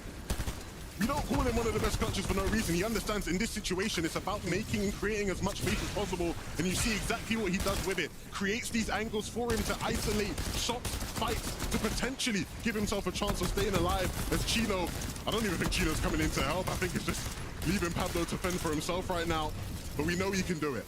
Yeah, it's probably one of those situations where they feel like they might need a miracle, so let me get ready to possibly get gold, get the reboot, go further and further, but he's dipping back in. He's probably staying alive much longer than Pablo have hoped, so Chino probably coming to the rescue for Rapid and Cold. This was their window. This was their opportunity to take a 2v1 situation, and that opportunity looking like it's flying by. This is exactly what he aimed to do. Gives himself enough time to get his teammate back into the fight, and now they're on even footing. It's not even no more. Chino into the box. Chino low HP. He needs to take a second to chill. Rapid down. Pablo will keep fighting, and now it's just about taking Cold out. But Cold's not going to be able to make it for much longer. He doesn't have a whole lot of HP to work with, but still, the siphon might just come through. Chino forced to actually play out his medkit, and now Cold has completely switched things around because Rapid is still left on waiting for the revive. I just cannot believe that Chino and Pablo, they nearly got the better end of this, but now Chino forced to try and close the deal. But Cold, you have to remember, this is where he does it best. He's still waiting to prove that he is #1 in these situations for a reason. And that really puts the pressure now on Pablo and Chino, who sat in 22nd. They will have to make game 6 count. Came up against one of the best duos in this lobby, the worst duo they possibly could have been fighting. And that just complicates things all the more. Yeah, this is one for Chino and Pablo. There's a lot of time here left on the table for them to kind of look back and see what went wrong and try to fix it. Giannis cheating over here. They're just trying to heal up. They took a little bit of a fight. You see they have that one elimination, but they're just not trying to get too greedy. Let's just take it one at a time, but we had to cut this one back cold. 9 HP, and it's counting down even further. That was the play right there. Pablo, what are you doing? This guy is just disgusting, man. He does it over and over again. And at the end of the day, ladies and gentlemen, that is what it looks like when you're looking for the best players in the game. Uh-oh. It looked like it was going to be NA on top, but instead the script has been flipped for Sky, Scroll, and Pete Pollo's conversation. Sky and Scroll, one elimination apiece, but it still looks as if some of these other duos are recognizing the fact that these teams that are leading, they're not in the same sort of pressure. They've already got their spots secured on the finals battle bus. Well, as I'm watching Sky and Scroll, I see the top left, the feed, cold and rapid go down to the zone. Too many fights too early, and we see how Peterbot actually fell fresh off of the reboot. He gets beamed out of the sky, basically leaving Pollo by himself, and a huge homing beacon. When you go for those reboots, they know exactly where you're at. This is a tough spot right now, though. I'm surprised that we're actually witnessing Clix and Higgs above on the surge damage threshold, just barely sitting at 115, but more importantly, you just have to think back to when they initially tried to ambush Acorn and Bolts. It was unsuccessful, at least from where we last saw them, and so all of that time that they had invested, it's incredible that they were still able to salvage something from it. Yeah, this looks like the makings of a successful games for Clix and Higgs. And actually, it's a bad thing for them now. Because going into next game, Shark and Tini will do everything in their power to make sure they can't just run away and get away with it. So they're going to have to make this game count and get as many points out of it as they possibly can. Unless they have some sort of plan B up their sleeve. Sky and Scroll realizing, hey, there might be somebody down in that box. You see it goes from a 2-tick zone to a 5-tick. He immediately looks on over, gets the siphon, and look, he's going to replenish all those materials, get some extra HP to make this journey outside of the zone that much easier. They're just clearly so relaxed now. They know that they don't have the same sort of struggles that so many of the other duos are still trying to take over with. So Sky, Scroll, they'll look to continue strolling on by. Some pot shots towards Cringe and Twy aren't going to net just yet. I mean, if I took down Peterbot and Pollo, I'd be feeling pretty confident too. That is exactly what these guys do, and it's what they'll continue to do for the rest of this game. We've seen games like this from them in EU as well, where they're sitting in a comfortable position. They know they're qualified. They know they've had success on the day overall, and so they just let loose, kick back a bit, and have fun.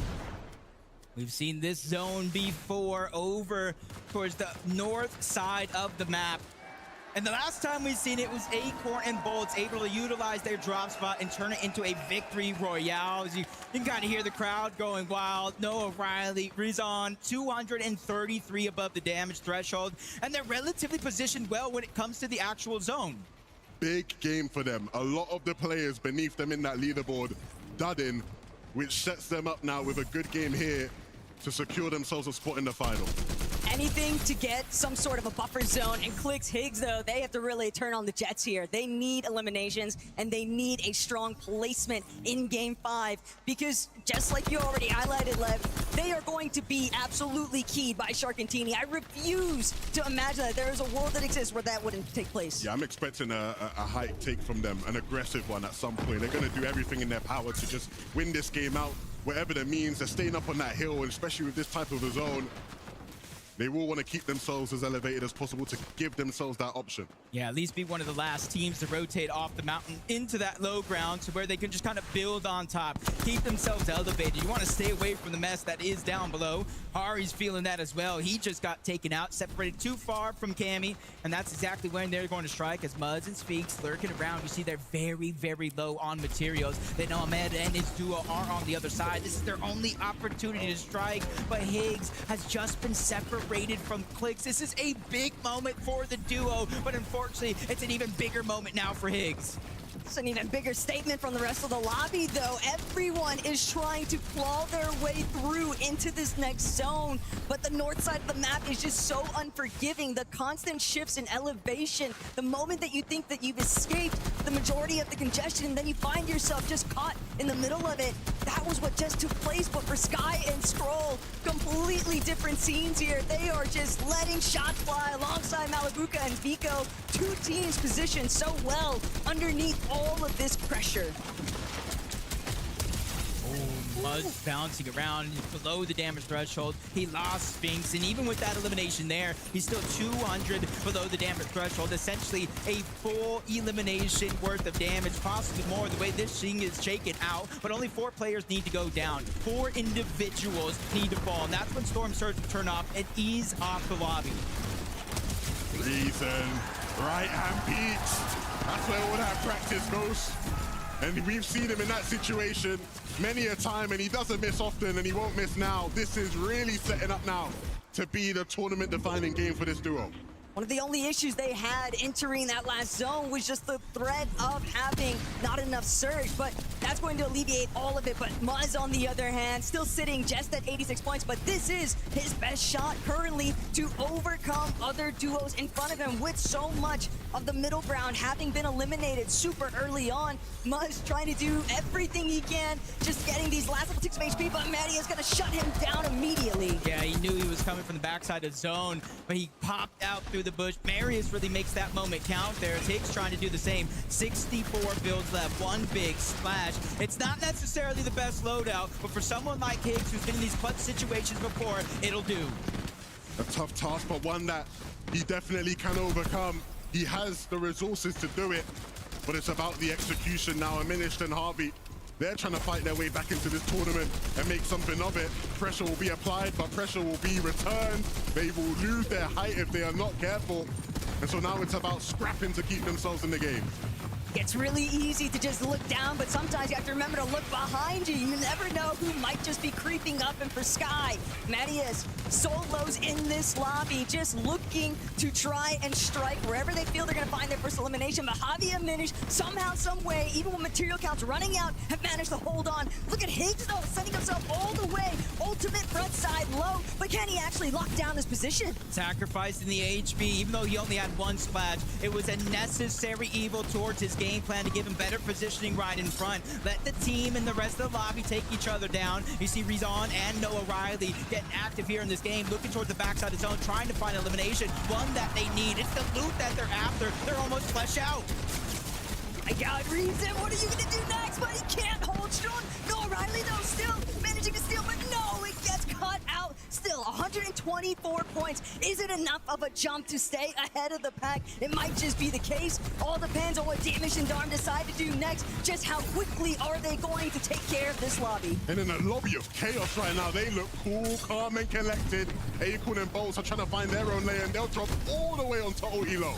This is Higgs still trying to have a clutch up. He found a chug jug in the middle of all this chaos, and that's really keeping him alive. Top 10 grants you half of the placements on the board. Once you get in, that's the meat that you're after, and you need to get as much as possible. But Venno, Kurt, they battle for the high ground. Big shots onto their opposition, and it does look like it's going to be theirs, but for how long? Because the aggression will not stop.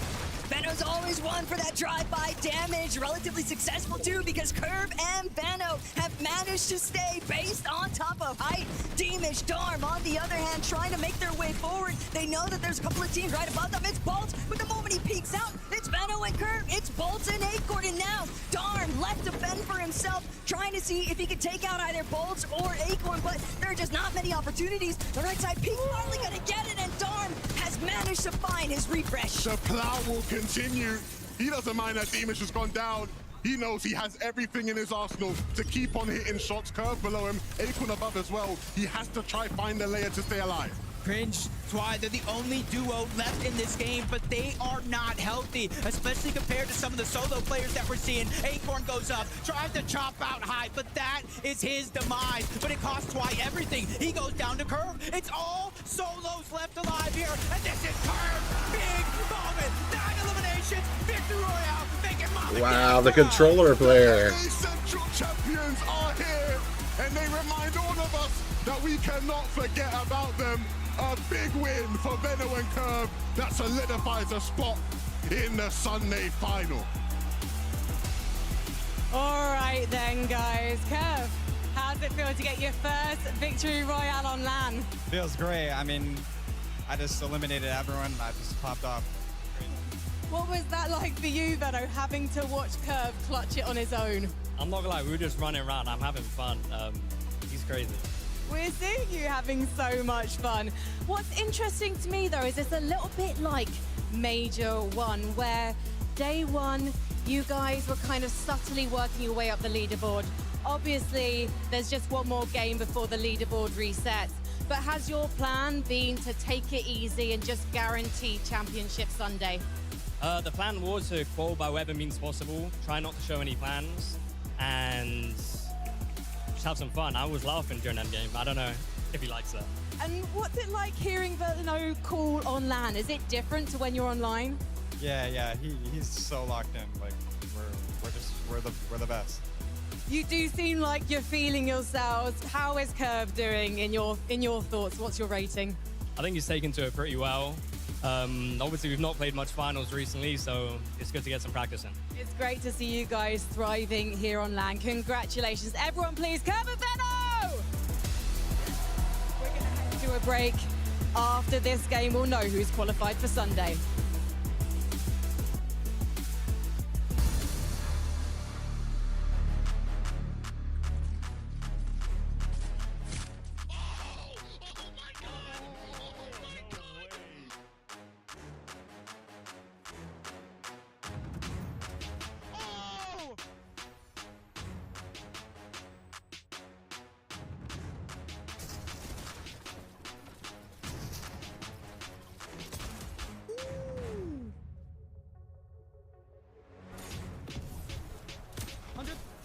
I got hit. I'm popping a med bit. Wait, short. Got 6 builds? No, maxed up. Wait, if you have med play. 100! 100! Oh my god! Oh my god! Oh my god!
Fortnite fam, welcome back to the FNCS Summit. We just watched a crazy clutch out of Curve, a solo clutch, and I promise you, this Arena was loud, but Papa and Mama Curve were probably being like, yo, that's our kid. That's so crazy. You got to be so happy for Curve in this situation to pick up a solo clutch VR on LAN. I mean, what a way to announce yourself to the LAN stage, right? You know, this is how it's done. I think a lot of people would have had questions about Veno, an established EU player moving over to NAC and then deciding to play with an unproven talent, a promising talent in Curve. A controller player at that as well. People would be like, maybe this isn't the right move for him. But, I mean, we all knew he's just capable of it. It was just about showing it. And the nerve that he has to do that on this stage, first ever LAN, playing with Veno as a solo to Carter, that is unbelievable. Absolutely. I mean, I was thinking some of the concerns maybe going in with Veno IGLing, Curve, you know, very aggressive controller player, and thinking, okay, just try not to take too much damage, try not to overstep. Doesn't even matter. Just back-to-back elimination, solo clutch the VR. I mean, what else do you need? I love, too, that moment. You can literally see it on Veno's face. He's like, dude, you actually did it. Like, let's go. Like, you know, you got to think with someone like Veno, the caliber of player, the first player to have an NA and an EU FNCS title, to pick up this kid and think, okay, let's see what he's got. Dude, he's just like Papa Curve. He's just as proud. Yeah, he really is. And he's a player that we've got the pleasure of seeing his development as a player throughout the last few years of him being in comp. You know, when he was first coming onto the scene, all the way back sort of chapter 3 when he won with Aqua, he was that sort of raw talent. He was almost the Curve of today. And it's really nice to see him sort of mature as this sort of IGL older head in the scene right now. Great to see him on the telestrator earlier on as well, breaking down some strats. And that's what he brings to this team. He brings that calmness. He brings that confidence. Even when he went down there in that game, he was actually smiling. He was like, oh, I've gone down. Great, because I've got Curve on my side. That's someone that trusts their duo. When you see them smiling after they get eliminated in top 5, you shouldn't be smiling when you get eliminated in top 5, but Veno knew that Curve had what it takes. This is just the start for a player like Curve. I mean, proving yourself already at an international competition of this caliber. We're just day 1. We have 3 days of competition. Sunday's coming soon. They're in 4th place right now. I mean, we're going to see them on Sunday, and I'm excited to see how they perform. You said statement, right? Going into finals, people are thinking, well, I might have been kind of looking at Curve or Veno around thinking, oh, man, how am I going to deal with that? Now everyone's thinking, okay, it is absolutely Veno and Curve. We have to take that fight too. I want to take a look at the standings. Let's go over this, right? We've got a single game left to go before we wrap up the upper bracket. Darm Dimash, they take over first place. Look at this. I am so happy to see them, you know, really thriving in this environment, man. Again, you mentioned statement, Mini Miner. That's what they're sending right now. Yeah, absolutely. I mean, I mentioned it earlier on. Last minute drop spot changed. Of course, working with Coach Sven, they would have had a lot of strats coming into this as well, even not showing all of them as well, of course, in this upper bracket right here. But this is a team that we all are excited about, particularly coming from EU. They were always sort of the new Polish greats that a lot of people were talking about. You know, you talk about Kamisetti, the new wave, the new blood in Poland, and they have so many fans, and you can see why. The way that they play, they were that sort of mid to low ground team when they were playing in trios, and even in this end game, they're playing it as a duo as well, playing that lower ground, which is great to see, and a team that we can definitely look out for on Sunday as a potential win. Yeah, I mean, you're talking about new Polish duo. Don't quote me on this, but I think in 2024, they had like 40K earned as a duo. Then 25, they had over 200K earned as a duo. I mean, this team rose to fame so quickly, and now once again proving themselves on an international stage. It shows that they can do it online, they can do it in person, and they're here to fight for that trophy. Oh, man, Takada, but you remind me, right? Of course, this trophy's awesome. There's a lot of players doing well, but there's still players that need to make it on that bubble. And immediately my mind goes to Muzz and Sphinx, 26th place. We actually saw a really awesome Muzz solo clutch in that last game. That's why they've moved up those 2 placements. But boys, this is it. We've got 1 game left to go. We must find ourselves in the top 25, or we have to go back down to lower bracket, fight through 6 more games with 25 new duos. It's going to be crazy. I mean, I'm looking at clicks there as well. Higgs shout out to him. Solo clutch. That could be the clutch that keeps them in contention here. They still have one more game to go. If they drop down to the lower bracket, that wonky land looking like it's going to be contested as well by Kings, so things might be interesting there, but they want to make it happen here and now. Even players like Chino and Pablo, we saw them on the previous page. These are some competitors that in predictions, they were saying they were going to get top 3. They could even win the competition, and now they're outside of qualifying range on Uppers day 1. I mean, as a reminder, all the players here that do get bottom 25 are going to play again tomorrow alongside the other 25 duos that are just licking their lips waiting to see which drop spots are going to get claimed after today so they can start preparing, they can start putting in the work. But for all the players that are here right now, they have one more match, one more opportunity to solidify a place in the finals on Sunday. And you know this is where the pressure starts getting felt. Dude, I feel it, right? I'm starting to stress for some of these players. You know, we've got one game, but look, it's okay. We've seen one game be the difference maker, right? Everything's okay. We've got this moment right now. Yeah, and that can sort of create some pressure, of course, so much pressure for a lot of our teams. It all depends on, do you crumble under that pressure? Do you thrive under that pressure? You'd like to believe in yourself, if you're a player up there, that you do thrive under that pressure and that you fancy yourself in this final game. But this is really where legends are sort of beginning to be formed, because if you don't make it through today, it's going to be really difficult to make it through tomorrow. Yeah, I mean, I'm already feeling it. You can hear the silence. The silence is loud for these players behind me right now. They're loading in, they're locking in, and they're getting ready for these final moments, whether it's a contested team that's going to battle it out quickly off spawn, or one that hasn't been contested throughout the day, but they just haven't found that success yet. It all comes down to this. Oh man, stress levels are through the roof right now. It always happens like this, doesn't it? It always comes down to that final game in Fortnite. Fortnite does what Fortnite does, but again, this is it. This is that moment for these players. They have a single game to put all the pieces on the table and shift everything in their favor, right?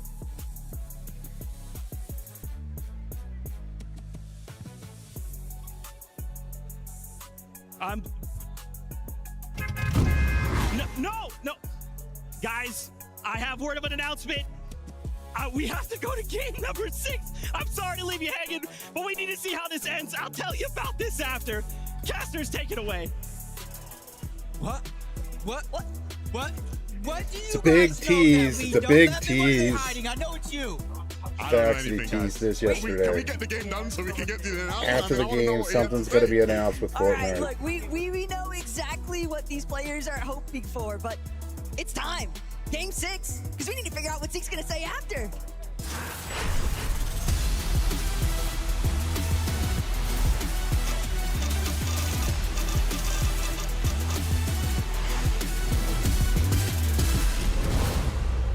This is it, the last game of the day. Luckily for everybody at home and watching live in person, we still got 2 more days of action, but our top 25. That Supposed is to be a what we'll pretty big looking at announcement, I when don't the know. day is said and done. They will advance to our championship Sunday. Our bottom 25 on that leaderboard plays again tomorrow in the lower bracket. But emphasis on the top 25 here, Jacob, because it sounds so easy on paper, and yet when it comes time to actually break through and ensure that you don't fall down to that lower bracket relegation era, teams still struggling to try and make the difference here. Flixie, Chap, ultimate scramble. Romero tries to make it to the chest first, but Flixie, he's just getting tagged up along the way. And Leiwa and Romero have finally found so much success at the starting point of New Sanctuary. Flixie and Chap have struggled to find solid ground in competitive this year, and these young guns won't make it any easier for them. Back to the drawing board it is. Yeah, with the standings this close, when it comes to trying to get in on top 25, every little mistake goes under a microscope, and you really got to review it before tomorrow. Going into the action, Chino, Pablo, not really making a move. Kanata, Victor, V standing their ground. Mini Pio and Fukun, they're there as well. Triple contested Sandy, and none of these guys want to back off of that POI, but this time around, we got something interesting right out of the gates. Instead of landing over towards Wonky Land, where Shark and Tini would certainly run them down, they take a different approach to their final moment. And this is Clix and Higgs prioritizing success over pride. They've lost the off spawn, but that doesn't matter. Poyo and Peterbot, they're trying to regain their pride after the misfortunes of last game, doing what they do best, rolling a team over without any consideration whatsoever. For these NA Central teams, it's just about making things stick and giving themselves the momentum going into Championship Sunday. Well, one problem has definitely been building all day today for Pixie and Swizzy, and it's largely just the fact that they haven't yet had that standout game. Everything has just been somewhere in the middle, and sure, it's built them up 82 points, but when you are this close in the leaderboard for that top 25 placement, they can't afford any other slip-ups. This has to be a flawless matchup. You see Aegis and Ritual in the feed. They actually got the eliminations onto Reet and Cooper, but just like games prior, we were wondering why are so many people at Sandy Strip? I'm wondering why are so many people at Latte Landing? I was thinking for a moment, Aegis and Rituals, they finally got a chance to play off spawn, but Yapko, Panzer, they're here as well. Jonas, the Falaz, they're here as well. They're not making this easy on anyone. I have seen way too many times, Jacob, Latte Landing devolve into madness just like this on EU and on NA. When you have two teams fighting off spawn all day long, teams start to get opportunistic, especially in this final game where every point matters. And even worse still, if you are in Aegis and Ritual position, because compared to Veloz and Jonas, as well as Yapko and Panzer, those are teams that are already relatively established for that top 25 metric. It's really just about Richie and Aegis trying to find some solid footing, because they cannot afford another early departure, or else they will be playing in tomorrow's games. Just one of those moments to where as time keeps dwindling down, honestly, we're probably going to feel it in the pace of this game with each and every passing zone. Those opportunities go out the window. Even though you still got tomorrow, that doesn't make it any easier. You almost take a hit on your confidence, so you want to qualify here, even if it means having a pop-up performance in the last game of the day. We've seen it before, and I'm sure we'll see it again. The fighting continues. No team wants to walk away from this one. So much invested already. If you can't find the opening, eventually you will be forced to walk away just to keep yourself in the game. But both of these teams playing for keeps. Hands up, Yapko, it's been a great day for them. They're just shutting their stuff now, trying to exert themselves in the lobby. But will they get the response they're looking for? If anything, Jonas, Veloz throwing out a couple of Hail Mary efforts there to see if they could just isolate, take out Panzer. If they get one, it's not super likely that Yapko is going to immediately send himself forward. He might actually opt to back out. And this is the part on these fights where things get really awkward. The Storm starts to apply a bit of extra pressure. Lurk plays come through, and all of a sudden you're jumping up on height, trying to find the shot, trying to find the angle, and they will! Jonas goes down, and Panzer not working with much by way of HP. Yapko neither. They do have the upper hand for just a moment. They just have to be very, very careful, because remember, this was 3 teams here at one point or another, Aegis and Ritual. They used these 2 guys as fighting, as a way for them to disengage towards the outside. The higher you build up, the more opportunity you're giving them. But you can see Panzer, Yapko, they can no longer keep the pressure in this 2v1 situation. You said it yourself, there's a huge lack of that HP. He passes on over the gold. They're hoping there is going to be enough, but instead of buying a medkit, he just quickly buys the patch up. They want to get right back to putting down pressure because they know Jonas is down. The siphon was imminent, and it finally comes into play. And for Veloz, this is a almost worst case scenario even, because 102 points, you're not exactly safe. You're just on the threshold, and you can't afford the teeter-totter any further in the negative direction. He will be forced to retreat. Pico Malabuca, though, they have had quite the day for themselves, and they are not looking to bring it back anytime soon, because Shark Teeny now looking to challenge these big boys. Shark with the Pico click skin. seemingly trading out the shots, and that's going to force Shark to wait for Teeny to take over. This is 2 of Europe's best. And I spoke to Vico in between the last game, and he said, Levin, man, we're chilling. We're just trying to have fun with it in these last couple games. And if their version of fun is ruining Shark and Teeny's end to the day, then I think they are achieving just that. Teeny will wait patiently. They are on home soil, but that doesn't mean that they have the advantage. The left-hand peek from Teeny doesn't provide much by way of success, and so he eventually will fall at the hands of Biko and Malabuka. Yeah, and I think Shark sensed that one come in. He immediately disengaged towards the south side of Wonky Land, giving them a chance to at least get rebooted up. You see no HP. I wonder what he's going to do. Well, the main reason behind that, I'm just thinking back to what took place between these EU teams in our actual FNC. Yes, Vico was being called the fake demon for the longest time, and sure, it's not going to exactly throw Sharkantini into the lower bracket, but it still plays a little bit of spoiler on their day. Demon's home.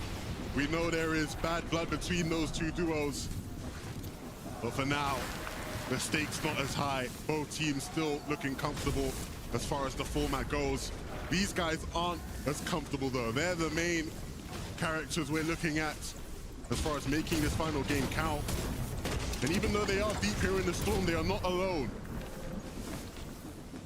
Not alone at all. Acorn and Bolts at the top of that mountain. It looked like for a moment they were looking in that direction, so I don't think Clicks and Higgs went under the radar in the same fashion that they did, but did you see their loadout? I think the decision to leave Wonky Land in Game 6 works out. They were able to fish a Midas Flopper, which grants you instant a gold loadout, and they were able to find 2 different gold shotguns, so already being able to pack a punch in this game. If they could just make it towards the south, because you see Sandy Strip just outside of the zone, they could give themselves a real fighting chance to get into that top 25.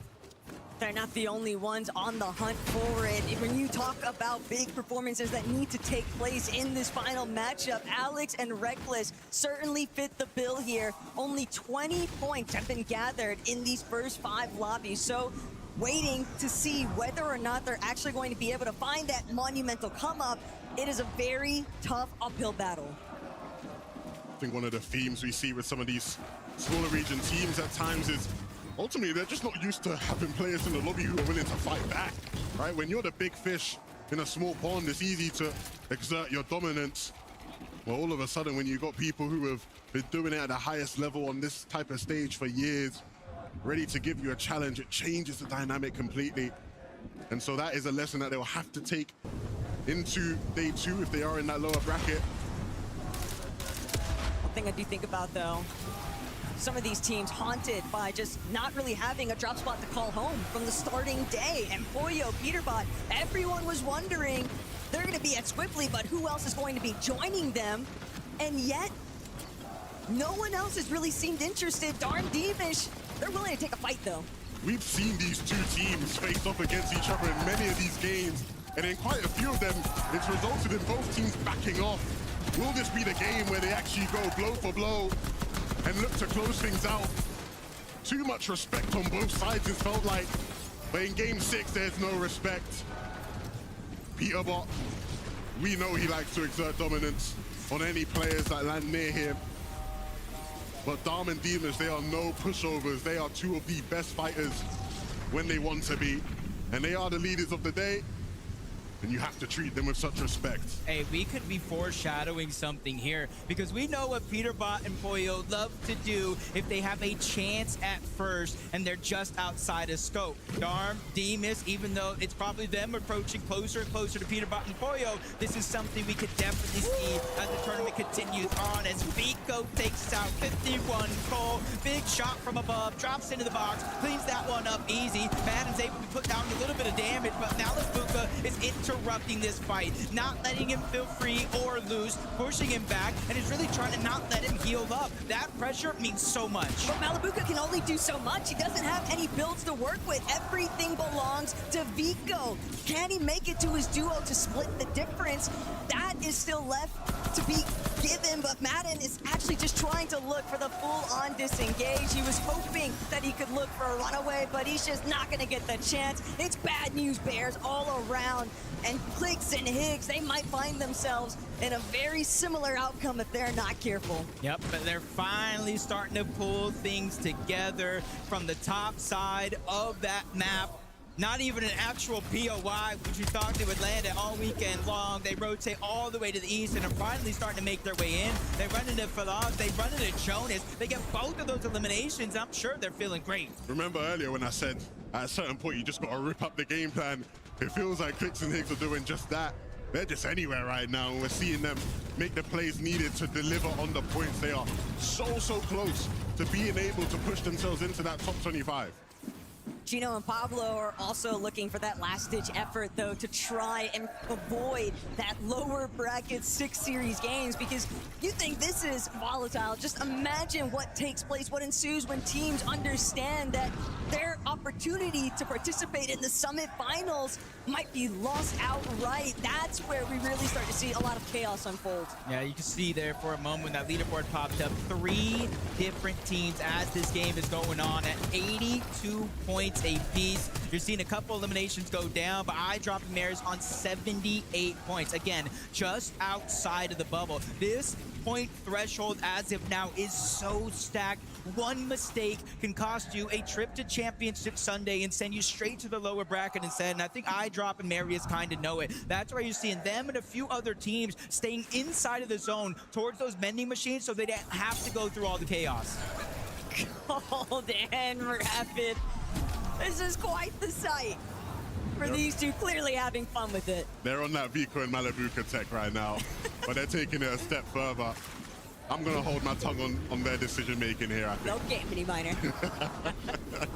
I like it. I like it. Cold is just having fun, man. He's just doing his thing. Just show up, show out. And Cold probably tried to talk Rapid into it. He was like, yo, come on, let's have some fun. He said, nah, that's all you. Triple T, that's all you. I'll stay far, far away. And you think Rapid's leading him in this game? No, he's just trying to run away from him. Yeah, Rapid doesn't want to be seen with this guy right now, and I can't blame him. But Clix, Higgs, we know that they're probably feeling a little bit better about some of the success from the wraparound through Painted Palms, but these guys gotta be nervous, and that's gonna make the party even worse still. Clix and Higgs, they're in 29th spot right now on that leaderboard, and Higgs is not gonna have the chance to look back and try to pick up Clix along the way. He has to just keep going. Another game, another opportunity for Higgs to make it happen for his team as a solo, and this is the one that he's gonna have to do.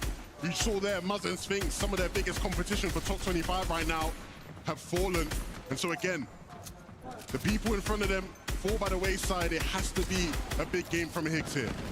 You saw 4 different teams at one point on 86 points. Cold running through the bottom, takes out Shark. There's a real beast in the ocean this weekend, and Cold is looking to be that guy. Yeah, he's nice with it. Probably the best thing I can say. If I told you that was like the best fragger of all time, you'd look at me and say, nah, surely not, man. This guy ain't taking it seriously. But that is what Cold does. Sky and Scroll, they're still taking things seriously, it feels like. And we know what that means for the rest of the lobby. Their consistency. This season has been relentless. And in a game where many teams are struggling to find footing, they are not going to give any room, any space for anyone to have a big game if they can have a say about it. Way above on Surge. The material's looking fresh. This is looking like a classic Sky and Straw game right now. And that pan over, couldn't help but notice where some of these teams that are looking to try and cement themselves for Sunday's finals are actually situated compared to the rest of the lobby. Reason and Noah Riley trying to see if they can take advantage of some of these teams rotating a little bit after the fact. But Alex, he's not going to get the chance to even make it off the landing point, just completely beamed out of the skies here. Very likely that the international competition is going to be reviewing some of these games here tonight, guys, and just looking back and thinking, how do we take it to the next level for tomorrow? It's gonna be really gonna have to dig deep. You see Higgs by himself, really trying to clutch up. We saw how many players and teams were tied in that position, and he gets taken down by Controller. Clix and Higgs will officially play in the lower bracket tomorrow. Yeah, we'll see them tomorrow. That sucks for them. I hate to be the bearer of bad news here, but for Clix especially, all I can do is think back right now to 2023, and it's hard to not let history repeat itself sometimes. doesn't have the best history when it comes to lower brackets. And so we'll see if he's learned from the 2023 rules. Marius, an eye drop. Chino, up alone. It's not been the best day from EU's second place team. And we might just have to see them perform again on this stage tomorrow to make up for it. This is that point in the game, 7th zone.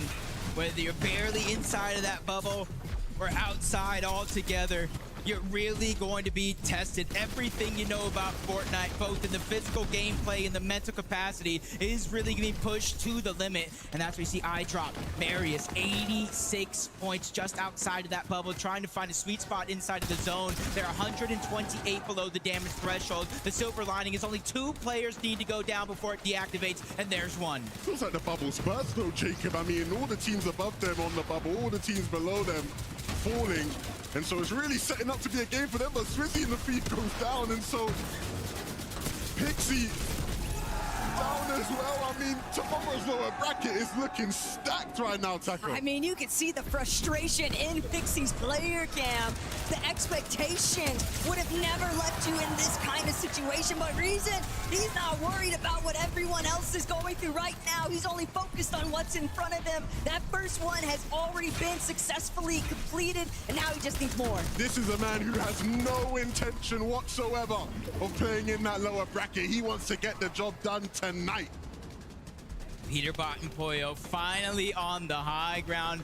They've been through so many trials and tribulations throughout day number 1, but have yet to pick up that victory royale. They have 7 eliminations. This is the big stage. Can they do it? iDrop and Marius are surely trying to pull themselves within that bubble. Another elimination, 96 points, but they're taking shots from all around. Drop down to 26 HP. They're even separated for this last couple of seconds. Can they find a way back? No, they can't. Marius goes down. But in the final hour, it's still iDrop left standing. You have to remember, he's been doubted all year long so far. Can he finally pull things through? iDrop called so often the baggage next to Medius, and now he has a shot to redemption here. Looking to find an elimination. If he can get the refresh, it would certainly continue this journey forward, but he's forced to drop all the way to low ground, and he can't make it back up.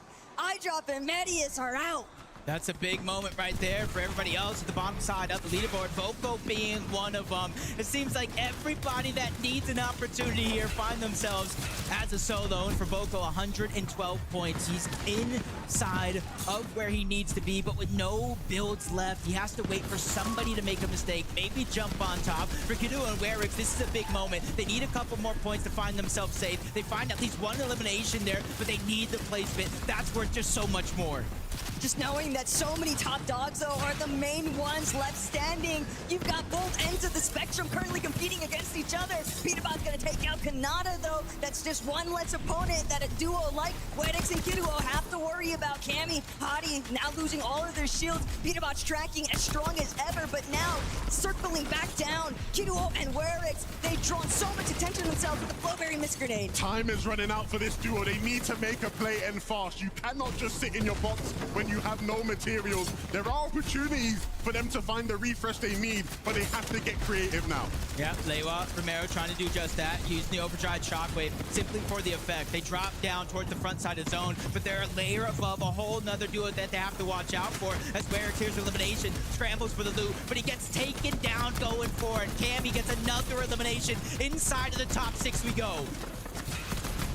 Scroll, Sky, waiting to see who's going to step up to the plate next. Sky, very rare miss there, but it might actually be exactly what BOT needed. Just trying to see if he can continue carrying things through. He needs to see if they can survive. One of the few healthy duos left in this one. Romero now will try his best to continue this elimination spree going. Cammy and Hari, they have something to say about Sky and Stroll's low ground dominance. And you have to remember, with all this happening, Pete and Poyo still waiting in the wings above to try and squeeze this lobby dry. And now it's Cammy and Hari shutting them out. But how will they get back up the hill? Cammy with 6 limbs, out of character for him, not out of character for Scroll to get bigger limbs though. Takes Peterbot down. Cammy gets knocked, he can't get back up.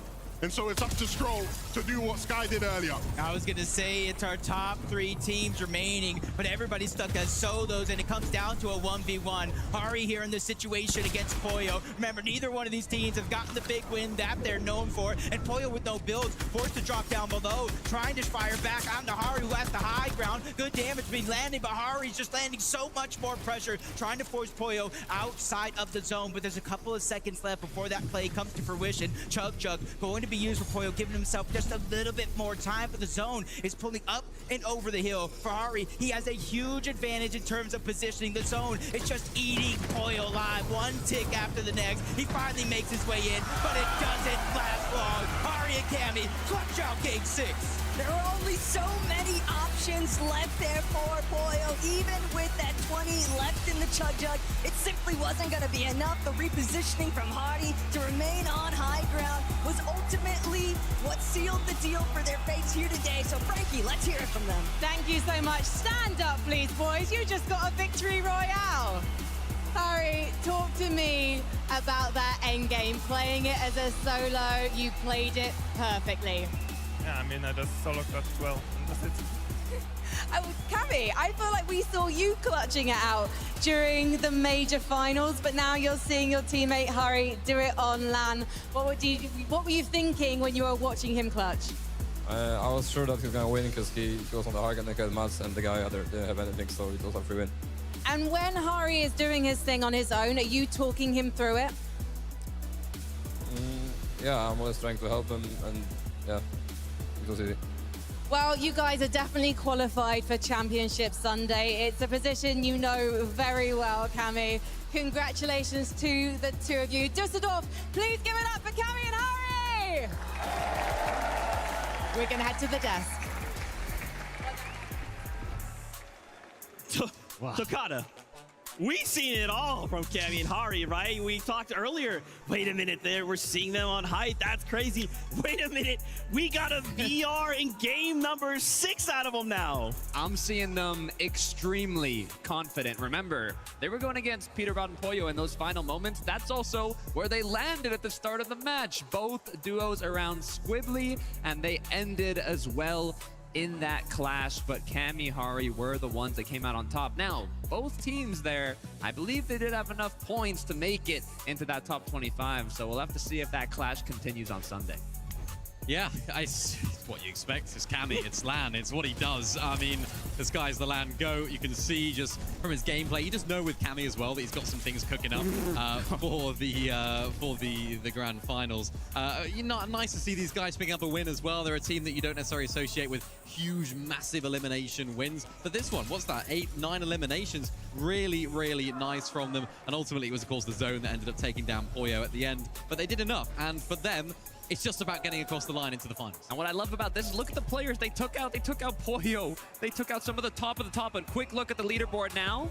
Number 1 is still going to be Themish and Darm. Zeke, what are you seeing? Tokata, I'm seeing this top 5 looks a little heavy in one of the regions, and it's not NA. My heart breaks though because production's pushing me through this top 25 to see which duos did not make it. Here we go.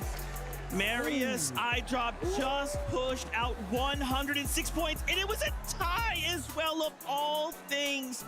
But it looks like Darkos, Minori will make it through. But so many other duos are now thinking, Mini Miner, well, I have to take it to lower bracket. I will have 6 games. Stress all-time high, 25 duos. Am I going to the same spot? Is someone now contesting me? So many 6 questions in the for back of their Clicks and minds. Higgs. Look at this That's page. nuts. Yeah. That page just went there. It's the Swizzy, Pixie, I'm sure they'll have Clicks, better luck there's so many in the big lower names bracket that you wouldn't tomorrow, look out of but place in the top 10 haven't qualified through to Gaza. Look, what I have on my mind right now in terms of Clicks Higgs, I'm looking at the lower bracket. The team at Wonky, it's King and Phaser from Brazil representing Argentina. Then we also have Dark Dominion, where Swizzy is dropping its Aviv and Cam. So we've got these lower bracket duos that are now looking supposed to be at a what big their competition is going to be coming up going into tomorrow. announcement And all they got to from do Fortnite. tonight is that homework. Oh man, it's scary stuff. There's other things obviously that did happen in that game. You know, Peterbot Pollo, yo, we saw some moves, right? These guys were looking to make some things happen up on that high ground. Peterbot finally saying, all right, I guess I'll try going into this last game, you know? Yeah, this is a team that we have to keep our eyes on for the grand finals. They're a team that we haven't seen enough of today, I feel like. You know, we've seen some good glimpses of gameplay. We've seen some good glimpses of what we may have associated with Peterbot and Pollo of the past. This one is probably a prime example of that dominating. So, I mean, that makes tomorrow's pressing all the players, games the teams all the better, way down on low right? ground, I doing what guess. Peterbot does best. That elimination right there. There'll be a lot of Just people. textbook Plus Mr. Peterbot. Savage tomorrow. And they're a team that I still think has a lot in the locker as well. You know, ultimately for them, Yeah, it's it's about pretty getting stacked through. tomorrow. But they're a team that still can win it all. They don't have, of course, now Clicks going to be contesting them off spawn. They don't know how they don't sort of have that confusion going into the day. Where's Clicks going to be landing now when it comes to tomorrow? That's another question to answer, but they've done it. What's on my mind are those expectations I was talking about at the start of the day. I mean, expectations only last for so long, and if they're not matching how they performed in 2025 and 2024, the expectations won't stay there forever. Now, this is an upper bracket. They made it through. They did what they had to do. Sunday is where it truly matters, and I think we saw a bit of a spark of what that might look like. Crazy stuff. Well, Fortnite fam, here it is. I know what you've been waiting for. All right, I got it right here. Ooh, don't even worry about it. All right, let's talk about 2026 for a quick moment. We actually put together a little graphic here to kind of help explain it, but just stick with me, okay? There's many things to discuss. First, let's start with September 26th and 27th is the new date of the Global Championship. That's right. And I'm honestly very happy and honored to announce we're going to Antwerp, Belgium for the Global Championship. In addition, Major 2 has some changes. You can kind of see here on your screen, July 18th through August 2nd for Major number 2. Major number 3 is now the last chance, which is happening August 3rd to 14th. And then you probably, I don't know, you saw something on the right side there. It says FNCS Solo. Yeah, we're going to do something in October. Stay tuned for that. More to come, more to follow. Don't even worry about it. There's also a blog that we're about to launch right now. So go in, check that. There's a couple extra little things there, like power rankings and some ranked updates. But if you want to know more, that is where you want to go. And of course, tickets, pre-registration, live right now. Antwerp, Belgium. Fortnite fan, get ready. We about to have some chocolate and waffles. Mini Miner, Tokata. Not gonna lie, I'm a little How do disappointed. you feel about that information? Wow, hyped. I think really. You know, the Global Championships, Antwerp, Belgium. I've never been, so I'm excited to you know, see what that's going to be like. You know, FNCS Solo. That is the thing that I'm looking at. I'm like, what? Hang on, Solo? I figured you would have. I figured that's where you guys would go. Yeah. I mean, Solos are great, Takata, because you get to see a lot of talent coming through that you don't necessarily get to see in the duos and trios format. There's no teams to rely on. There's no teammates to carry you. It's just you. So Solos, wow.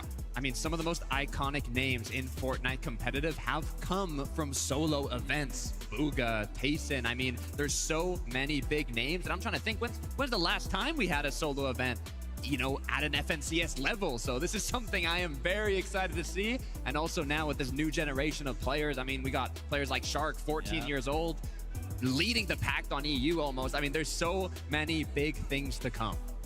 Well, Fortnite fam, we hope y'all have been really excited about that information. You probably have questions. That's okay. Again, go check out the blog. It's going to have a ton of information for y'all to break down, to pick apart, and look into. And over the weekend, we'll be reminding you of this because it's pretty big news. Obviously, this does start to wrap up day number 1, the upper bracket mini minor. Let's start with you. You know, how did this meet your expectations? Did it exceed? I'm gonna let this play out. Let them finish their bullshit. But thanks for hanging out, guys. I will be we have back. a competition we play today. Probably not tonight, but tomorrow definitely for Community Day. There's going to be drops. This season, there've been a lot of surprises enabled for that. and a lot of just shock moments. And I think today, yeah, it's kind and of a lot of OP replicated weapons that in so that many probably ways. We've piss me seen teams off, that we expected to do well, not finding themselves in that top 25. Teams that I don't know if I'm going going to to win do the this entire weekend tomorrow. now now having to play in the FNCS, lower we'll bracket see. took so many people, Be a myself long day if I included, do. by surprise. And even Thanks some a of the lot, smaller guys. teams as well rising up through. Players you don't expect to do so well. Players that are playing their first LAN shining through. Looking at you, Curve there. Wow, what a day it's been. I mean, I'm thinking of our global champion from 2025, the only remaining global champion playing here today, which is Swizzy alongside Pixie, unable to make it. Clicks, Higgs. I mean, we are going to have some interesting off-spawn engagements. Swizzy, Pixie land at Dark Dominion, and that's where Aviv and Cam have marked right now in the lower bracket. Clicks, Higgs. They've been landing wonky. They said squibbly, but they were going wonky. And that's where King and Phaser from Brazil are landing. So this is definitely going to get heated tomorrow. Yeah, man. I mean, you know, again, it's tough, but it's okay. We still have one day, 6 games in that lower bracket. But for those 25 duos heading down there, they're going to have to go back to the drawing board just like we will, right? There's much to look at over tonight. But for now, we say goodbye. Until tomorrow at the lower bracket, Fortnite fans. Like, we love you. Keep subscribe. yourself safe. See you later, See you guys. on that battle bus.